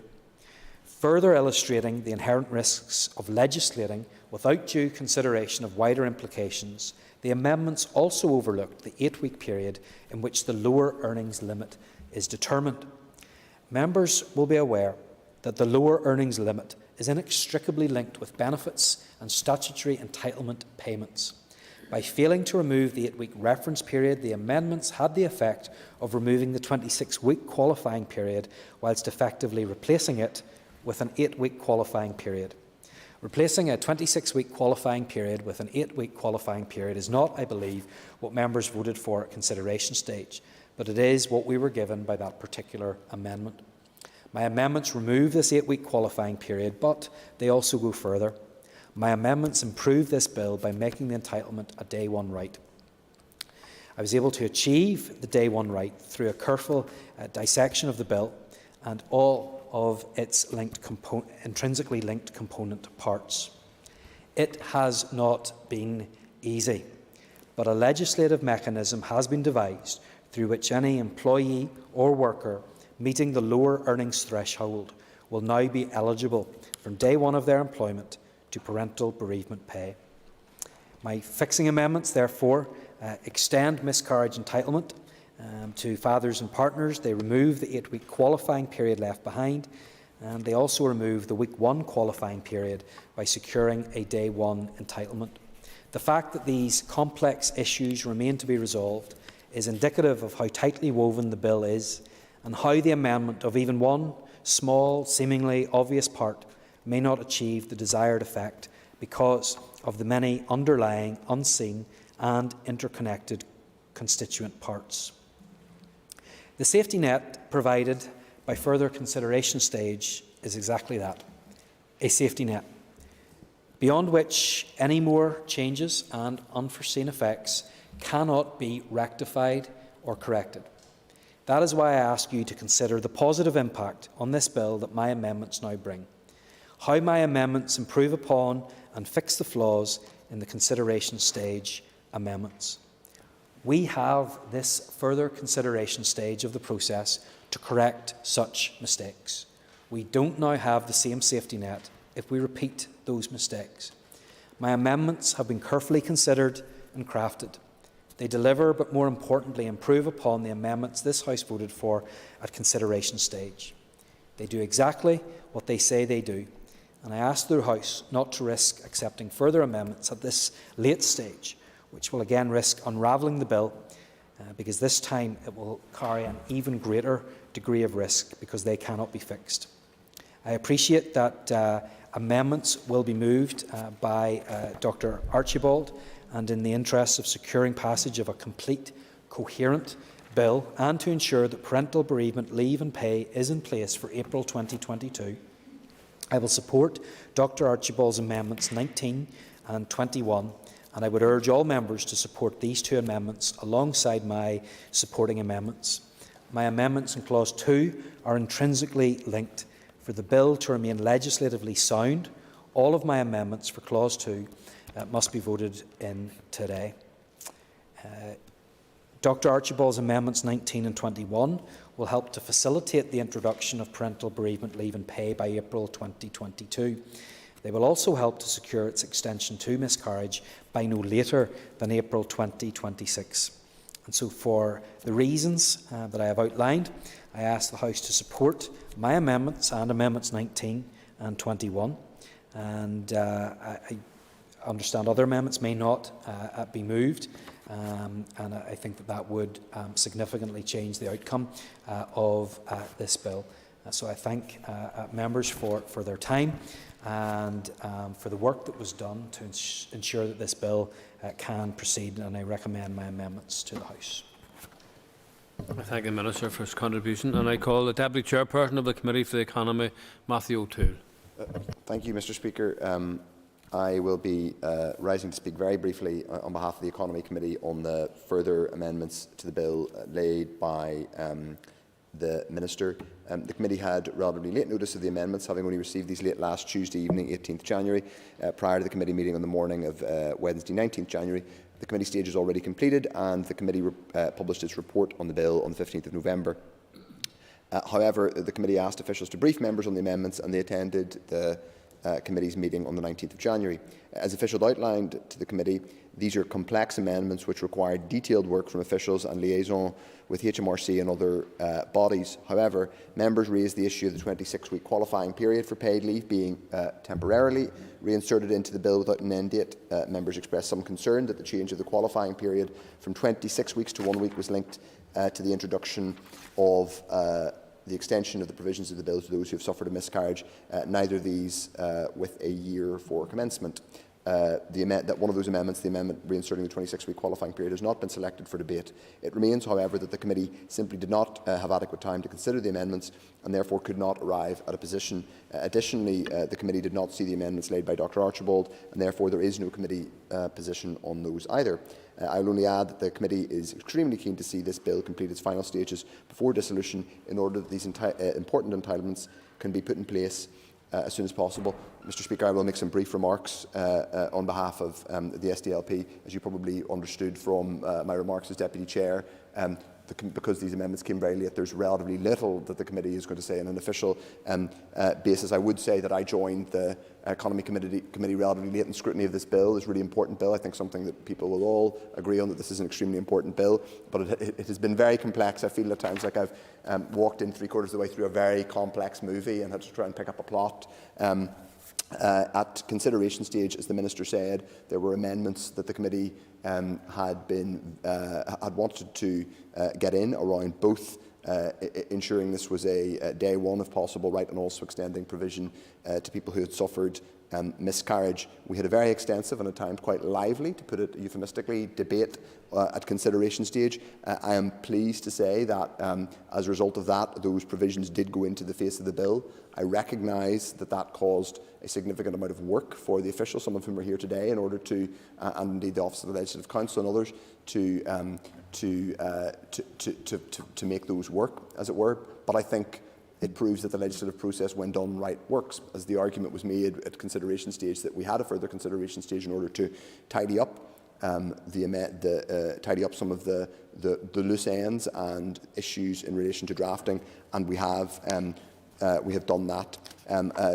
Briefly, Mr. Speaker, there are lots of amendments to be debated today. After I speak, I'm sure Dr. Archibald will give an account of the amendments she has laid. I welcome the fact that I had a meeting with her in the Bill office earlier on, and indeed the departmental officials came to the committee last week to brief us on the intent of their amendments. It appears to me, as of now, that we can get to a place at the end of today's session where we have a bill to proceed, hopefully to final stage, which does have new rights around making it a day one right, but also extending provision to those who have suffered miscarriage. One of the, well, actually two of the amendments that Dr. Archibald has laid, and it sounds like the Minister is supportive of, amendments 19 and 21, do address the question of, as it were, holding the Department to a deadline for ensuring the provisions that we asked to be inserted at consideration stage are not simply open-ended ones. They give what I think is a generous date of 2026. We've had specific engagements multiple times, both in the committee and then at a meeting in the department, myself and the chair of the committee, where it was made clear to us that the department did need time and they had to engage. There is a kind of customer relationship with HMRC who have particular processes that need to be gone through. It's clear to me, at least, and on behalf of my party, that amendments 19 and 21 should be more than generous in terms of giving the department the time to move to implement those logistically. I recognise that many of the amendments that the Minister is moving today are a necessary and sensible tidying up in drafting terms of the bill, and so we'll be supportive of those. So in broad terms, Mr. Speaker, I will look forward to hearing Dr. Archibald's account of what her amendments do. The Minister has given us a clear indication of what his amendments do. I would just say gently in parenthesis, and hope we're on the same page by the end of today. But given where we were at consideration stage, I'm sure the officials might not agree with this, but it turns out it looks like we might get there eventually. Some of the predictions of chaos at consideration stage perhaps have been avoided, and we've got to a stage where these rights are now in the face of the bill and will be implemented in a timescale that is deliverable and reasonable for officials. With that, Mr. Speaker, I will close my remarks. We are broadly supportive of the amendments that the Minister has outlined today, but also those that are the very necessary ones that Dr. Archibald has laid around ensuring that these the provisions around miscarriage are not delayed for very long, and indeed no later than 2026. Thank you. Thank you, and I call Ciamh Archibald. And I welcome the opportunity to contribute again to this really important debate on this legislation to introduce the statutory right to leave and pay following the death of a child or stillbirth. At consideration stage, this Assembly also supported amendments made by the Economy Committee to extend the right to leave and pay to include those who suffer miscarriage and also to make it a day one right. I welcome the amendments brought forward by the Minister to achieve what the committee intended, which was to allow the provision for parental bereavement leave and pay for parents whose child dies or who suffer a stillbirth to proceed while further work is done in relation to the introduction of miscarriage leave and pay, and also to allow for the development of systems by HMRC. And I welcome the commitment from the Minister that that will go ahead now for April 2022. The Department has indicated that the work in relation to miscarriage leave and pay and to remove the 26-week qualification period will take until 2024, which is longer than what was allowed for in the committee's amendments, and therefore I support allowing for this longer period of time.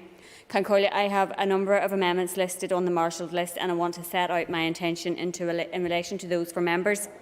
Myself and the Deputy Chair met with the Minister and officials following the consideration stage of this bill to discuss how the process was moved forward, and through that discussion ascertained the Department was working to bring forward amendments at further consideration stage. The officials did, however, set out as part of that discussion a challenge in relation to the timeframe, as HMRC imposed a deadline for any changes being requested about a year and a half in advance. So that deadline has passed for the implementation of changes for 2023, which is what we had envisaged in the amendment made by the committee at consideration stage. Therefore, the earliest date that changes could come into effect was April 2024. They also informed us that it would be the same with the removal of the 26-week qualification period, which we had intended to come into effect immediately, potentially through a manual process. However, there were also complexities with HMRC in relation to this. We reported this back to committee and corresponded with the Minister that, subject to seeing the amendments, we were content with the approach of both the provision of miscarriage leave and pay and the removal of the 26-week qualification period coming into effect in April 2024. The further consideration stage of the Parental Bereavement Leave and Pay Bill was scheduled for today, and since the end of Christmas recess, the committee, via the clerk, has been pressing the Department to see and to be able to consider the amendments in advance of the deadline for submission. I do appreciate the amendments were complex, but when we had not received them by the Friday before the deadline, I engaged with the Bill Office and instructed them to draft amendments to achieve the outcome agreed by the Assembly as a contingency. As I have alluded to already, this was a complex process, but the Bills Office did it anyway, and I want to record my thanks for the very quick turnaround by them late in the day. The committee then got sight of the Minister's proposed amendments late on the evening before the deadline for amendment submission. I considered the amendments. I had still got some questions over those, and so submitted my own in advance of the deadline. The committee was then briefed by officials later that morning, and following that I requested the Bill Office draft late amendments, which were accepted by the Speaker and are listed on the marshalled list. So, to be clear about my intentions, I intend only to move the late amendments, and I will set out why. I am content with Amendments 1 and 17 in the name of the Minister, which provide for miscarriage leave and pay and specify the conditions to determine a person has had a miscarriage, and provides also for a person in a relationship with a person suffering a miscarriage to access statutory paid leave. I also support the Minister's Amendments 3, 5, 6, 8, 11, 12 and 13 in relation to the calculation of the entitlement to pay, and also 15 and 16. The amendments made by the Minister will provide for a method of calculation of the minimum earning threshold that applies to other statutory family benefits that can be recouped by employers, and inserts that into the Social Security Contributions and Benefits Order. It puts this statutory paid entitlement on the same footing in terms of qualification in relation to earnings, but it will also allow for it to become a day one right, which is what the Assembly set out to achieve, and the amendments which cover these changes are more appropriate than the alternative amendments drafted in my name. So I will not be moving Amendments 2, 4, 7, 9, 10 and 14, and I would urge members to support the amendments in the name of the Minister. To be clear, as described to the committee by official, these amendments are not designed to disqualify, but to allow for a worker to have the best chance of being entitled to statutory pay, and will benefit not just new workers but also those on zero-hour contracts who may be paid differently in different weeks. I will also not move Amendment 18, as having been briefed by Department officials, I appreciate and accept that they are working to implement the provision in relation to miscarriage leave and to remove the 26-week qualification period by April 2024. However, there is a deadline of November 2022 to inform HMRC of the intention to make those changes by 2024. And if there was any additional complexity or unexpected circumstances and the November deadline was missed, it would be April 2025 before the changes could initiate. Amendment 19 will reinsert the 26-week qualification period, but places a deadline of April 2026 to cease the temporary provision and ensure the entitlement becomes a day one right. The deadline for this provision to cease, as set out in Amendment 19, I believe is generous but appropriate to allow for any unexpected occurrences, but I would reinforce my view that the provisions should be made as quickly as possible and reiterate that officials have told us that they are working to April 2024. It will obviously be for a future Economy Committee to hold a future Minister to that. So I would urge all members to support Amendment 19. In a similar way, I will be proposing to insert the same time frame into the Minister's Amendment 20 on commencement via Amendment 21. That amendment links the removal of the temporary provision in Amendment 19 with the commencement of the provision for miscarriage leave and pay, and therefore it is appropriate that the same time frame applies. The Assembly at consideration stage expressed its support for a time frame to be applied to the provision of paid leave for those suffering miscarriage, and that is achieved through Amendments 19, 20 and 21. Amendment 22 will not be called if Amendment 19, 20 and 21 are passed, but for the record I will not be moving it. I will also be supporting Amendments 23, 24 and 25 in the name of the Minister. I want to put on record again my appreciation for the work of the committee team that guided us through this bill, the constructive and cooperative approach of my fellow Economy Committee members throughout the consideration of this bill. I want to thank the Department officials for their work and for setting out the challenges and approach that they took to get to the point where we are today. And I want to particularly thank the bill clerks for all their support in achieving what I hope will be a positive outcome today. As I have already said, this is an important piece of legislation in its own right. The bill, as introduced, will provide support for workers who find themselves in the awful circumstances of the death of a child or a stillbirth. The amendments made by the Assembly at consideration stage and, if supported today, will provide for statutory leave and pay for workers suffering a miscarriage and the provision of those rights from day one of employment. These are a really important step forward. The intent is to ensure that workers in these terrible circumstances have the right to compassionate support from their employer and from the employment. The amendments that have been brought forward to this bill show the benefits of devolution. Employment is fully devolved to this Assembly. We have the ability to set our own policy, and in this bill we have utilised that. We are standing up for workers, and the amendments to this bill would make us a leader, certainly across these islands, in ensuring workers suffering miscarriage will have access to paid leave.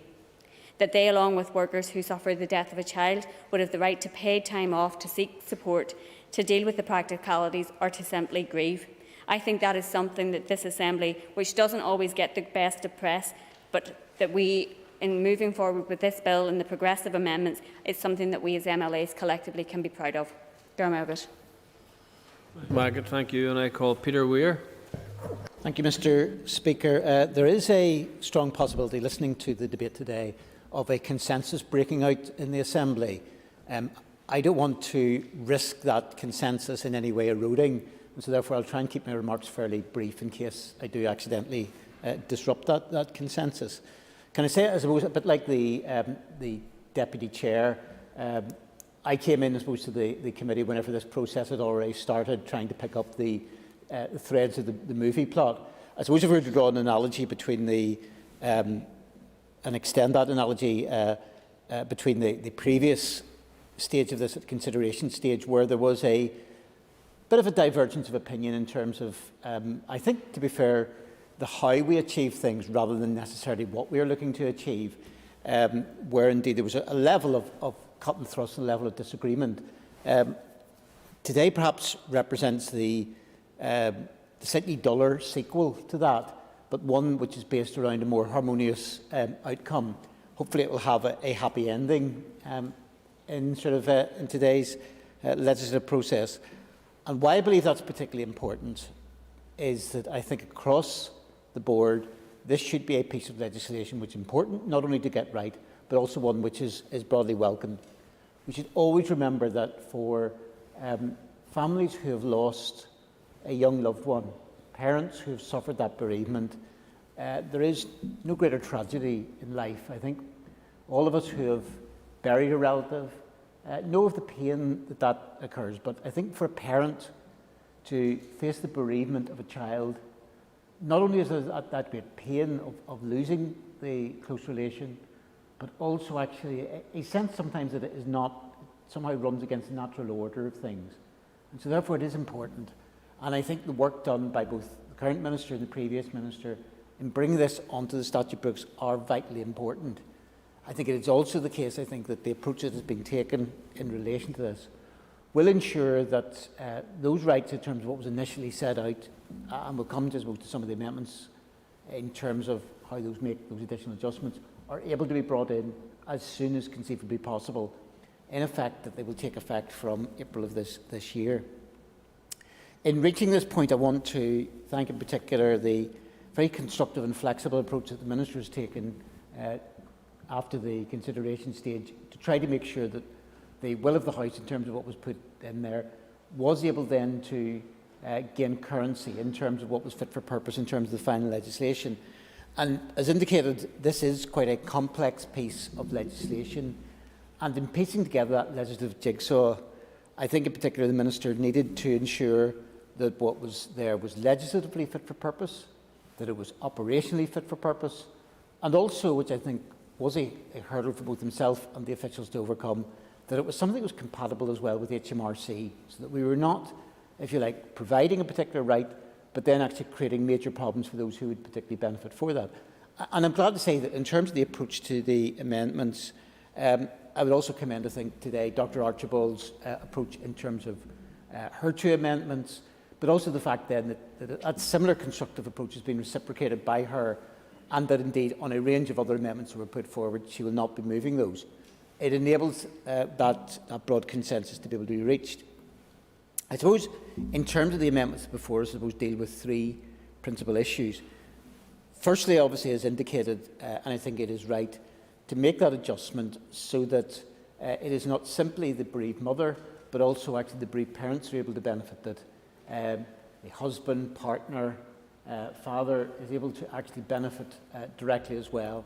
And we know that it is important, I think, for all members of the family to be able to benefit from that. And I take a situation which there is not an inadvertent focusing in just on a single parent of the mother, I think is right. It is important that the depth of loss is there for both father and mother, and therefore I think the corrections that have been made, the proposal to be made by the amendment, is correct.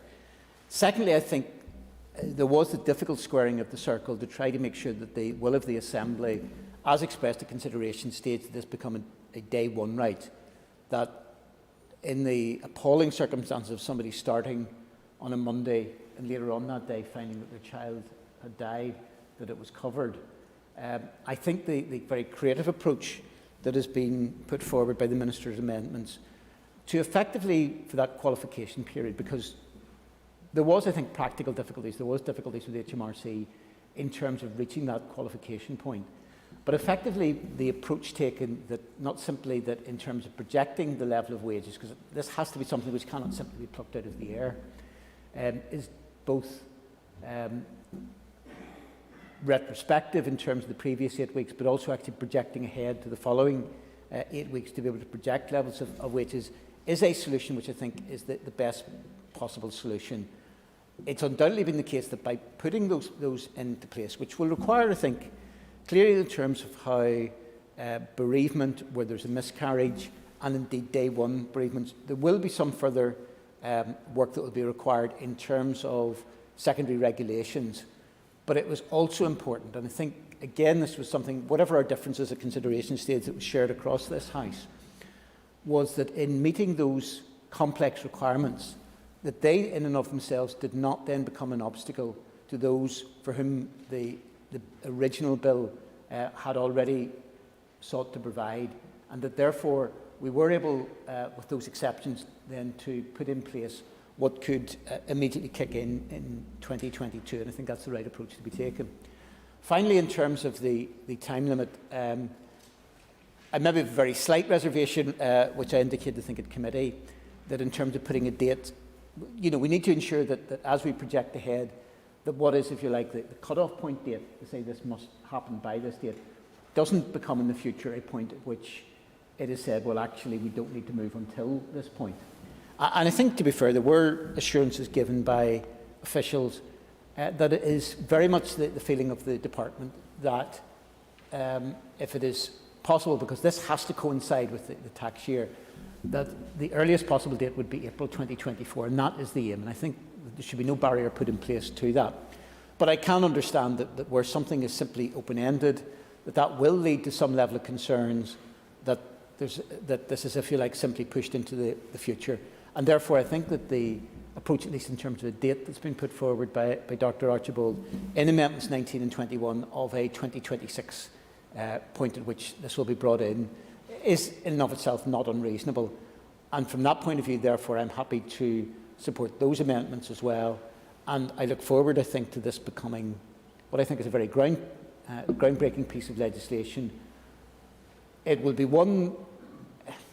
It is an odd situation to say that if we were in a position that not a single person in Northern Ireland was ever to benefit from this, because no mother or father would lose a child, would actually be the fervent wish, I'm sure, of all of us. But sadly in life we are faced with the circumstances in which there is that family bereavement. It is important that we give help and support to those that are put in that place. And I believe through this process we will have reached a situation with a bill that legislatively, that practically, operationally, and for a whole host of reasons, it is fit for purpose.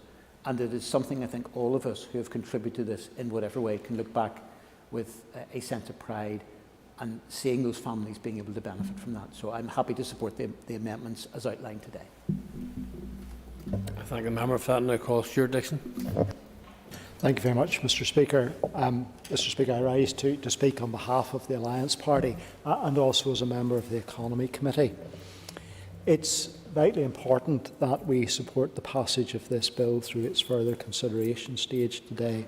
And I'd like to thank both the Chair of the Committee and indeed also thank the Minister for the amendments that have been tabled, both by the Department and, as the Minister has clearly indicated, to help and clarify, to tidy and to amend as appropriate, given the will of the House at consideration stage. I also want to thank the Chair of the Committee in her own capacity, not as Chair of the Committee, but as a member of this Assembly, for bringing forward her amendments. And I acknowledge in her comments to the House that there are amendments which she will not be moving because the work which the Minister has done through his officials meets the needs and concerns that have been expressed both by individual members and, as Mr Weir and others have said, were discussed broadly within the committee. So I'd like to again thank the Minister for the way in which that has been done, and to thank Dr Archibald for the two amendments which I think are crucial to the passing of this bill today. It's important to see that both compromise and collaboration have been the hallmark of where we've been in the last few days around this bill, and I welcome all of that, both in the amendments brought by the Minister and also by Dr Archibald. It's important and very welcome that parental bereavement leave and miscarriage leave will now become a week one right and is a central focus for the Minister, and that Minister, that is incredibly welcome. Thank you for that. Many of these amendments being brought forward are built on by the work and discussions which took place in the committee, and I appreciate that some members have joined the committee partway through this discussion. For others of us, this has been a conversation which we've had right from the commencement around the bill and around the consultation which we held on the bill, and I think that's important because the consultation that came to us highlighted the missing piece in relation to miscarriage, and it was vitally important that we highlight that and bring that forward in our committee considerations. This piece of legislation has come a long way since its inception, and these amendments deal with many of the issues which came to us as we worked our way through this piece of legislation. I would pose a question to the Minister, and that is in relation to the pay threshold. I have a concern that those that fall under the pay threshold would not be covered by this legislation. And while that may be a very few number of people, it may nevertheless be the same circumstance for them in the light of either a miscarriage or a bereavement. So I'm concerned for those who fall under the weekly limits, but I hope that the Minister will be able to clarify that situation for us. The area of concern, and I think the area which Dr Archibald has dealt with in relation to her amendment, is that the Department didn't bring forward an amendment which included a commencement date. But I think that compromise and good consideration of the situation that we're in, and the Minister's acknowledgement that it is practical for us to have a date, is indeed very welcome today. The Department did indicate in their discussions, and I have to place on record my thanks to the officials and for the way in which they have worked incredibly hard through all of this, that they thought that they could deliver by 2024. But I think that allowing an amendment which takes us to 2026, it gives sufficient room for both the Department, for the hiatus that will be caused by an election in this place, for a new Minister and for a Department and a new committee to come forward with that. So I believe that plenty of space is now being given and granted by this amendment, and that will allow us to bring forward all of that. I know my colleague Kelly Armstrong will want to talk about the nature of the consultation that will take place around those proposals when they come forward, so I will leave that space for her. So, Mr Speaker, I want to again thank those who have contributed to the amendments, both at the committee stage, for the Minister agreeing the changes that he has brought forward, and they are very technical, very complex, and I don't believe that they're work which we could have done on our own. And I think the collaborative approach that has been demonstrated in bringing this legislation, I hope now, to a close, should serve as a template for this Assembly in the work that it does. This is not a competition. This is about delivering for people, and in these particular circumstances, it's about delivering for people who may and will be in highly distressed circumstances. So therefore, Mr Speaker, I think it's vitally important that what we're demonstrating today is that when we work together for the common good, we achieve much in this place. Thank you very much, Mr Speaker. Thank you, Member for that. I call Mike Nesbitt. Mr Speaker, thank you. I will not delay the House very long, but I think it's worth putting on record that this is a good day for devolution. Or if not a good day, it's a good moment. And it's a good moment because we're giving effect to our principle of consociational working. It's a good day because the Department has clearly listened to the members of the committee. It has clearly listened to the will of the House during the consideration stage of the bill and has reacted accordingly and appropriately. And it's a good day because the chair of the committee has reciprocated, has reacted in kind to the amendments that have been brought forward at this further consideration stage. And I'm very happy to support a bill which says that these leave and pay rights are not just for the mothers, but for the fathers, the partners, who would potentially be equally devastated by what happened. We are all, of course, as MLAs, we all employ people who work at constituency level for us. It is unconscionable to me that we could find ourselves, that we allowed the possibility, I know a million to one shot, a horrible thought, that you would have two employees losing a child, one of whom would be entitled to leave and pay because they'd worked for more than 26 weeks, and one not entitled simply because they hadn't clocked up a few hours. That does nothing to recognise the equality of grief. So I'm very happy to support the amendments, including the chairs. And really that's all I have to say, Mr Speaker, as our engagement in this bill comes to an end, except to say it doesn't end our engagement in employment rights and bereavement. And I do want to recognise the coalition of bereaved workers who wish to see leave and pay rights extended beyond the provisions we're making in this bill, and make sure there's leave and pay entitlement to anybody in employment who loses a close friend, a close relative, who loses a close relative or a partner. But that, of course, is work for another mandate, potentially for another minister and for another committee for the economy. I thank the member for his comments, and I call Gemma Dolan. I welcome the opportunity to speak on and express my support for the Parental Bereavement Leave Bill. Parents who experience the loss of a child deserve to be supported, and they need compassionate leave from work in order to mourn. No worker should feel compelled to return to work following the loss of a child, and workers should not face financial penalty for taking the necessary time off, during which is possibly the most difficult time in their lives. Employment law has devolved, and we can shape legislation to fit the needs of workers and families. Throughout the COVID pandemic, we constantly heard the phrase that things cannot go back to what they were like before. If that is a truly heartfelt belief, then we cannot continue with the policies that have failed so many of our society in the past. Therefore, I fully support the amendment to make bereavement leave available to workers who have started a new job or have gaps in employment. There has been much debate on whether leave should be a week one or day one right, but the most important aspect of this is to ensure that people are not excluded from paid leave if they started a new job or have gaps in employment.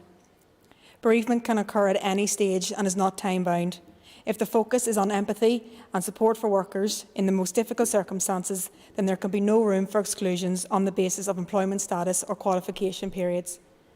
The reality is that many workers in the North, particularly those on zero-hour contracts, work on precarious contracts. These workers experience breaks in employment and irregular periods of service. And we know agency workers often have to serve a 12-week qualification period before they can avail of the most basic entitlements relating to pay, pensions and annual leave. Those who are not defined as employees are left with less rights and entitlements regardless of whether they fulfil the same roles and responsibilities. Through the Parental Bereavement Leave Bill, we have the ability to tackle these inequalities. It is therefore important that this amendment is supported and that no qualification period is applied to this type of leave. The implementation of a qualification would not only exclude some workers, it may also deter workers from seeking new employment if they felt they would not have sufficient support. I'm also happy to see that the amendment to include leave for parents bereaved by miscarriages has been included. From the outset, as a party, we have stated that those who suffer miscarriage should be paid the same rate and given the same length of leave as those who experience stillbirth and the death of a child. There is currently a real gap in support for parents who suffer miscarriages, despite the fact that miscarriage affects around 1 in 4 pregnancies. Maternity leave entitlements do not apply to mothers who have a miscarriage during their pregnancy. However, they do apply to mothers that have stillbirths. This legislation provides an opportunity to support those who, in the past, have had little to no support in the workplace. The Miscarriage Association have found that there is a lack of specialist support and recognition for parents who experience miscarriages. Parents who were surveyed by the association have expressed feeling under pressure and feeling that they should be returning to work before they are ready. The Assembly should support these amendments and give women the leave that they need to grieve from miscarriage. With this legislation, we have a real chance to change the experiences of workers who suffer the death of a child. I suggest that we use the powers at our disposal and shape this legislation in a way that makes the bill inclusive. All workers need to be given the help and support that they deserve, and women who experience a miscarriage need to be shown compassion. I hope these points will be considered and implemented as this bill progresses. Thank the member, and I call Keith Buchanan. Thank you, Mr. Speaker. I rise to support the bill that was first introduced by Mrs Dodds, the then Minister for Economy, on the 1st of June 2021, on the amendments moved by the Minister and those moved by Dr Archibald, numbers 19 and 21. The bill's aims and emphasis is on ensuring that working parents who experience stillbirth or child death are afforded the same employment rights as parents in GB. The Department for the Economy hopes that the bill can be introduced during this mandate and by April 2022. In June 2020, the Department for Economy opened a consultation that ran from the 15th of June 2020 until the 10th of August 2020 and received 36 responses from a variety of stakeholders. There was also significant work and scrutiny carried out in committee. I welcome amendments by the Minister of Economy that include extended parental bereavement leave entitlement in the event of miscarriage beyond only the expectant mother, so that it can include fathers, husbands and partners, and also the day one right. Sadly, many parents carry the burden of miscarriage alone, and it is not only felt by the mother, as it also impacts on and affects the father of the child. Each miscarriage causes pain and grief and can have a devastating effect on both parents, and I would urge employers to always consider what is best for their employees depending on their specific circumstances. Some employers have their own policy on parental leave, and I commend them for this. At committee, we obviously had discussions, and I think in the House prior, regarding breaking parity. We must always remember that there is a risk to the Northern Ireland Executive Budget, although indication from the Department of Finance is that there is a low risk. I accept that it's a low risk, but still a risk and worth mentioning. I welcome the work that the Minister has done to address the House concerns and the amendments provided by him and Dr Archibald, and I thank you both for that.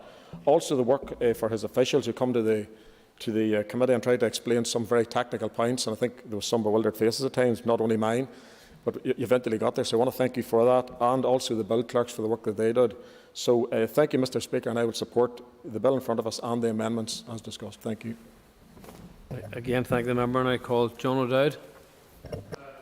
And again, I also rise to support the amendments tabled by the Minister and those amendments to be moved by Kiva or Dr Archibald. As has been said by a number of members, this legislation, if it passes for the consideration stage, and I suspect it will pass for the consideration stage, given the comments of members, will make a real difference to people's lives and people who are in some of those darkest moments of their lives. As I was listening to the debate, I was recalling the second stage of this debate and some harrowing stories from members who had either lost children or loved ones as a result of stillbirth, miscarriage, or the death of a child. And it brought home the reality of what we were trying to achieve, that we were trying to help people who were in a very difficult place. And when Minister Dodds first introduced the bill, I think Minister Dodds was acting in an honourable way, bringing forward what she wanted to see a positive change and support for people. But the role of the committee and the role of the Assembly is to scrutinise legislation and also to expand on that legislation within the remit of the bill, if we believe it to be so. And I think the amendments that have been brought forward are correct and were needed to ensure that the bill fulfilled its purpose.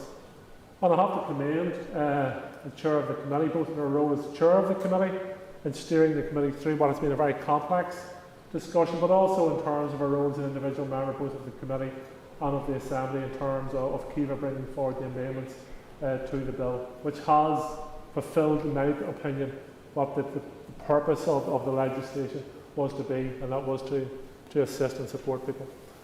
It is the role of devolution to work for and assist the needs of the citizens we represent. And while quite rightly, for the reasons that Keith has outlined, we have to be conscious of parity because of the possible financial consequences to the executive budget, and we can't just simply ignore those. It is right that devolution, under the guise of the Good Friday Agreement, also works for the citizens we represent. And day one rights, or day first week rights, it's absolutely correct that we strive to achieve them. And it was interesting in the committee and the scrutiny of the bill that moving from a policy or a proposal to legislation isn't a straight line, because it can be very difficult, and I commend the work of departmental officials who have achieved that goal and who did work over the Christmas and New Year period to achieve that. But it proves that where we can, as legislators, that we can legislate where the will is there and where the pathway is clear to do that as well. And the issue of 26 weeks before workers are entitled to rights, there's a wide raft of legislation that needs to be changed in that regard as well, because workers deserve rights when they become employed, and particularly see the concerns around zero-hour workers, etc., etc. But that's a debate for another day. And as Mr Nesbitt said, there's other pieces of legislation that are required in relation to supporting bereaved workers in times of need. But I commend the amendments as outlined to the House, and hopefully this bill will pass further consideration stage this evening. Thank you, and I call Stephen Dunn. Speaker, I welcome the opportunity to speak at this further consideration stage of this important bill today. Indeed, a considerable amount of work has been undertaken throughout the legislative journey of this important bill, including since the consideration stage at the end of November last year. The tabling of this bill in the first place follows the introduction of the Parental Bereavement, Leave and Pay legislation by our UK Parliament in April 2020 through the Parental Bereavement Act, which does, as has already been said, create a statutory entitlement to leave and pay for working parents who suffer the very traumatic experience of the death or stillbirth of a child. And what a traumatic experience that must be for any individual and families to have to go through. I would like to join with others to acknowledge the significant amount of work which has been undertaken by the Minister and his departmental officials within the department in getting us to this advanced stage and dealing with the very technical complexities of the various amendments within this legislation. It's important that we get it right, and I think this is, as others have said, a very welcome step forward this afternoon. It's important that we keep the focus on what was the original intention of the bill when it was first introduced, that parental bereavement leave and pay is in place for April 2022, which of course is now only a matter of weeks away. We do not want to see any further delays in working parents getting the support that they rightly deserve, and that bereaved parents have already suffered so much trauma, and having to wait any longer would be regrettable and totally unacceptable. And that is why I am supporting the amendments that are brought forward by the Minister here today in the House, and as well as 19 and 20 tabled by Dr Archibald. And I do believe that these will ensure, importantly, that this bill can proceed. They will also ensure that fathers, husbands and partners can also rightly be entitled to parental bereavement pay, and I welcome the amendments including 15 and 16, which will include those in zero-hour contracts and those that don't have fixed contracts, to make sure that they are not disadvantaged with this legislation and to be eligible for parental bereavement leave and pay. So I look forward to seeing further progress being made in the days ahead. Thank you, Mr Speaker. Thank you, and I call Kelly Armstrong. Thank you, Mr Speaker. And I would like to start off by thanking the Minister and his officials. I stood in this chamber when the then Minister of the Economy, Minister Frew, said no, miscarriage couldn't be included.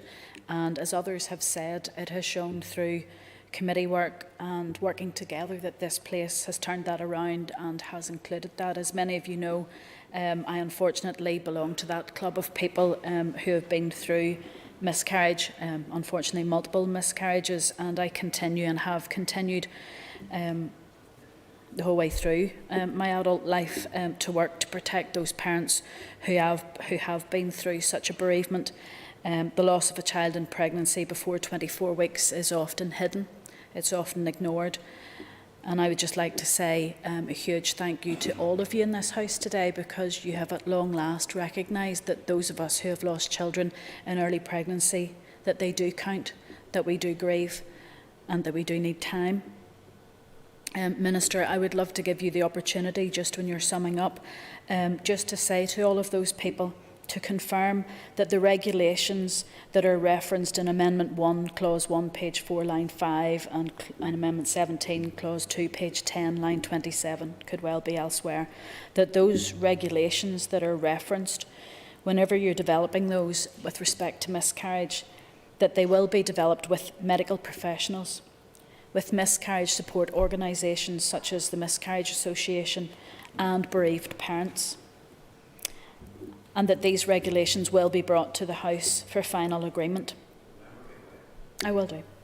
Appreciate the member giving way. In the previous debate, one of the reasons why, and by the way, I was never against putting miscarriage amendments in. I know it was sometimes unfairly thrown at me and previous ministers that was the case. It was to do with timings and to make sure it could be done properly, and I'll come on to that later on. One of the things I did want to do and leave time for was consultation, because I think it's important that the very issues that you're raising there, that we actually speak to people about it. And that now being the case that we've got a little bit more time to do this means that we can consult and make sure that those issues are addressed in the appropriate way.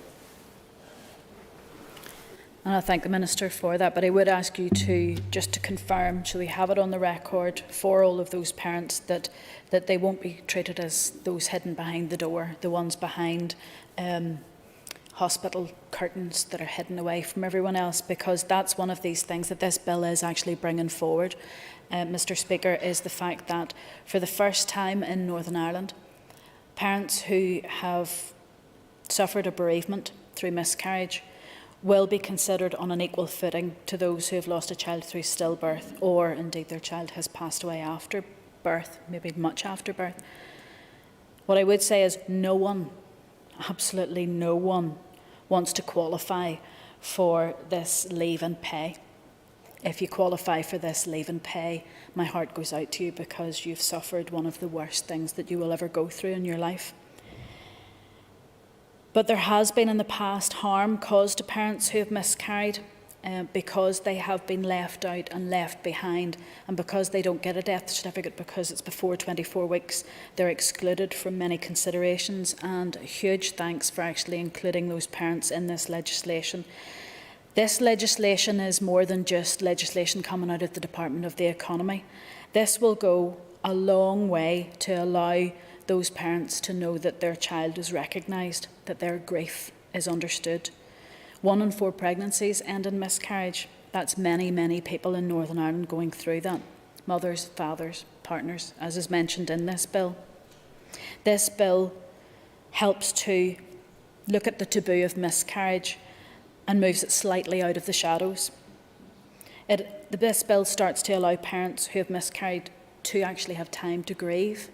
And that will have a massive impact, not just on the person, but in our workforce, to actually be able to get their head straight, be allowed to grieve, and for people to recognise that grief. One of the things, when I was a bereavement counsellor for miscarriage, one of the things that harms people the most, mothers and fathers, is that their loss was not recognised, it was hidden away. So, Mr. Speaker, and I say to the Minister, this goes a long way to progress the grieving process, and I appreciate that this is down to day one rights and labour and workforce things, but to be honest, this is a huge step forward, and I really do thank you for that. It's not very often in this House you actually sit down and think, my goodness, we've done something very good, and I think, to be honest, once this bill goes through, Minister, you will have certainly helped an enormous amount of people who I have spent my time in my life maybe having a bit of a wet shoulder as they cope with a very severe loss. This is compassion in legislation. Thank you. Thank the member, and I call the Minister for the Economy now to wind the debate. Thank you very much, Mr. Speaker, and can I thank everyone for their comments today. I think it was Mr. O'Toole that said that in the previous debate we had quite a lively debate. Certainly there was a frank exchange of views, though I have to say I thought the tone of the debate was right. I think that we, as a chamber, actually conducted ourselves in the right way, recognising the gravity of the situation that we faced. However, members will be aware that I had significant concerns at what took place at consideration stage, because during consideration stage we put at risk what we had originally intended to do when this bill was introduced. Because when this bill was introduced, it was the intention of Diane Dodds to make sure that we brought Northern Ireland into line with the rest of the UK, and that parental bereavement leave and pay would have been in place by 2022. I don't think it was the intention of the amendments at that stage. However, the amendments would have meant that that would not have been possible, that parental bereavement leave and pay that we had worked for so long would have been put back. And thankfully, as a result of the amendments that we were able to put through today, that has now been fixed, and I believe that we will get that in on time. An awful lot of reference has been made today about officials in my department. And that small team had an awful lot of work to do on this over many, many months. And I also want to place on record my thanks to them. And I'm glad that we have been able to get to this situation where we have fixed so many of the issues that arose as a result of the last time that we were in this chamber. And we're actually moving towards where we all wanted to get to. And I know that required a move on some people's parts and a change in their positions. But I welcome that took place. But it's not just my team that were involved in extensive work. Extensive work was carried out with HMRC, with OLC, DSO, DFC, the Bill team, and in your own office as well, Mr. Speaker. And I want to place on record my thanks to all of those who made sure that we got to this place today. It was certainly very tricky at times, but I'm pleased that we were able to get to that position. A couple of references have been made to the late notice of amendments from my department, and in fact that was simply because of the complex nature of the amendments that we needed to draft, and it took us right up to the deadline to be able to provide those so that we can put into effect what we have in front of us today. I don't intend to go through each of the individual contributions that were made today, because I think we all are, broadly speaking, on the same page. I will just mention a few comments, and Stuart Dixon has specifically asked me to address those that do not meet the lower earnings threshold. And for those low earners who are also in receipt of universal credit, where their earnings are reduced in any given period, their universal credit will be reassessed and raised. I hope that addresses his point. In terms of Kelly Armstrong, she asked specifically for a commitment to be given, that we will consult and speak to those who often feel left behind. I can't force anybody to talk to us as a department, but certainly one of the commitments that I made in the previous stage of this bill, and what I actually wanted time for, was consultation. Now, there was quite a bit of pushback on that. Some people, I think, were actually offended by the thought that we wanted to have a consultation, but I think it's absolutely essential that we do, so that we have that opportunity to listen to what others are saying.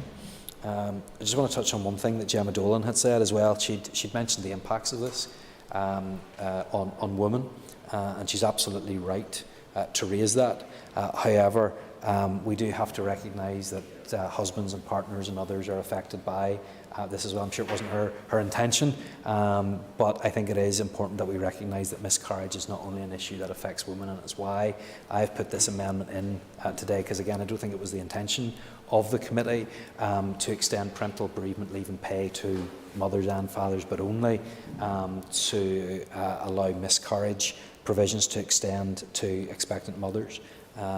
So I think it is important that that is addressed, and that we recognise that the loss of a child, either in the womb or afterwards, is still a horrendous experience, and we want to be able to provide support where possible.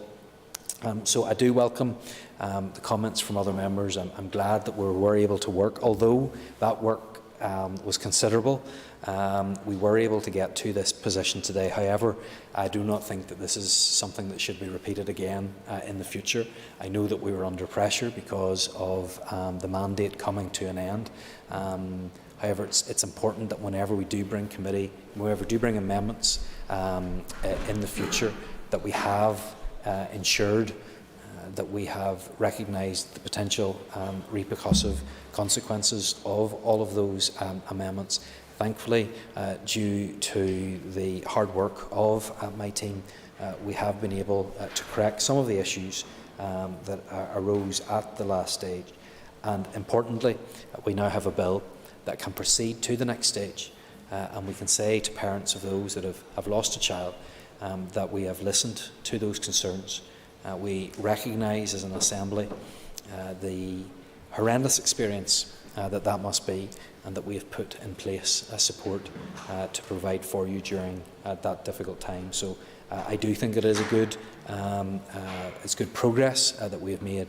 This is a good next step that we have taken, and so I would encourage members to support the amendments that will be moved by Dr Archibald and, of course, the other amendments that I have tabled. Thank you, Mr Speaker.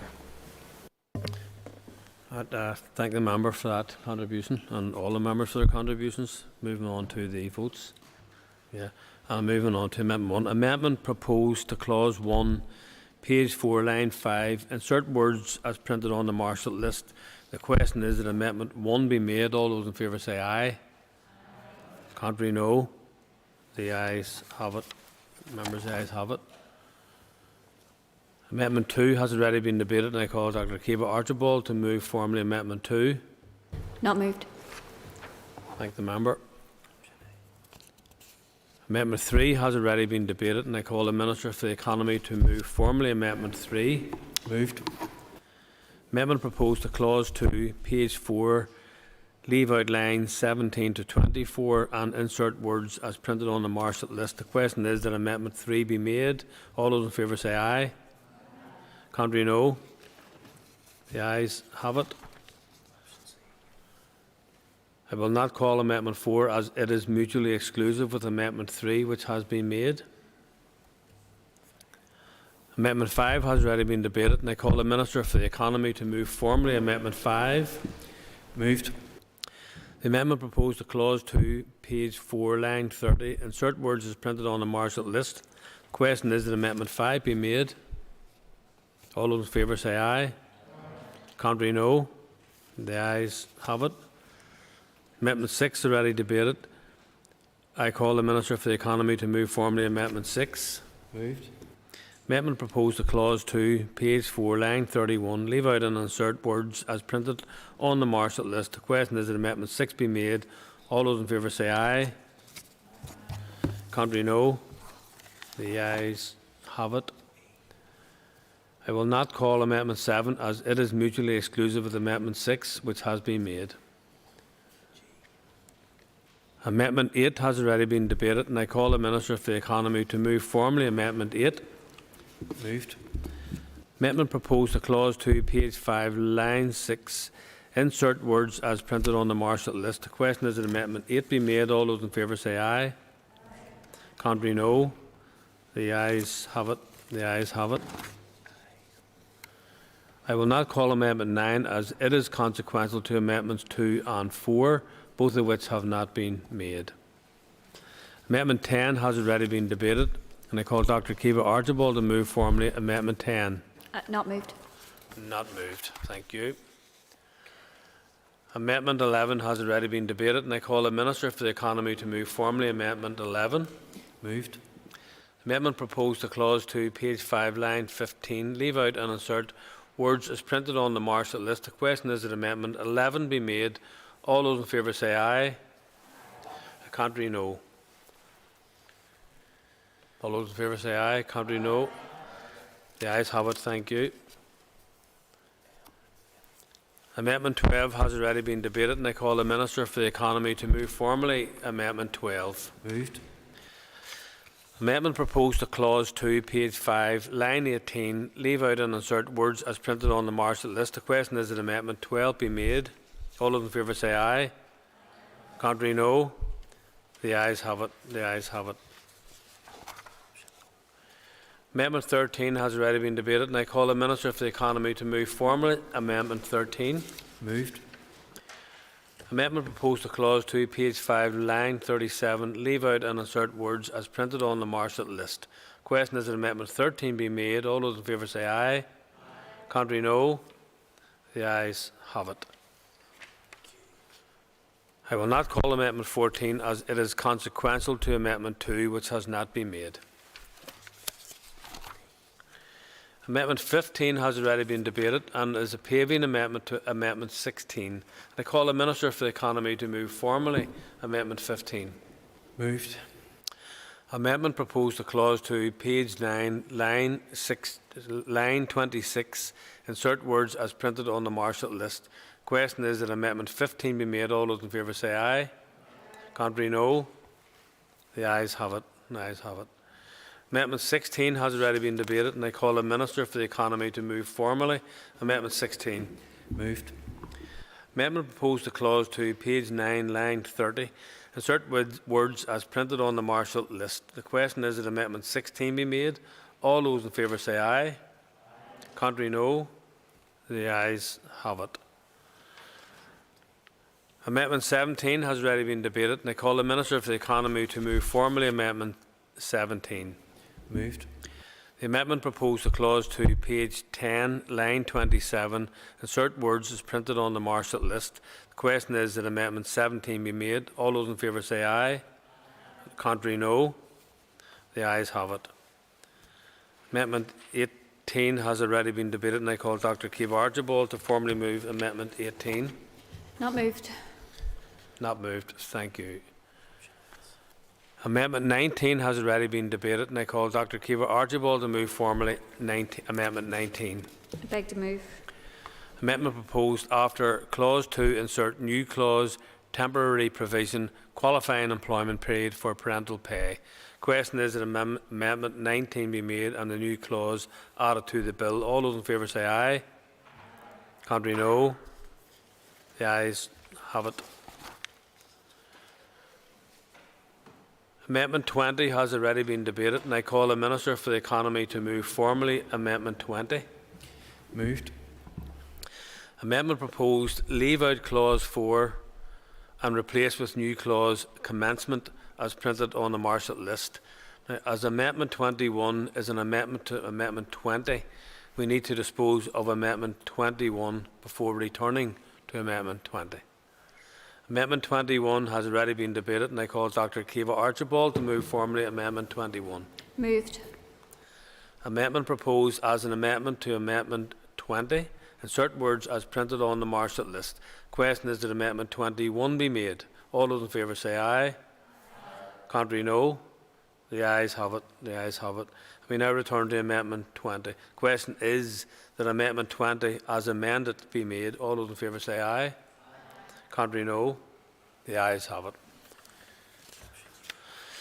I will not call Amendment 22 as it is mutually exclusive with Amendment 20, which has been made.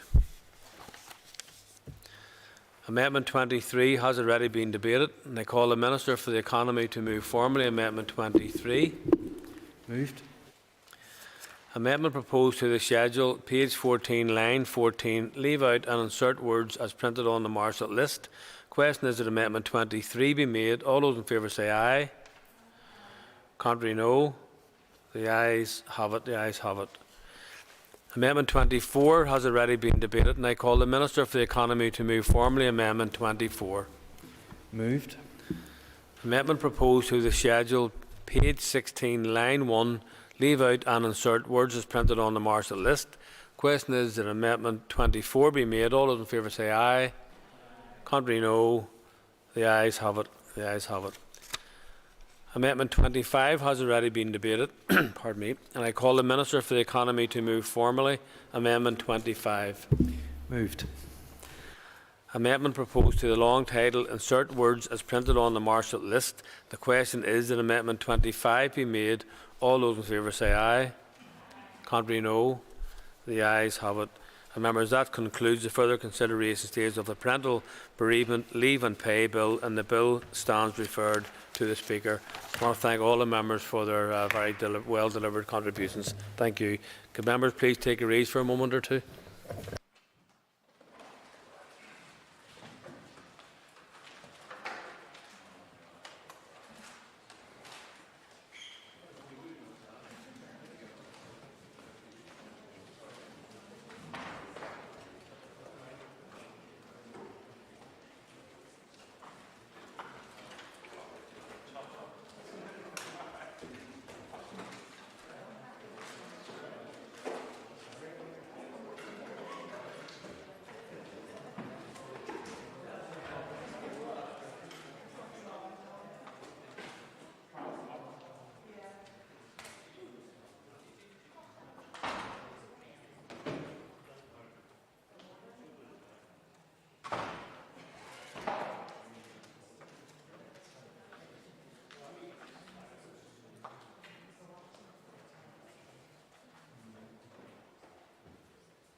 Thank you, members. If members could resume their seats, we'll move on to the next item of business. The next item on the order paper is the final stage of the Social Security Terminal Illness Bill.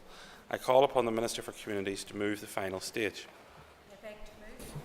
Thank you. Final stage of the Social Security Terminal Illness Bill has been moved. Business Committee has agreed that there should be no time limit on this debate, and I call the Minister for Communities to open the debate. Minister.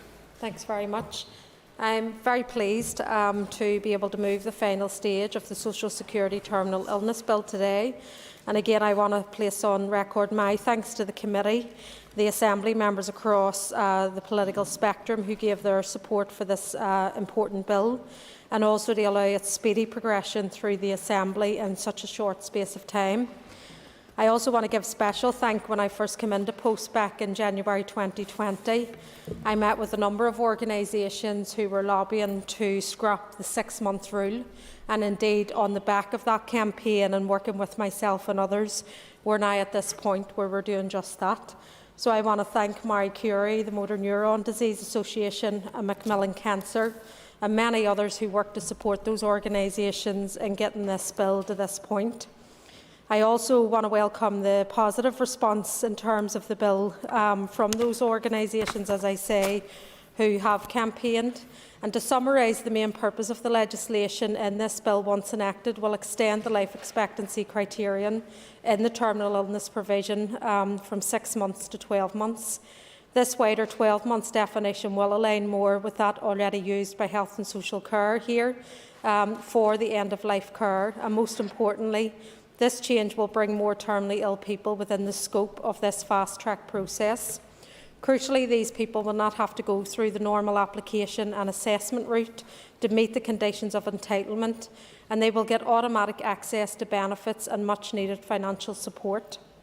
I do acknowledge, and I suppose I want to reiterate again, that this isn't the end of the road in terms of where we move with this. And indeed, I want to assure members that my commitment is to continue to keep this provision under review and explore further how we can best support those people who face the diagnosis of a terminal illness. I want to continue to work with the sector organisations who support families and individuals, and indeed this will look at the feasibility of a clinical-led model in the time ahead. So this very much for me is a staging post within a wider process that we will be looking at. The bill represents a critical step that we can take now to deliver meaningful change within this Assembly mandate before it ends in March. And subject to the Assembly passing the bill today and it receiving royal assent in the coming months, I anticipate that the reform will be brought into operation in early April of this year. My department has established a steering group to oversee the operational implementation of this reform, and the changes will also be communicated to the wider public, advice sector and clinical community prior to its introduction. The reform system, once introduced, will better meet the needs of those with a terminal illness here, and this is something that we all want to see. I commend this bill to the Assembly. Thank you, Minister. I call Ms Paula Bradley.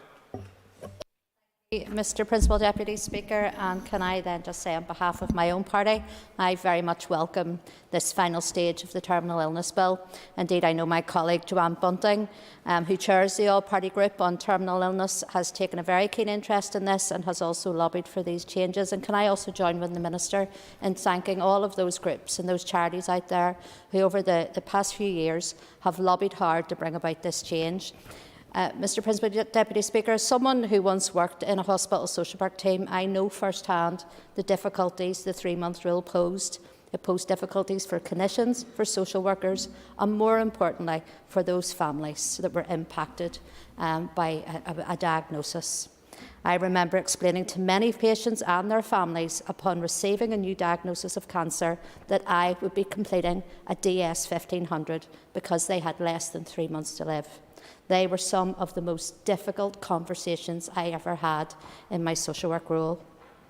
It's also very difficult in many cases for clinicians to be definitive in relation to prognosis and for many diseases and many illnesses. So I think everybody will be very glad to see this progress through the House today.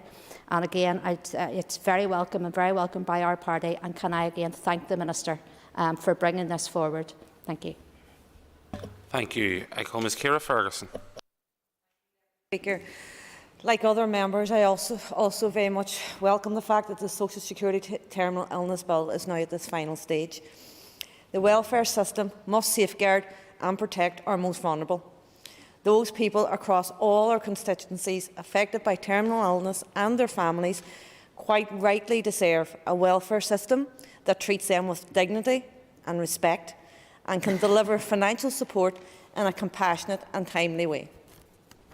The 6-month life expectancy criteria under special rules set some 30 years ago by Britain's Department for Work and Pensions, being extended to 12 months life expectancy here in the North is significant progress.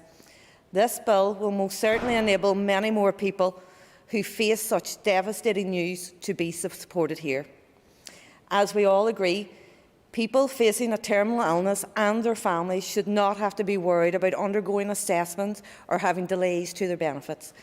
At this time, receiving an automatic entitlement to financial support is just and right.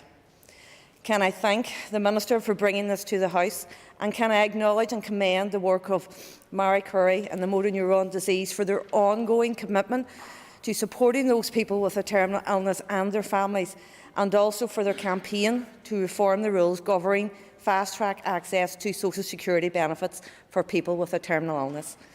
Continuing to look at ways on how the welfare benefits process can be improved to support our most vulnerable people and families is very important, and I am pleased that the Minister is committed to keeping these provisions under review. It's critical that we continue to do all that we can to support our most vulnerable, and this bill is most certainly a good step forward. Thank you. I support this bill. Thank you. Mr Mark Durkan. Mr Principal Deputy Speaker, today this bill is indeed a very welcome and necessary forward step. However, I would like to firstly lament that it has taken so long to progress this vital legislation, and secondly, that the failures of the current welfare system have necessitated this piece of work in the first place. Bound up in its excessive bureaucracy with complexities and lengthy delays, the system fails in its intended purpose to support some of the most vulnerable people within our society. That red tape has been most visible in the callous 6-month rule for terminally ill welfare claimants. It's despicable that people with a terminal illness have ever been put in a position whereby they have to spend the precious time that they have left battling for support. For those individuals, that precious time should be focused on being with their loved ones, yet the unscrupulous nature of welfare reform, which the SDLP voted against and warned of such grim actualities, forced an added burden at an already extremely difficult time. The delay in accessing payments has a unique impact on individuals with a terminal illness, given the time is a luxury which they have not been afforded. The extension of the life expectancy criteria to 12 months provided within this legislation is welcome, but sadly this change will have come too late for some. Subjecting people with a terminal prognosis to a 6-month rule for access to benefits is and has always been cruel. Time is of the essence, and I'm very grateful that the Minister has accepted that we can't wait for or rely on Westminster to implement this essential reform. Her action is welcome, but it is important to acknowledge this move, as she has, as a stepping stone. We must do more. I want to pay tribute to all those individuals, families and organisations who have campaigned tirelessly for this crucial change. And as I've already said, do regret that many people involved in that campaigning won't see the benefit of it. The change has come too late for them. But I think this bill's passage demonstrates that together we can achieve a more compassionate welfare system. This, like I said, is a good example of how we support the bill. Thank you. Thank you. I call Ms Aisling Riley. And I'll keep my remarks extremely brief, as members have already touched on some of the comments. and I welcome the opportunity to speak at the stage of this bill brought forward by Minister Dergy Hargey, and commend her for doing so quickly through accelerated passage. This is an important piece of legislation which will help many people and give those with a terminal diagnosis access to financial support quickly and compassionately, and that they don't have to undergo assessments or experience any unnecessary delays, stress or anxiety in the process. It has been said throughout each stage of this bill, but I want to reiterate and commend Marie Curie and the Motor Neurons Disease Association for their input into this legislation and their ongoing campaigning. They deal with tough situations and they know firsthand the importance that this piece of legislation will bring. It is important that improvements continue to be made where it is possible to ensure that people get the help they need as quickly as possible, and I commend the Minister and her commitments to keep these provisions under review. I support the bill. Thank you. I call Ms Anya Murphy. And I will keep my contribution concise, as this bill has overwhelming unanimous support in this chamber. I want to start by welcoming the final stage of this important bill. The Social Security Terminal Illness Bill will improve the support that is provided to those who are terminally ill by extending the current 6-month criteria to 12 months. I would like to take this opportunity to recognise the monumental efforts that Marie Curie and the Motor Neuron Disease Association have made in relation to their tireless campaign to reform these outdated and archaic rules. This legislation is going to have a significant impact on those who most need it. This takes away a lot of bureaucratic red tape for anyone who is terminally ill. It is vitally important that people can access financial support promptly and compassionately and without experiencing any delays. This legislation is more compassionate with people at its core, giving recipients dignity in their time of need. Going forward, it is important that we all continue to look at examples of best practice as well as what works best for the North, in order to ensure that those who are most in need get the help that they require. This legislation is really positive, however, we have some way to go. I fully support this bill. Ms Kelly Armstrong. Thank you, Principal Deputy Speaker. We've just come from passing further consideration stage of the Parental Bereavement Leave and Pay Bill, where we added miscarriage to parental bereavement through economy, and now we have the final stage of this bill. I'm flabbergasted today that it actually feels like this House is delivering so much help and support for people out there. There's pieces of legislation that come along and you just say, this makes sense, why haven't we done it before? And this is one of those pieces of legislation. Today, Marie Curie, motor neuron disease and many others, their wish has come true. And I would like to thank the Minister for removing the cruel 6-month rule. This is something good, this is something positive. It will help. Now, it will not just help the people who are facing a terminal illness or a condition that will be life-limiting, but as the Chair has mentioned, it takes a bit of pressure off our health staff, who at a time when they're trying to treat someone and keep them as well as possible for as long as possible at their end of days, they don't have to whip out a pad and fill out a form that basically tells a person when they're going to die. And for that just makes sense to me. I respect our health staff too much to put them under that type of pressure, and I believe that this legislation coming through is not only welcome, it is needed, and it ends a cruelty that we don't need to have in Northern Ireland. I'm delighted that we've moved forward with this.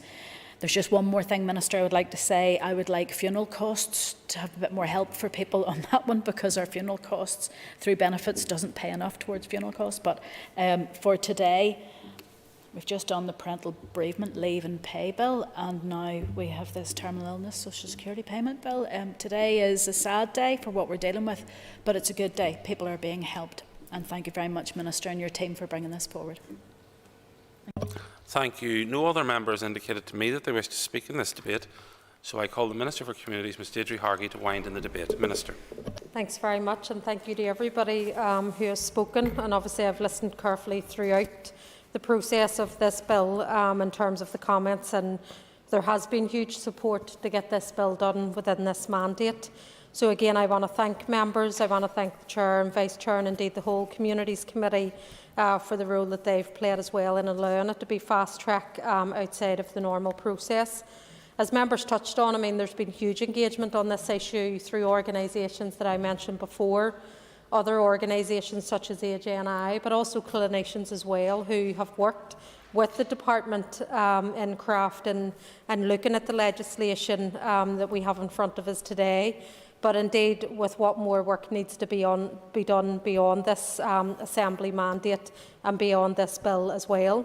So there is a commitment from me and my officials and team within the department to look at this further. And indeed, I just want to give thanks to Mark, Deanne, who I know who are here from the department, and also Mickey Kelly and the rest of the team who have worked with me and with those stakeholders over the last couple of years to get to this point. As we did say, this is a staging post and there will be more work to be done, but I think it is important in a shortened mandate with the biggest global health pandemic that we are still able to move this legislation that can then come into effect to assist people from April this year. I just want to add that this will be part of many. I mean, in terms of a children's funeral fund, I'm actively looking at that. I know the member had asked other queries, and obviously I bid for that within the budget, and I am hopeful there will be a positive announcement around additional support very soon. So again, I just want to thank members, and again, I commend this bill to the Assembly. Thank you, Minister. The question is that the Social Security Terminal Illness Bill do now pass. As many as are of that opinion say aye. Aye. Contrary, if any, no. I think the ayes have it. The ayes have it. If I could ask the Minister to remain in her place for a moment, there's a possibility that her business might be getting called quickly. If members just wait a few moments, we'll take a few moments just until we move on. Thank you.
Thank you. The next item on the order paper is the final stage of the Animal Welfare Service Animals Bill. I call the Minister for Agriculture, Environment and Rural Affairs, Mr Edwin Poots, to move the final stage. I beg to move that the Animal Welfare Service Animals Bill do now pass.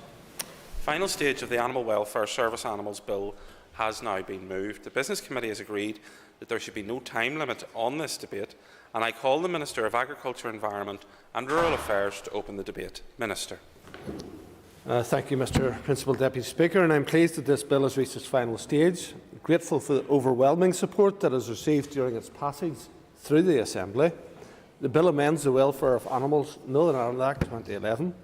As members will be aware, that Act provides animals with substantial legal protection and makes it an offence to cause them unnecessary suffering.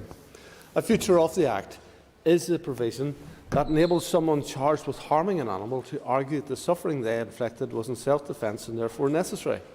By invoking this provision, it is possible for a person to claim that no law-breaking has been committed when they injure a service animal acting in the course of its duties. This position came under public scrutiny in 2016 when Finn, a police dog in England, was stabbed while on active duty. Finn's attackers could have been prosecuted for causing unnecessary suffering to an animal.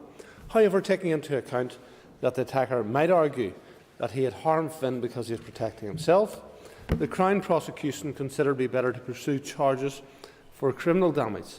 This meant that Finn was treated like a piece of police property.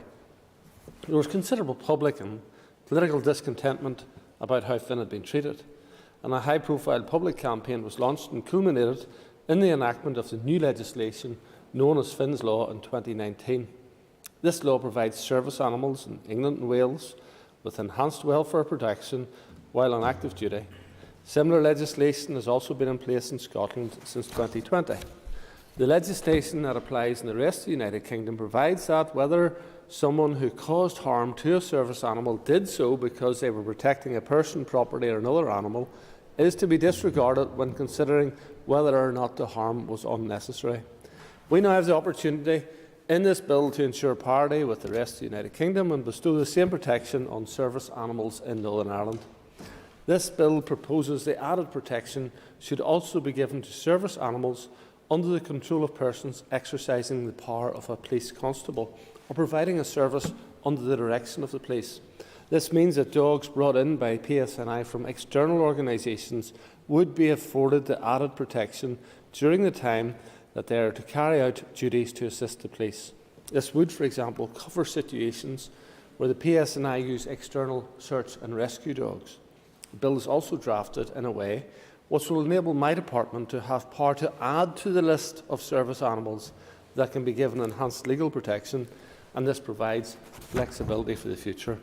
So in summary, Mr Principal Deputy Speaker, the bill will amend the 2011 Act to provide enhanced welfare protection to service animals while they are on active duty in Northern Ireland. It will give our service animals the recognition they so deserve for the vital role they fulfil in our society and ensure that the protection that they receive is on a par with that afforded elsewhere. I am therefore delighted that this bill has reached its final stage, and I beg to move.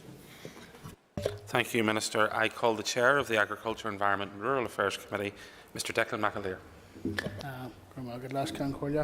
I welcome the opportunity to share the views of the Committee for Agriculture, Environment and Rural Affairs at the final stage of the Animal Welfare Service Animals Bill. The Committee welcomes passage of the bill and the positive debates that have taken place throughout the consideration stages.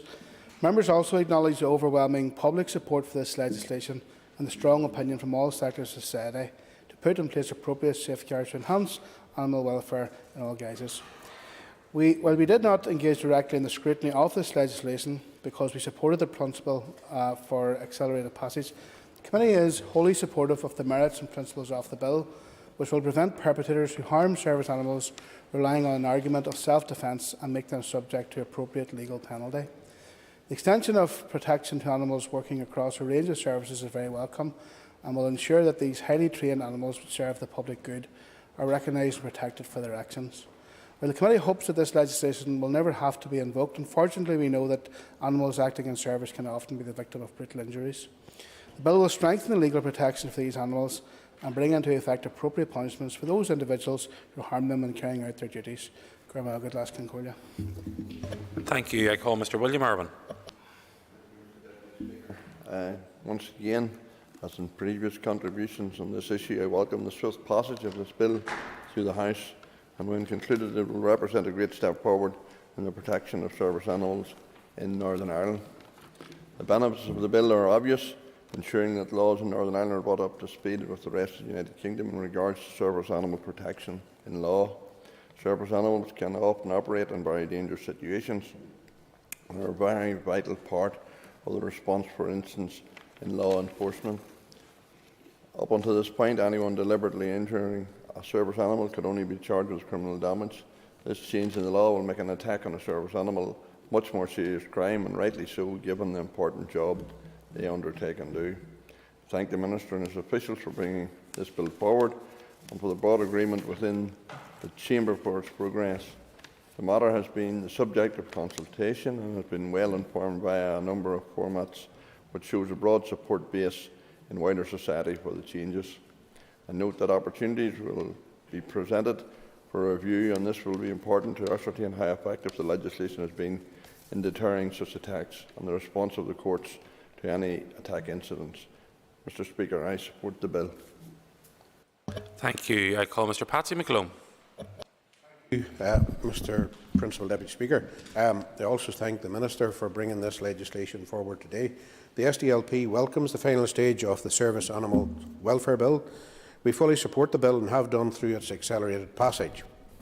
I would like to take this opportunity to register our acknowledgement of the massive contribution that service animals do in fact make, and to thank the members of the emergency services responsible for them and for their care for all the hard work that they do.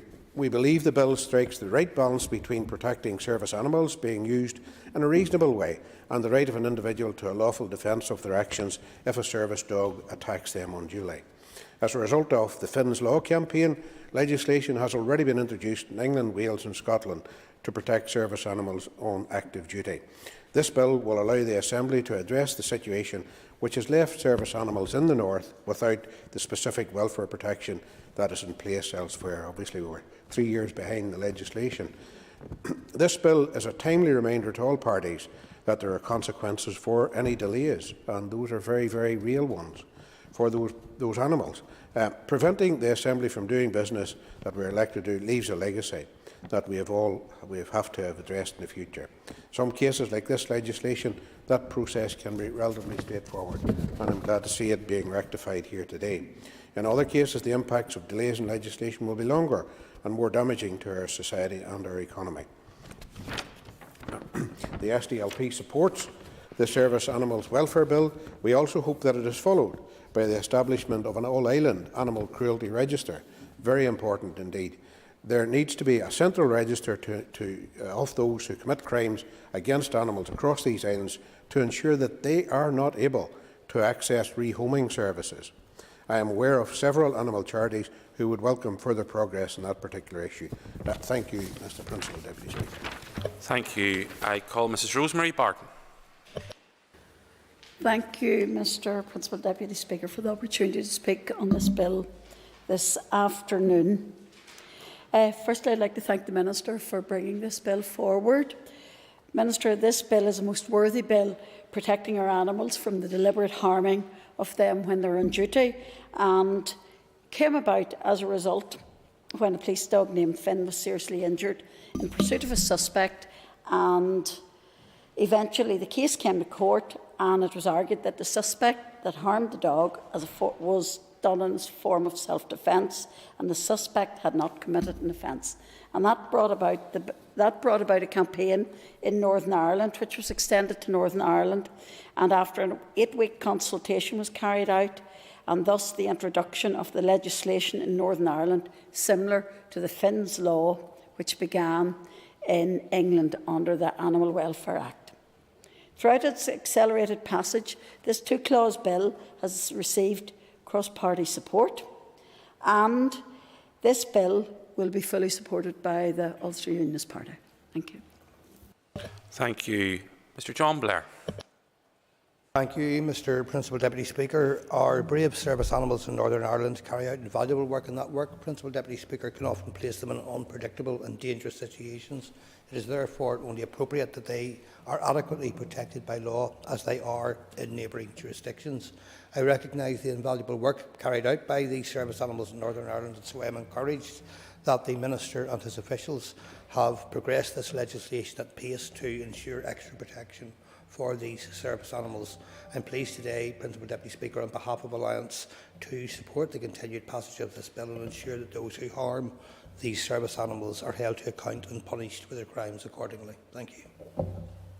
Thank you. No other members indicated to me at this juncture that they wish to speak in the debate, and therefore I call the Minister to wind on the debate. Minister. Thank you very much again, Principal Deputy Speaker, and I can thank every member who has spoken, and indeed the committee, and for their support in carrying this through, for permitting the accelerated passage and enabling this important piece of legislation to pass and to be brought in to place. Some of the issues that was raised was the support for the bill, and that was about 98% of the people who responded. An issue was raised about the animal register, and that's a course of work that I do think has to be carried on. So there has been work done on that between ourselves and the Department for Justice, but I think that in a new mandate, whoever happens to be in Dara and Justice need to carry that work through to its conclusion, because I think it's very important that this House sends out a message that we are against animal cruelty and that we want to take key steps that will ensure that we can provide reasonable protections. And some of these things will be very straightforward for us to do, and we need to apply ourselves to ensuring that we deliver on those fronts. In this particular piece of legislation, as I indicated, I'm truly grateful to everyone who has given us the support and assistance to reach this point, and I commend this bill to the House. Thank you. Thank you, Minister. The question is that the Animal Welfare Service Animals Bill do now pass. As many as are of that opinion say aye. Aye. Contrary, if any, no. I think the ayes have it. The ayes have it. The next item of business is a legislative consent motion for the Pension Schemes Conversion of Guaranteed Minimum Pensions Bill. Can I ask the Clerk to please read the motion? That this Assembly agrees, in line with Section 87 of the Northern Ireland Act 1998, the principle of the extension to Northern Ireland of the provisions of the Pension Schemes Conversion of Guaranteed Minimum Pensions Bill relating to the conversion of guaranteed minimum pensions as contained in Clause 2 of the Bill, which was introduced in the House of Commons on 16th of June 2021. Thank you. I call the Minister for Communities to please move the motion. Thank you, Minister. The Business Committee has agreed that there should be no time limit on this debate, and I therefore call the Minister to open the debate on the motion. Minister. Thank you. The Pension Scheme Conversion of Guaranteed Minimum Pensions Bill was introduced in the House of Commons on the 16th of June 2021. The provisions in the bill address the concerns that operation of certain provisions of the conversion legislation relating to guaranteed minimum pensions, or GMPs, are unclear and should be amended to make it easier to use. The amendments will simplify and clarify how these highly technical provisions operate. The aim is to make it easier for schemes to equalise over pensions for the effective differences between men and women resulting from GMPs. Clause 2 of the bill, which relates to the conversion of GMPs, make provisions for devolved matters and requires a legislative consent motion.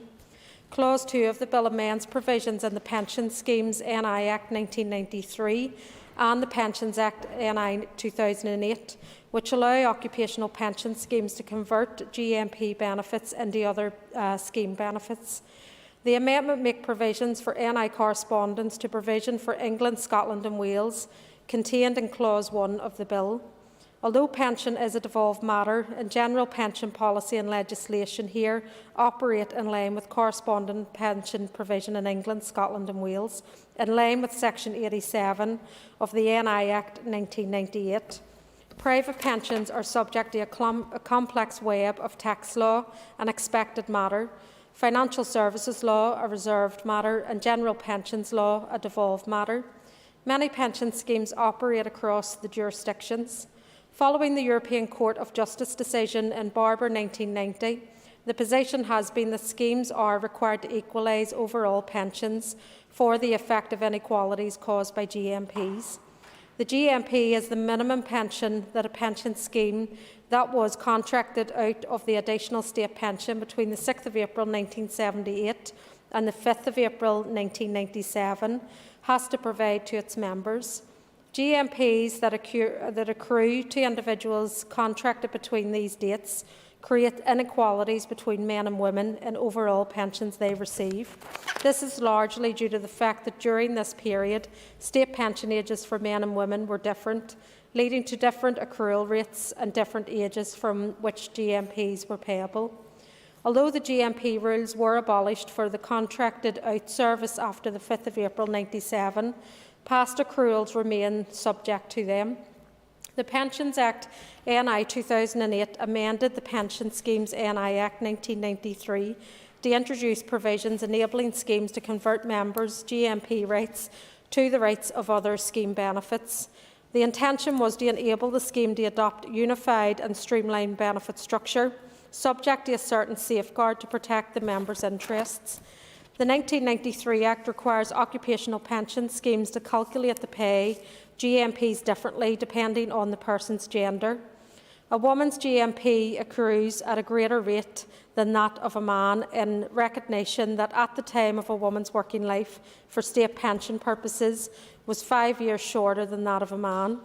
As a result, where a woman and a man have an identical work history, the woman's overall GMP will be greater than that of the man.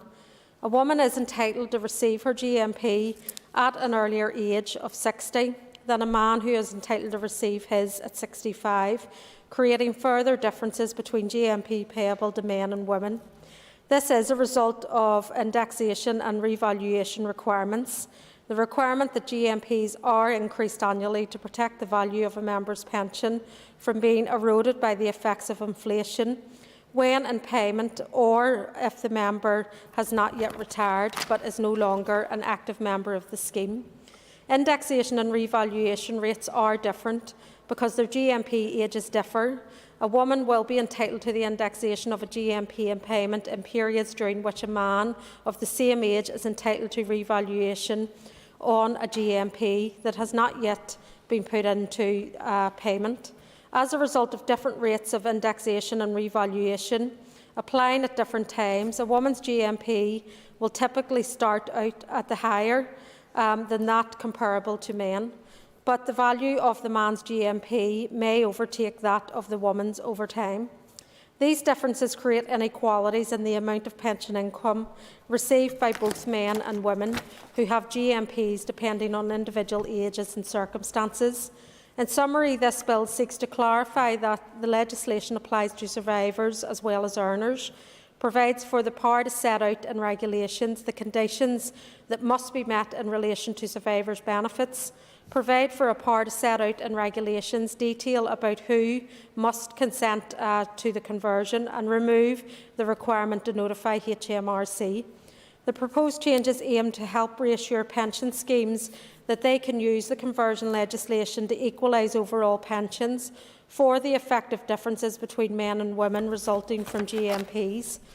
If it is agreed that Clause 2 of the bill should extend here, this allows these important provisions to be enacted across each of the jurisdictions at the same time. This provides legal certainty for schemes seeking to remove inequalities from their scheme members. If it's not agreed the provisions of this bill will extend, then the current lack of clarity around the GMP conversion legislation would remain a barrier to pension schemes seeking to remove inequalities from their scheme members. It would be necessary to bring forward a separate Assembly bill to provide clarity around GMP conversion legislation. However, this is unlikely. The bill could be complete its passage by or before 2023. Importantly, under the bill, power to make subordinate legislation and to commence devolved provisions will rest in my department. Likewise, the powers of control over the subordinate legislation will rest in the Assembly. The intention is that the bill should be enacted as soon as possible. It would therefore be beneficial and time-wise to agree that the relevant provisions of the bill extend here. This provides the legal clarity and certainty for schemes seeking to remove inequalities from their scheme members. And whilst I do seek to avoid LCM processes where possible, not in all circumstances, and particularly in this, it's sensible to secure the benefits of the bill for scheme members here, agreeing the legislative consent motion in respect of this bill. So therefore, I beg to move. Thank you, Minister. I call the Chair of the Communities Committee, Ms Paula Bradley. Mr Principal Deputy Speaker, on behalf of the committee, I thank the Minister for bringing this motion today. Members, I'm sure, will have read the committee's report on this LCM, so I do not intend going into too much detail. As the House knows, pensions are a devolved matter, but in general, pension legislation here operates in line with corresponding provision in England, Scotland and Wales. The pension scheme's conversion of guaranteed minimum pensions bill is a private member's bill currently before Parliament and includes provisions relating to devolved matters.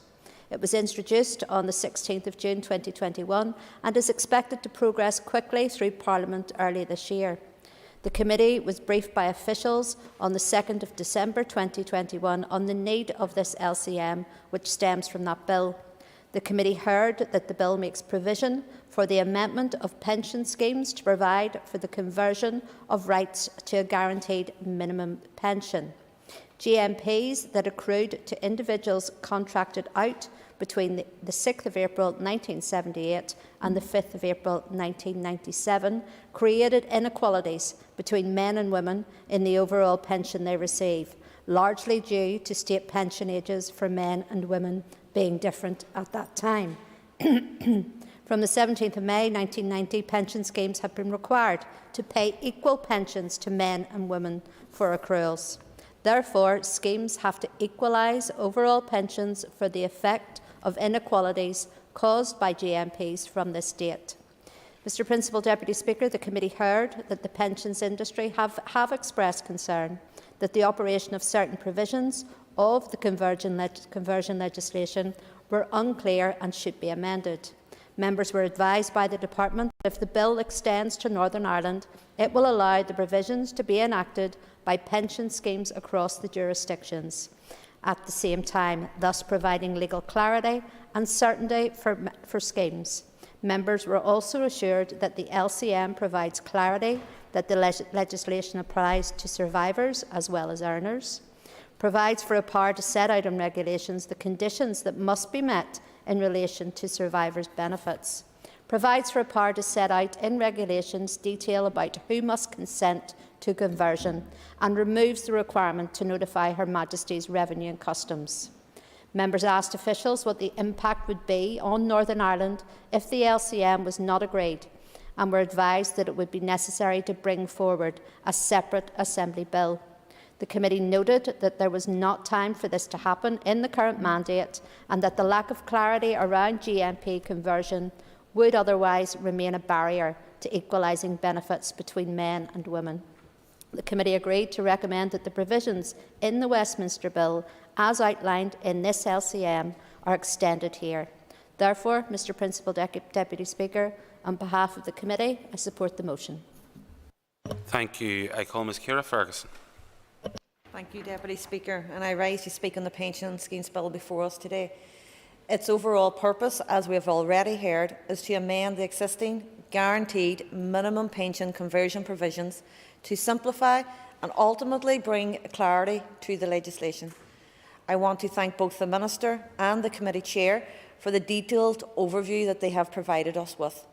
The provisions are technical in nature, and as we have seen in previous bills associated with private pensions, they are a complex mix of devolved, accepted and reserved matters. I understand the importance of providing the required legal certainty to pension schemes within this particular area, and that bringing forward a separate Assembly bill would result in a significant delay to this. Therefore, while it is always preferable to bring legislation via the Assembly, I accept the rationale provided for using a legislative consent motion in this case. I therefore support the motion and bill. Thank you. Thank you. No other members indicated to me that they wish to speak in this debate, and so I call the Minister for Communities to wind on the debate. Minister. Yeah, thanks very much. So again, just to thank the Chair of the Committee and indeed the Communities Committee as well, just for their support in looking at this LCM, and to thank others who have contributed as well, and I commend the motion to the Assembly. Thank you, Minister. The question is that the motion standing on the order paper be agreed. All those in favour say aye. Aye. Contrary, if any, no. I think the ayes have it. The ayes have it. The next item of business is the adjournment. The question is that the Assembly do now adjourn. The Assembly is adjourned.